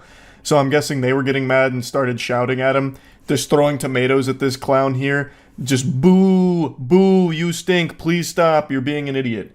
That's my guess. But it also could have been one of the workers from inside saying that, because he's now making everyone's day much more miserable there. He just doesn't seem to grasp that it has nothing to do with the pup cup, it has to do with his refusal to leave after being told no. No. That's absolutely ridiculous. All you have to do is put some goddamn whipped cream in a and so that my dog can have a pup cup. And I was paying for it. I asked to pay for it. So fucking what? They still said no. It doesn't matter how easy it is, they don't do that here. Your dog's not gonna die from lack of pup cup. It's not like that's the only sustenance keeping it alive. It's not just going to fucking explode if it doesn't get, like, the sugar from the whipped cream. It'll be fine. Go make your own pup cup at home and get the fuck out of the drive-thru and stop making everyone's day more miserable and worse by your presence. You absolute worm. You McDonald's people need to start, like, come on now. It's a freaking pup cup. Arrogant McDonald's manager right there. Right there. Cassopolis, Michigan. I'm going to corporate with this. McDonald's doesn't support dogs, but you want me to round up to support the freaking kids every time I come here? What the hell is even that? What are you saying? This man's gone loopy from how upset he is at getting told no. He's just not making any sense. It's just a bunch of mumbo-jumbo gobbledygook here. No, this isn't even a coherent rant anymore that he's yelling about. Just flapping his gums over nothing. What do you mean you're going to send this to corporate? What do you think they're going to do about it? What do you think their response is going to be? Excuse me, McDonald's CEO, Ronald, sir. Look at what just came across my desk. Take a peek here. It seems one of our restaurants in Cassopolis, Michigan did not serve a customer a pup cup despite being asked to. Shut it down. Get the Hamburglar on the line right now. We gotta take that establishment offline ASAP. Track down the customer and give him a lifetime supply of pup cups ASAP to make this right. Like, this isn't even something they offer. What is corporate gonna do, you fucking goofball? It's a little bit of whipped cream in a cup, and I'm paying for it. It's a pup cup. Quit being so stubborn. Just give me a freaking pup cup. This could all be averted with a little bit of whipped cream in a cup for my dog. Why don't you stop being so stubborn? This could all be averted if you weren't just such a whiny little baby man. Just take the no and leave. Scram! Get out of town. Oh my goodness. This is why America's going to people like you. We don't do pup cups. I come here 2-3 times a week and get a pup cup. Tell me I can't get a pup cup. Ah, yes. This is what's wrong with America. This is the reason why America's going to shit. They'll no longer serve a good red-blooded American patriot like this man a pup cup that he was trying to pay for. What happened to us? We used to be a proper country. Wait till you lose your job when I send this to corporate. I'm waiting till the police get here. Not much, man. It really didn't need to escalate like this, but You're right, it definitely did not need to escalate like this. But you're a little bitch who couldn't just take no for an answer. So it did escalate like this. And what do you mean, wait till they lose their job? They've done nothing wrong. They've done absolutely nothing wrong whatsoever. No one's losing their job here. And she's sitting there making a big deal saying, we don't do pup cups, you need to leave. I want you to leave. I'm like, hold on, I'm going to pull up my phone. I'm like, you guys are really refusing to give me a pup cup for 35 cents? That, you know, it shouldn't be escalating. She's like, I'm calling the cops if you don't leave.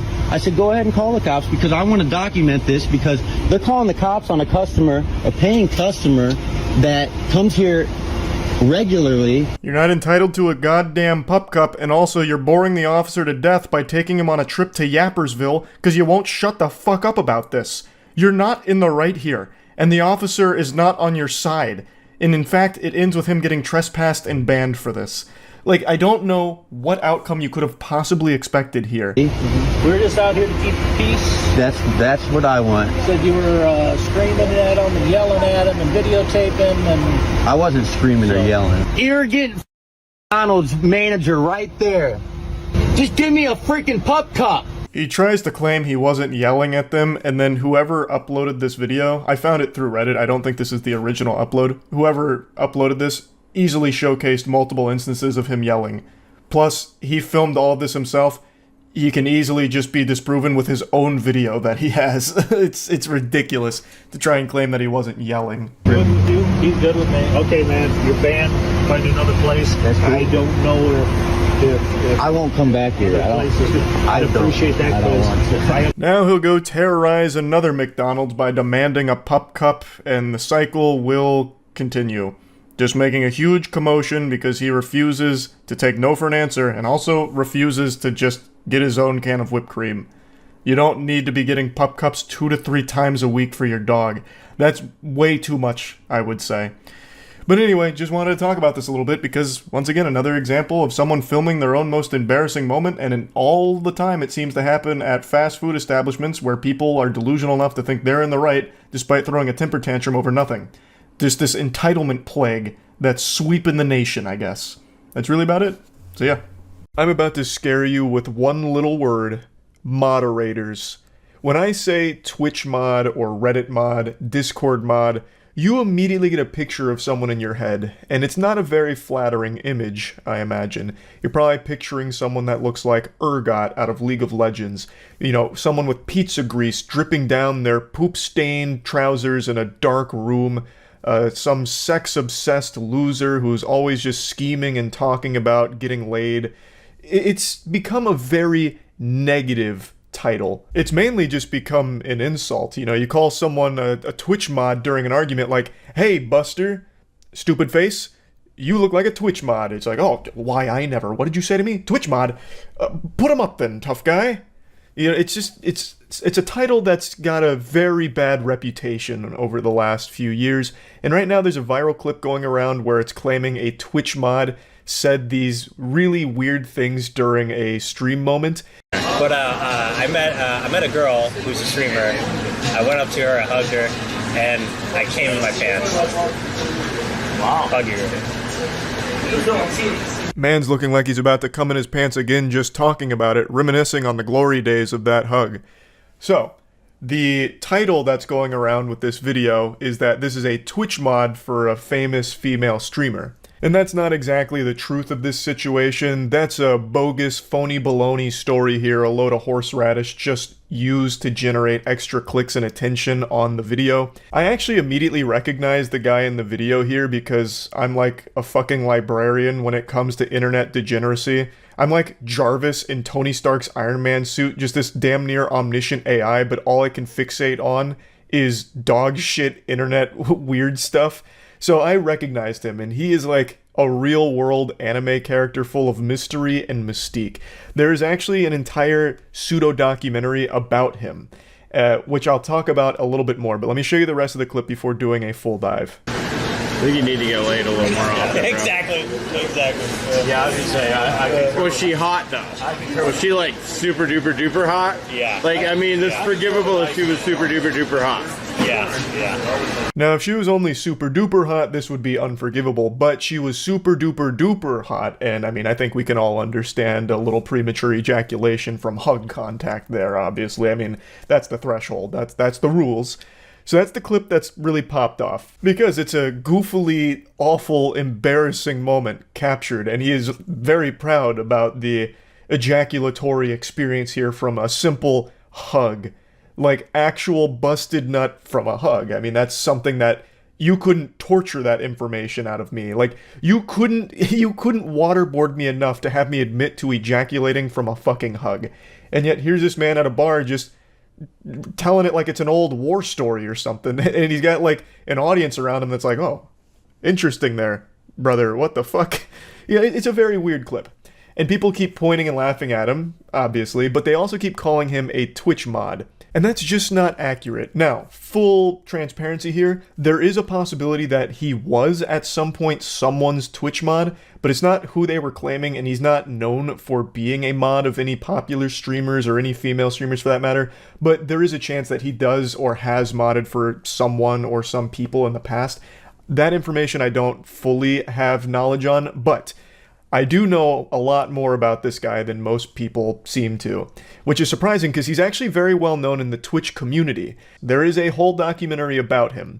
He was a 27-year-old virgin at the time of filming this video here, and it's a very open and honest look into his whole life. He became known for his extremely aggressively sexual comments in people's stream chats, female streamers' stream chats, as well as his tweets, where they're all just sexually charged. A lot of them are about pegging and just how often he's nutting, making his cum face, his orgasm face. Like, it's all very sexually charged stuff. So he got a reputation for being, like, creepy for that. And what's very interesting is that he actually opens this interview with the channel Built Differently with the exact same speech, the exact same proud monologue that he just gave in this viral clip that came out 2 days ago. Well, There was one time when I met ST Peach, she gave me a hug. I met her the first time, and I ended up jizzing my pants. I ended up leaving the convention, going back to my hotel room, changing my underwear and my pants, and then going back to the convention. It's got sad music playing like Mr. Krabs on the world's smallest violin, but he seems very proud of this. He's now told this story twice. This feels like it must have been the most exciting moment of his entire being. Like the entire 27 years he's spent on this planet all led up to that moment of filled trousers from the hug. So like he's just very upfront with everything about himself, and he is a virgin, or was a virgin when this was filmed, which I imagine most of you are saying like, yeah, that sounds about right. That's par for the course being a moderator. But his story, like his X-Men origin story, is probably a little different than what you're expecting. He is a virgin by choice. He had a girlfriend, he says it'd been about 10 years, and the reason they broke up is because he didn't want to fuck her without a condom, and she was insistent on him clapping her cheeks raw. I mean, of course, you have to take all this with a grain of salt. There's a possibility he's just making up erotica fanfic here. It could not be real, but he is telling this story about his previous girlfriend, and now it's been 10 years, and he doesn't masturbate, and he doesn't watch porn. All he does now is have wet dreams and make sexually charged tweets and shit all the time. He also then told a story about how he went up to some girl's hotel room during a convention, and she got naked, and then he said, nope, I'm out of here, not doing that. He is saving himself for the right girl. So he is a virgin by choice until he meets a fucking angel, which is totally fine. You know, he shouldn't feel pressured into having sex if he doesn't want to. But then on the flip side of that coin, why is he always talking about sex? Like, that is his whole brand, is always talking about sex. He has built a reputation on Twitter for, like, replying to female streamers' tweets with, like, pictures of himself and then making conversational sexual topics out of it. It's very weird. So if he is choosing not to have sex, why does he just always talk about it? And then in the same interview, the interview is fascinating, by the way. In that same interview, he says that there's really no streamer that he'd even want to date. Yet he is always like horny posting in their chats and on Twitter. It's so interesting. I think one other time, this was like the third TwitchCon, but this was like at a party when I was drunk. Yeah. There was a bunch of girls dancing up on me, and then I just like, yeah. That's badass. Dallas. He's also just constantly dumping yogurt into his pants anytime there's physical contact with a woman, it seems. He tells a couple instances here where he once again blows his load in his pants. He's like, this is the beginning of the beginning of the interview here. So he was just like proud of it, it seems. Like 3 times out of the week, I usually wake up and it's like a puddle. If I did, I would feel out of place. You know what I mean? It's not. Oh, me. dude, I just forgot that you come on this bed. I'm sorry, I shouldn't be sitting on it. Now, since he doesn't masturbate allegedly, it sounds like his body is rebelling against him. So he says about 3 times a week he wakes up in puddles of cum. That's a terrible way of starting your day. Waking up in a puddle of cum, just splish splashing in cum every time you wake up, that sounds fucking terrible.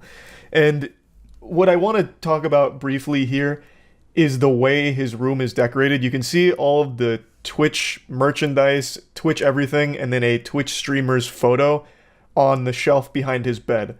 So he very clearly lives and breathes the Twitch ecosystem, and I legitimately do find that very sad.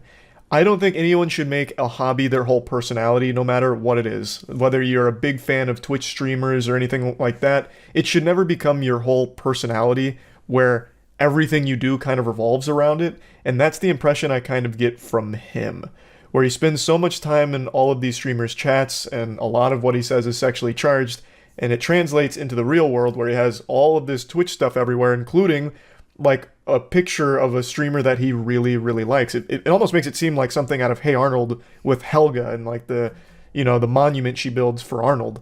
It's just, it's an obsession, and that's not good. Fear because I ejaculate so much in my sleep that the first girl I ever have sex with, I'm gonna end up getting her pregnant. I also know that because like I got tested for my sperm, and it's like I got like those double-headed. My sperm count is up there. the potent god seed, I suppose, talking about like double-headed sperm. Man's got fucking chimera sperm, I guess. Wild stuff. Like I said, it's a very fascinating interview. They eventually take him to a strip club. It's all very wacky. But yeah, I guess the only thing I really wanted to focus on is that the story is wrong around that clip. He's not a Twitch mod. He's something much more than that. He's been well known in the community for a long time now. And still, of course, a very weird clip. In fact, a series of very weird clips from him and very weird tweets and Twitch chat messages over the years. But yeah, I just want to talk about this a little bit, and that's about it.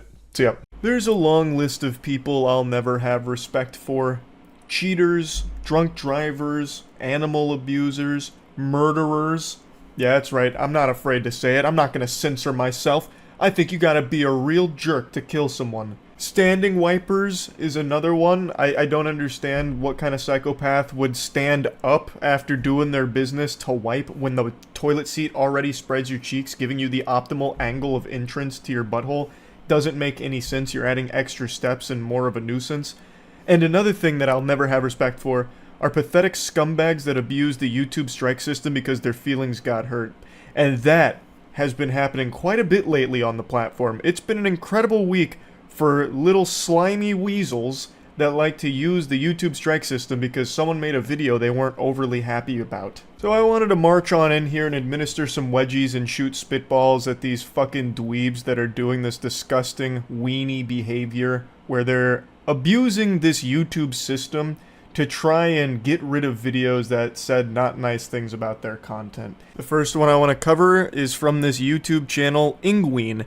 They received a copyright strike from another YouTuber named The Manny Show. I'll go ahead and play a clip from this video that explains it. That one of my videos had a copyright takedown, which is very new to my channel. The video in question that was taken down is why everyone hates The Manny Show. And the YouTube automated email says, "Hi Penguinz, we received a copyright removal request." I was unfamiliar with The Manny Show before this situation, and I really missed 30 minutes ago when I was still in ignorant bliss about who this was, because this shit is insufferable. It's a massive YouTube channel that just aims to fill the shorts algorithm with brain rot content to try and farm subs off of it. It sucks. It super sucks. Copyright strikes are a huge deal. It's more than just the video getting taken down. It affects the entire channel. I'm sure all of you are familiar with the strike system on this platform. It's the nuclear option. When someone does that, it's a declaration of war, and that's when things get extremely serious. And it's also an unforgivable sin on the internet. If you ever have that little devil on your shoulder that convinces you to file a copyright strike, just know that blemish is gonna haunt you for the rest of your fucking life on the cyberspace. People don't forget that. So if you're filing a strike on a channel, you better hope that that channel is publicly beheading puppies or something, because otherwise, everyone's going to hate you for it forever. Strikes, in an ideal world, would be reserved for repeat offender channels that are publishing like borderline criminal content. Anything aside from that, and you could just file a normal copyright claim and block. You don't have to choose to strike the channel. You can just take down the video you think is in violation of your copyright or whatever, and have that be that. But when you go the extra step here and put the cherry on top of the shit cake with a strike, then it becomes a huge deal. But in a situation like this, the Manny Show would still very much be in the wrong, even if they took the lesser of two evils and just removed the video without the strike. Because they have no grounds for removing the video whatsoever. They have no legs to stand on. It's a completely fraudulent claim that blatantly abuses YouTube's system. The channel that was struck, Penguinz0, is a commentary channel that will play a clip from a piece of content, let it play for like 10 or 15 seconds or so, and then talk about it, giving their commentary on whatever they're going over, whatever the subject is. Looking at the removal request, we can see that 13 seconds of the video was enough to lead the Manny Show to strike the entire fucking channel here. That's some fucking filthy fish paste right there. 13-second clip was enough to have the Manny Show bring the hammer down with the iron fist on the channel, because Penguinz0 was saying some less than stellar things about the Manny Show, I guess. But you can't strike someone because your feelings were hurt over what he was saying about your content. That's just not how it works. He hasn't violated any rules at all. You are totally fine to play bits and pieces from other content and then talk about it, transform it with your commentary, your jokes, your input, whatever it is. It's not like Penguinz took the entire video from the Manny Show and re-uploaded it without adding anything to it, without changing it whatsoever. There was no rules that were broken here, at least not from what I can tell. I also will just never understand this strategy of doing something like this, because as the Manny Show or part of the Manny Show team, you would have to know that Penguinz or any commentary channel ever would see this and immediately talk about it, because this is just a big no-no. This is like an unwritten rule on YouTube that you don't strike another YouTuber just because they hurt your feelings. That will always backfire on you in the biggest possible way, and it puts all of the eyes on you as the bad guy, as the villain. You won't get support for that. No matter what Penguinz was saying about you, and I can't go watch the video since it's been taken down, but I imagine he was calling him cringe or something. Now you have made things significantly worse for yourself. The video title that got taken down was Why Everyone Hates the Manny Show, and I don't know what the reason behind it was, but I can tell you what it will be now. The reason why everyone hates the Manny Show is because they're very sensitive and file false strikes on other YouTubers' channels. I can now answer that question for why people hate the Manny Show. And that's because of your actions. Not even because of your content, it's because what you've done when someone criticized you. It's fucking stupid. It's so dumb. Speaking of dumb and stupid, we have the actual fucking mascot for those things, Tech Lead here. He is apparently still filing false DMCA claims. I just made a video talking about him. I called it Complete Loser. I went over his last fraudulent strike that he issued on Internet Anarchist. Mudahar posted this on June 29th, so only a couple days ago. This appears to be a screenshot of Tech Lead filing a DMCA takedown request. This is a classic SpongeBob, how many times do we have to teach you this lesson, old man moment. This one is particularly enjoyable though, because this means that YouTube automatically declined Tech Lead's attempt to falsely strike another channel. This doesn't happen super often with YouTube, but they do have measures in place to prevent offenders like Tech Lead from abusing these systems once they're made aware of it.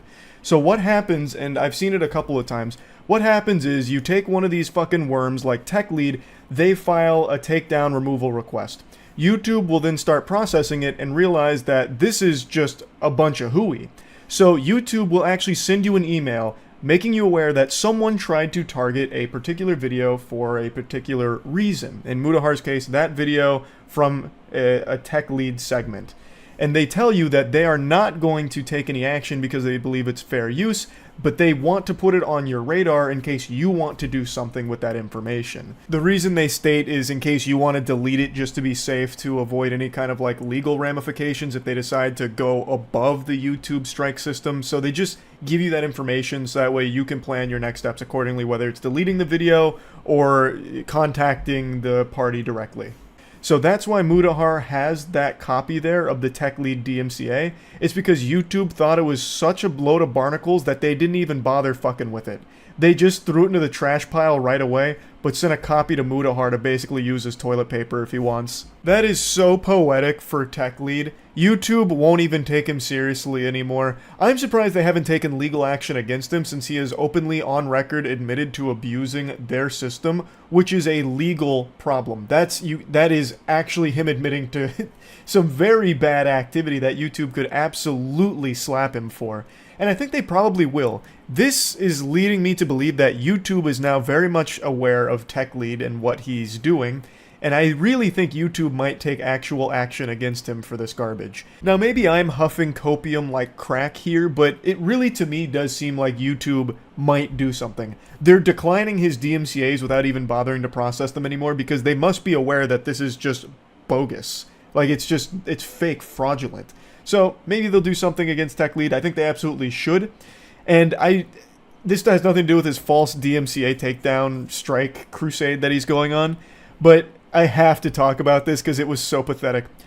A few nights ago, actually by this point it's probably like 5 or 6 nights ago, maybe even like a week ago, I'm losing track of time, everything's blending together.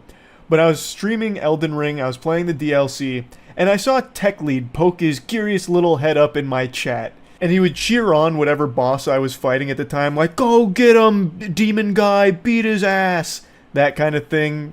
You called me a complete loser? Well, look at you, you're dying to this Elden Ring boss, loser. and nobody in the chat even noticed he was there.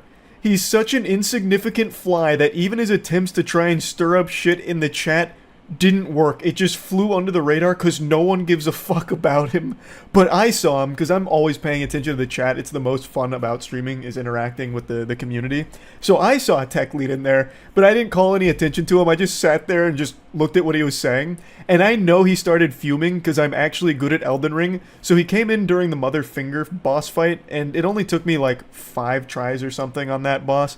And he came in there at like the third or so try. So he only got to see me take 1, maybe 2 deaths until I beat the boss. And then he just had to sit there and say some other nonsense outside of that because I wasn't struggling on the bosses.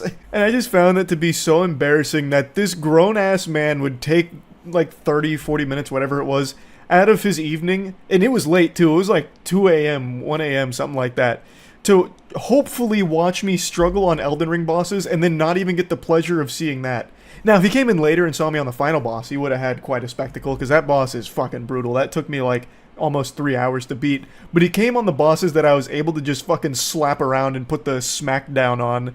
And he just had to sit there and just say nonsense, and no one responded to it. And I just see it and kind of like smile internally about it.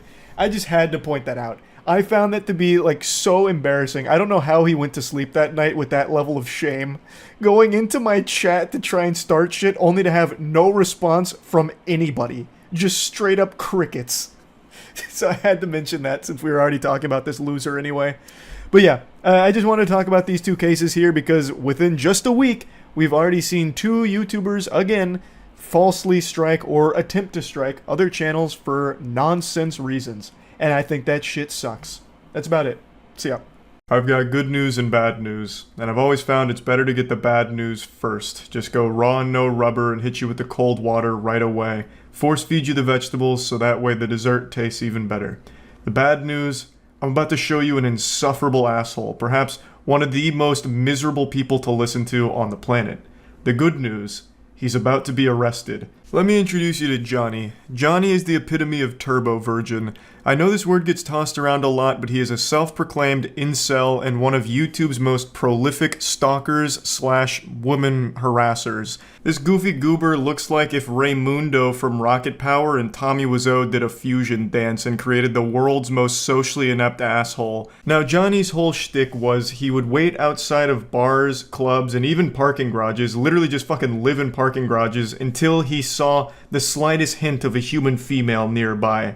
And then he would get his phone out and start recording himself, following them, insulting them, and demanding they fuck him. And he'd follow them for what felt like miles. These videos would go on for so long, and always it would end up the same. Them threatening to get the authorities involved because they were literally scared for their lives around this guy because he was completely unhinged.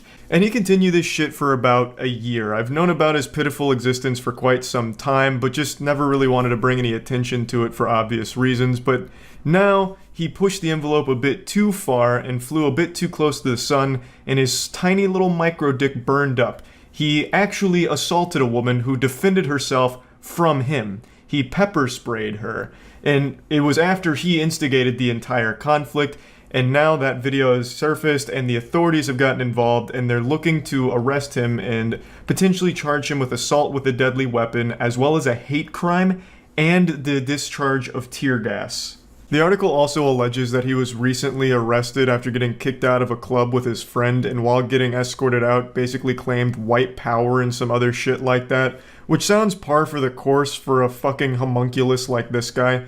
Imagine evolving for millions upon millions of years and ending up like Johnny.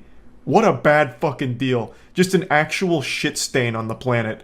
But anyway, I'd like to show you the video that is going to lead to his arrest. What triggered it all here and started this chain reaction where finally it looks like he will no longer be terrorizing innocent people on the streets. Can I hang out with you? That guy just stole my car, so he's... Where'd he go? Newport Coast?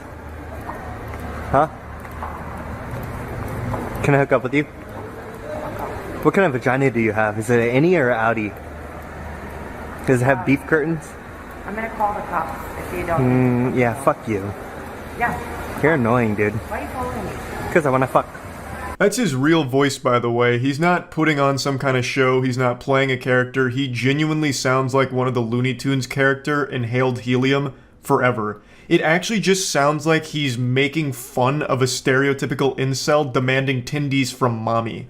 That is just his normal state of being. He does it unironically. Man's collected all the infinity stones of cringe and ascended to a level beyond pathetic. I'll go ahead and play the rest of the clip. My fat ass cock is ready to get hard for you. Cops are coming right Why would you call the cops on me, bro? I'm just speaking. It doesn't matter. Fuck you, you little bitch, you little void. Oh, you little. Whoa, what's wrong with you? Chill out, chill out, chill out. Hey, chill out, chill out, chill out. You just kicked me in the balls. You back up. You back up. You back up. Throw that at me. You're gonna.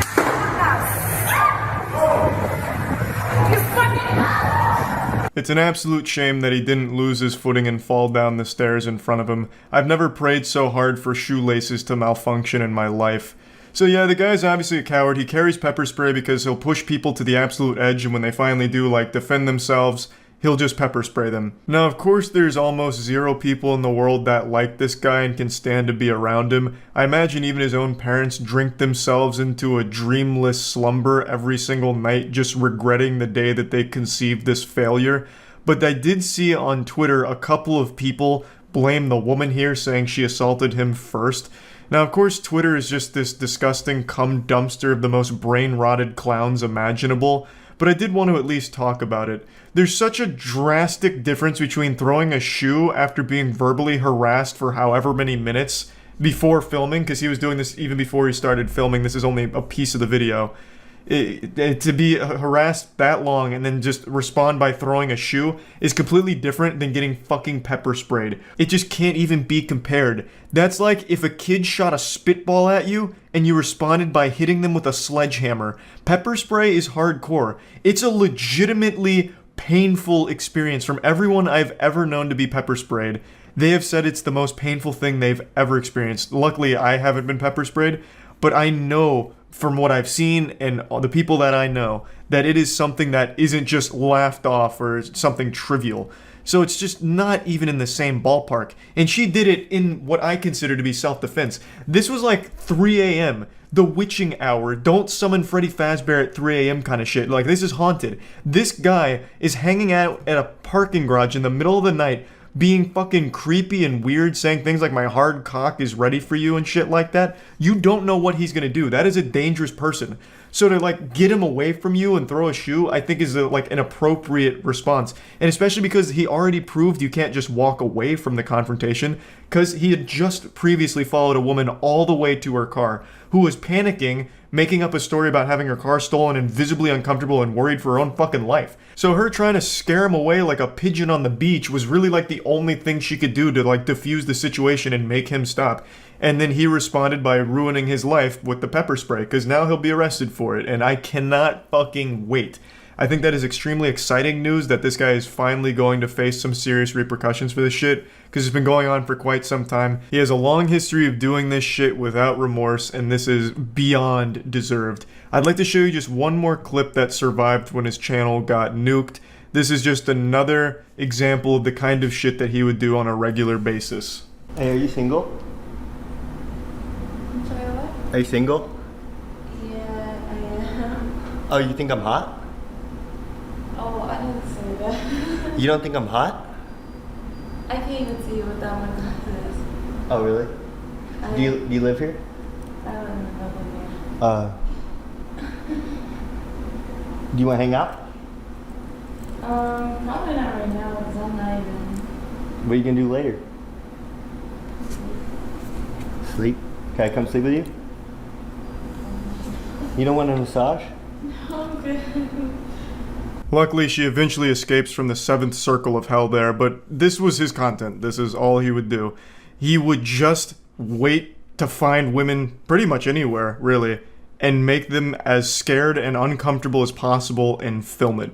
That was his entire existence. That was his whole purpose. And now it's finally over. Can finally breathe a nice sigh of relief. You won't accidentally see this man sitting on a fucking park bench somewhere and ruining your day. So I just wanted to share the both bad and good news here. And yeah, that's about it. So yeah. You've been raped. No. You should be. This guy who looks like the result of a botched fusion dance performed by a colonostomy bag and a sloth is Only Use Me Blade. Now I'm sure some of you are thinking Brian was just telling a really shitty, edgy joke, but it's not. Brian, Only Use Me Blade, has a history of sexually harassing women during streams, and earlier this week found himself under more controversy during an RV stream where it appears he gets into a bed with a passed out drunk woman and thrusts. This is all allegedly, nothing is 100% proven, so keep that in mind. All of that in that department is alleged. He is a downright deplorable, revolting, adipose astronaut, a downright shit stain on the internet. He is easily the world's worst streamer. He is a raging alcoholic, serial groper, just groping complete strangers, and just, he's an animal abuser as well. All of these, all documented. I'll show you what I can. Let me give you a brief history of Only Use Me Blade. Only Use Me Blade rose to popularity during the early days of Call of Duty Modern Warfare. His shtick was he was only using a knife to get his kills, and he did well in the game, but his popularity faded as the game's popularity faded, and he didn't adapt very well. He got big into alcohol and then started streaming. The only reason he maintained even a very small audience is because people were laughing at him. They liked to see him get drunk and fall asleep, well, pass out, hurt himself, stumble around. That was the only thing that people tuned in to see. He's a degenerate loser. In fact, he was banned on Twitch because he got so drunk he started fingering his asshole for a $20 donation. The only reason people have ever tuned into Brian's stream is to watch him pass out and compete with each other to see who can wake him up with the loudest noise through the computer. That is Brian's whole identity, his legacy. And I'd feel bad for him, but it's hard to feel bad for a skid mark like this guy. Now let me show you his follow-up to when he recently groped a woman on stream and she called him out for it. This is his perspective on it. I just have a lot of love to give. So if some random fucking ugly whore bitch gets groped, she gets groped. Accept it. You should be fucking welcome, whore. You should be fucking welcome, whore. Seriously, you should be fucking honored that I would ever grope you, you stupid bitch. What a class act. This guy is the exact person your parents tell you never to end up like. You can genuinely smell him through the computer. Brian struggles with alcoholism, obviously, and it's so bad, he's 36 years old and looks like a fucking walking corpse already, but it's so bad that he has to wear diapers because he frequently shits and pisses himself, and he's been shown on stream putting on his adult diapers, and they're fucking massive diapers. It looks like something that you could put a whole goddamn Ford F-150 into, because this is a big boy taking big shits and big peepees when he's blackout drunk. Now, let me get to the animal abuse. Alright, let's go. I didn't like it. Animal abuse is all the rage from internet creators these days, and Only Use Me Blade hopped on that bandwagon early. You got Brooke, the girl that put her dog into the dryer. You've got all of these titans in animal abuse on the internet, and Only Use Me Blade was kind of the pioneer who really kicked it off. He's done more than just that, but that was the first clip that I could find, and I didn't really want to go through his entire catalog of absolutely deplorable, disgusting shit. So I think you can pretty well understand how he feels about animals and how he treats them when he's around them, even though he himself is the most vile animal on the internet. Now let's get to the most recent thing where this grotesque dump truck appears to have non-consensual sex with a passed out drunk woman. Now keep in mind, nothing has been 100% proven, so this is all alleged. The incident occurred on an RV trip. It's a stream that they're doing with a bunch of different people. She was on the trip with them. There's multiple different camera angles, and one of the camera angles shows Blade going into the back room where the girl was passed out drunk, and he is stripped down to his boxers and appears to be thrusting on top of the woman. Now, before this alleged incident even occurs, there's a clip right before anything happens where Brian is asking one of the other men that you see in frame here if he should go have sex with the passed out girl in the back. He mentions her by her stream name, and I don't think she wants her name associated with any of this, so I'm not going to show you the clip. But to the guy's response when Brian says this is he just kind of shrugs his shoulders.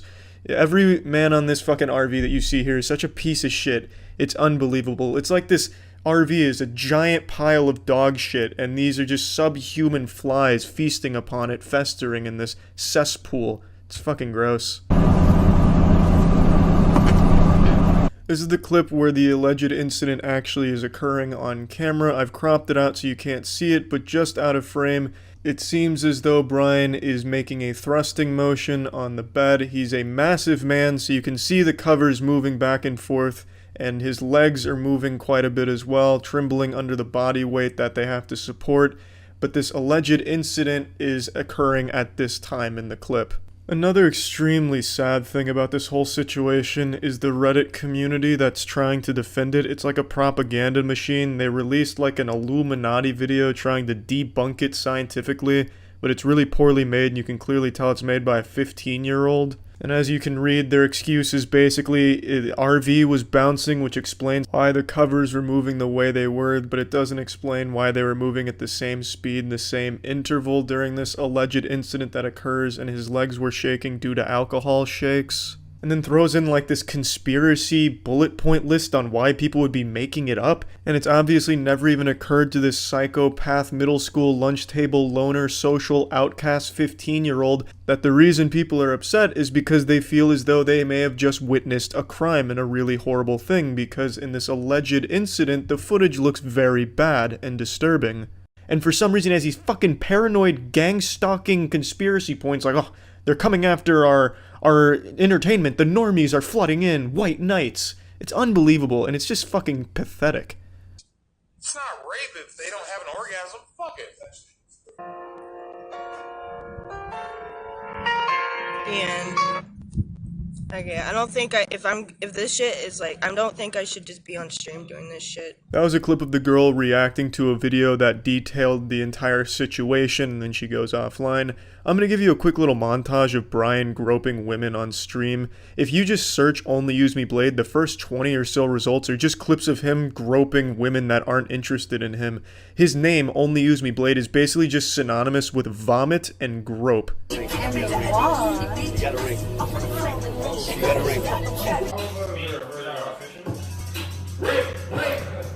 Oh my god. Oh my god, what the fuck? You can't throw me! You broke me on my head. I don't know where am I? You have some big ass titties, baby. No, bring them on back. Bring them on back. Oh yeah, it's worth mentioning, all of this is after he's purged YouTube of the clips of him groping and sexually harassing and assaulting women. Yeah, he also abuses copyright takedown shit. He is the max level of pathetic loser on this fucking planet. It's unbelievable. So, Blade, you're probably watching, if you can even keep your eyes open for this long without puking on yourself and falling over. You're a fucking menace. You fucking suck. You're a horrible person. I don't know who's watching you. Well, that's a lie. I do know who's watching you. It's the people just there to make fun of you in the stream chats, because that's kind of all you're there for, just like a punching bag for those people to make fun of you. I don't know if you're proud of that or not, but you do get donations for it that are insulting you to your face, so I guess that's cool for you too, I guess. But anyway, ordinarily I'd feel bad for someone like Brian because he does struggle with a genuine condition, alcoholism. But he uses it like a superpower to be the worst possible person on the planet and make money off. Easily the worst streamer out there. That's it. So yeah. About 6 months ago, I made a video making fun of something called the Modern Day Night Project, which is an $18,000 program where you pay for a 3-day course where you just roleplay as a G.I. Joe alpha male. There's very few things that separate this program from the LARPers that run around pretending they're wizards shooting imaginary spells. The main difference is that group that's casting imaginary magic missiles and swinging swords in a forest, they're having fun, and that's free. Whereas this expensive pile of dog shit is not fun, it's not free, and they're also trying to convince you that it's not make-believe. At least the LARPers know they're playing pretend. Here, they're trying to brainwash these gullible, insecure men into believing that they're actually getting taught valuable lessons on how to be a successful man, leader, and business guru, even claiming that you can start earning 7, 8, or even 9 figures of income after taking this course. Like, one of their main selling points is, yeah, $18,000 is a lot, but in the long run, it's costing you a lot more being a weak bitch, so give us 18 grand. And what you do is you go out there, you spend 3 days in like a fucking parking lot where they just yell at you, spit in your face, and spray you with a hose. So it's not even like you spend 3 days getting any kind of valuable tools or learning anything. It's not like you're learning how to, you know, get in shape, get muscular, or do anything of value. It's just going out there and being uncomfortable for 3 days. And for some reason, they're convinced that that's a good thing. You can also spend 3 days just getting punched in the face by me, and that would make you uncomfortable too. But it's not going to make you any stronger. It's not going to make you any better at anything. You're still going to be a fucking loser at the end of those 3 days, even though you spent 3 days in misery. It's worthless. It's completely worthless, and they need to break out of this goddamn mind control that these men have fallen under for this. And they really like to harp on that mastermind program where you get to have like a fucking Skype call with them once every quarter or whatever, as if somehow that's going to make you successful. A nice little cherry on top of the shit cake they're selling you that you're eating with a smile on your face. But anyway, the reason I'm talking about MDK Project again is because some clips of it are going viral, and I like to take every opportunity I can to insult this because I truly think that if you are someone that's running this scam or someone that has gone to this and are trying to defend it, you deserve to be made fun of every waking hour that you spend on this planet for this kind of clownery. This is ridiculously embarrassing cringe shit. Stupid. Are you that stupid? Here's why we're stupid. Here's why. Are you touching me? Are you touching me? Are you touching me? Get the fuck off of me. Get the fuck off of me. I'm not touching you. Little bitch. I'm not touching you. Fucking bitch. Oh, you get in the fucking tubs. Get in the tubs. Every one of you. So, hey, what are you gonna do now? What are you gonna do now? Sir, every one of you get in the tubs. Get in the tubs. Get in the tubs. Shut up. There is no respect. Get in the tubs. You are going home. Oh, no, you're not. Sit down. You're not going in the fucking water. They're all going in the water. They're all going in the water. You're fucking done. You're fucking done. I wasn't kidding about that parking lot statement. They set up these adorable, cute little ice baths in their warehouse parking lot. They got the Rob Dyrdek Fantasy Factory built here for the MDK project, but only if that fantasy is just yelling at a bunch of dudes that are really desperate for a change in their life and you're just exploiting that. So only if your fantasy is being just an evil, manipulative con artist. They actually posted this clip themselves, and there's really a lot to unpack here. So the big thing really feels like they love to power trip and just have this authority over these dudes here. And the second any one of them doesn't fall in line and conform to the hive mind groupthink, they're cast out. That is such a perfect encapsulation of this entire program. They just want you to fall in line and be their little sheep. Yet they're trying to preach the opposite. You're a sheep, and the only way to break out is by giving us 18 grand. We'll give you the tools to break out. But then the second you stop following my orders, you're fucking out of here and we're keeping your 18 grand. It's painfully obvious that it's just a different hive mind they want you to buy into. They want you suckling from their gynecomastia-riddled bosom here from all of the anabolic steroids they're injecting, taking their milk from their teat, no one else's, and you're paying for that privilege. Now, I don't know the whole context around what led up to this clip, but it seems like none of the clients in this session wanted to do this portion. So the instructor throws in the backpack, and the guy goes to, like, get his things, and then the instructor starts fighting him in this really stupid tug-of-war, and he's like, I'm not touching you. Stop touching me. I'm not touching you. Stop touching me. Stop touching me. I'm not touching you. So they have this, like, back and forth. And then one of the other guys is like, with all due respect, he's probably trying to make an argument for why it's fucking dumb for them to go into the ice bath. Maybe they should do something more productive with that time. And then he just keeps throwing up a big stink. Stop it! You're touching me! You're touching me! You're fucking touching me! Blowing a gasket. And he's like, you're out of here! You're out of here, bub! You're not going in the water! They're going in the water! They're gonna be alpha males when they get in that water. It's like a fucking baptism! So get out! You're not welcome! One other common theme that seems present throughout all of the MDK project clips is that the instructors themselves seem like the most sensitive and insecure out of everyone that attends their classes. And it's pretty evident because on their own YouTube channel, they even have videos of them just whining about the hate they get. They have this little fucking therapy session where the two goobers sit across from each other just trying to like suck each other off about like, no, we're not wrong. Everyone else is wrong. It's actually super embarrassing that you'd even make fun of us. Yeah, nothing says alpha male quite like someone breaking down and finally addressing the haters. Unbothered titans of testosterone here. Look around, look at each other. Look to your left and to your right. More than 60% will not be here fucking Friday. I guarantee it. And I'll make sure of it. I'll make sure you earn the right to be here every fucking second.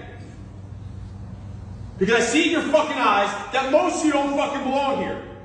And I'll be damned, I'll take this fucking knife off my fucking waist and carve this fucking tattoo off my fucking hand before I let any of you fucking bitches Show up here on Friday for the graduation. I see it in your fucking eyes already. Your fucking souls are mine. Your souls are mine? Calm down there, HGH Shang Tsung. My God, it just when you thought it couldn't get more cringe.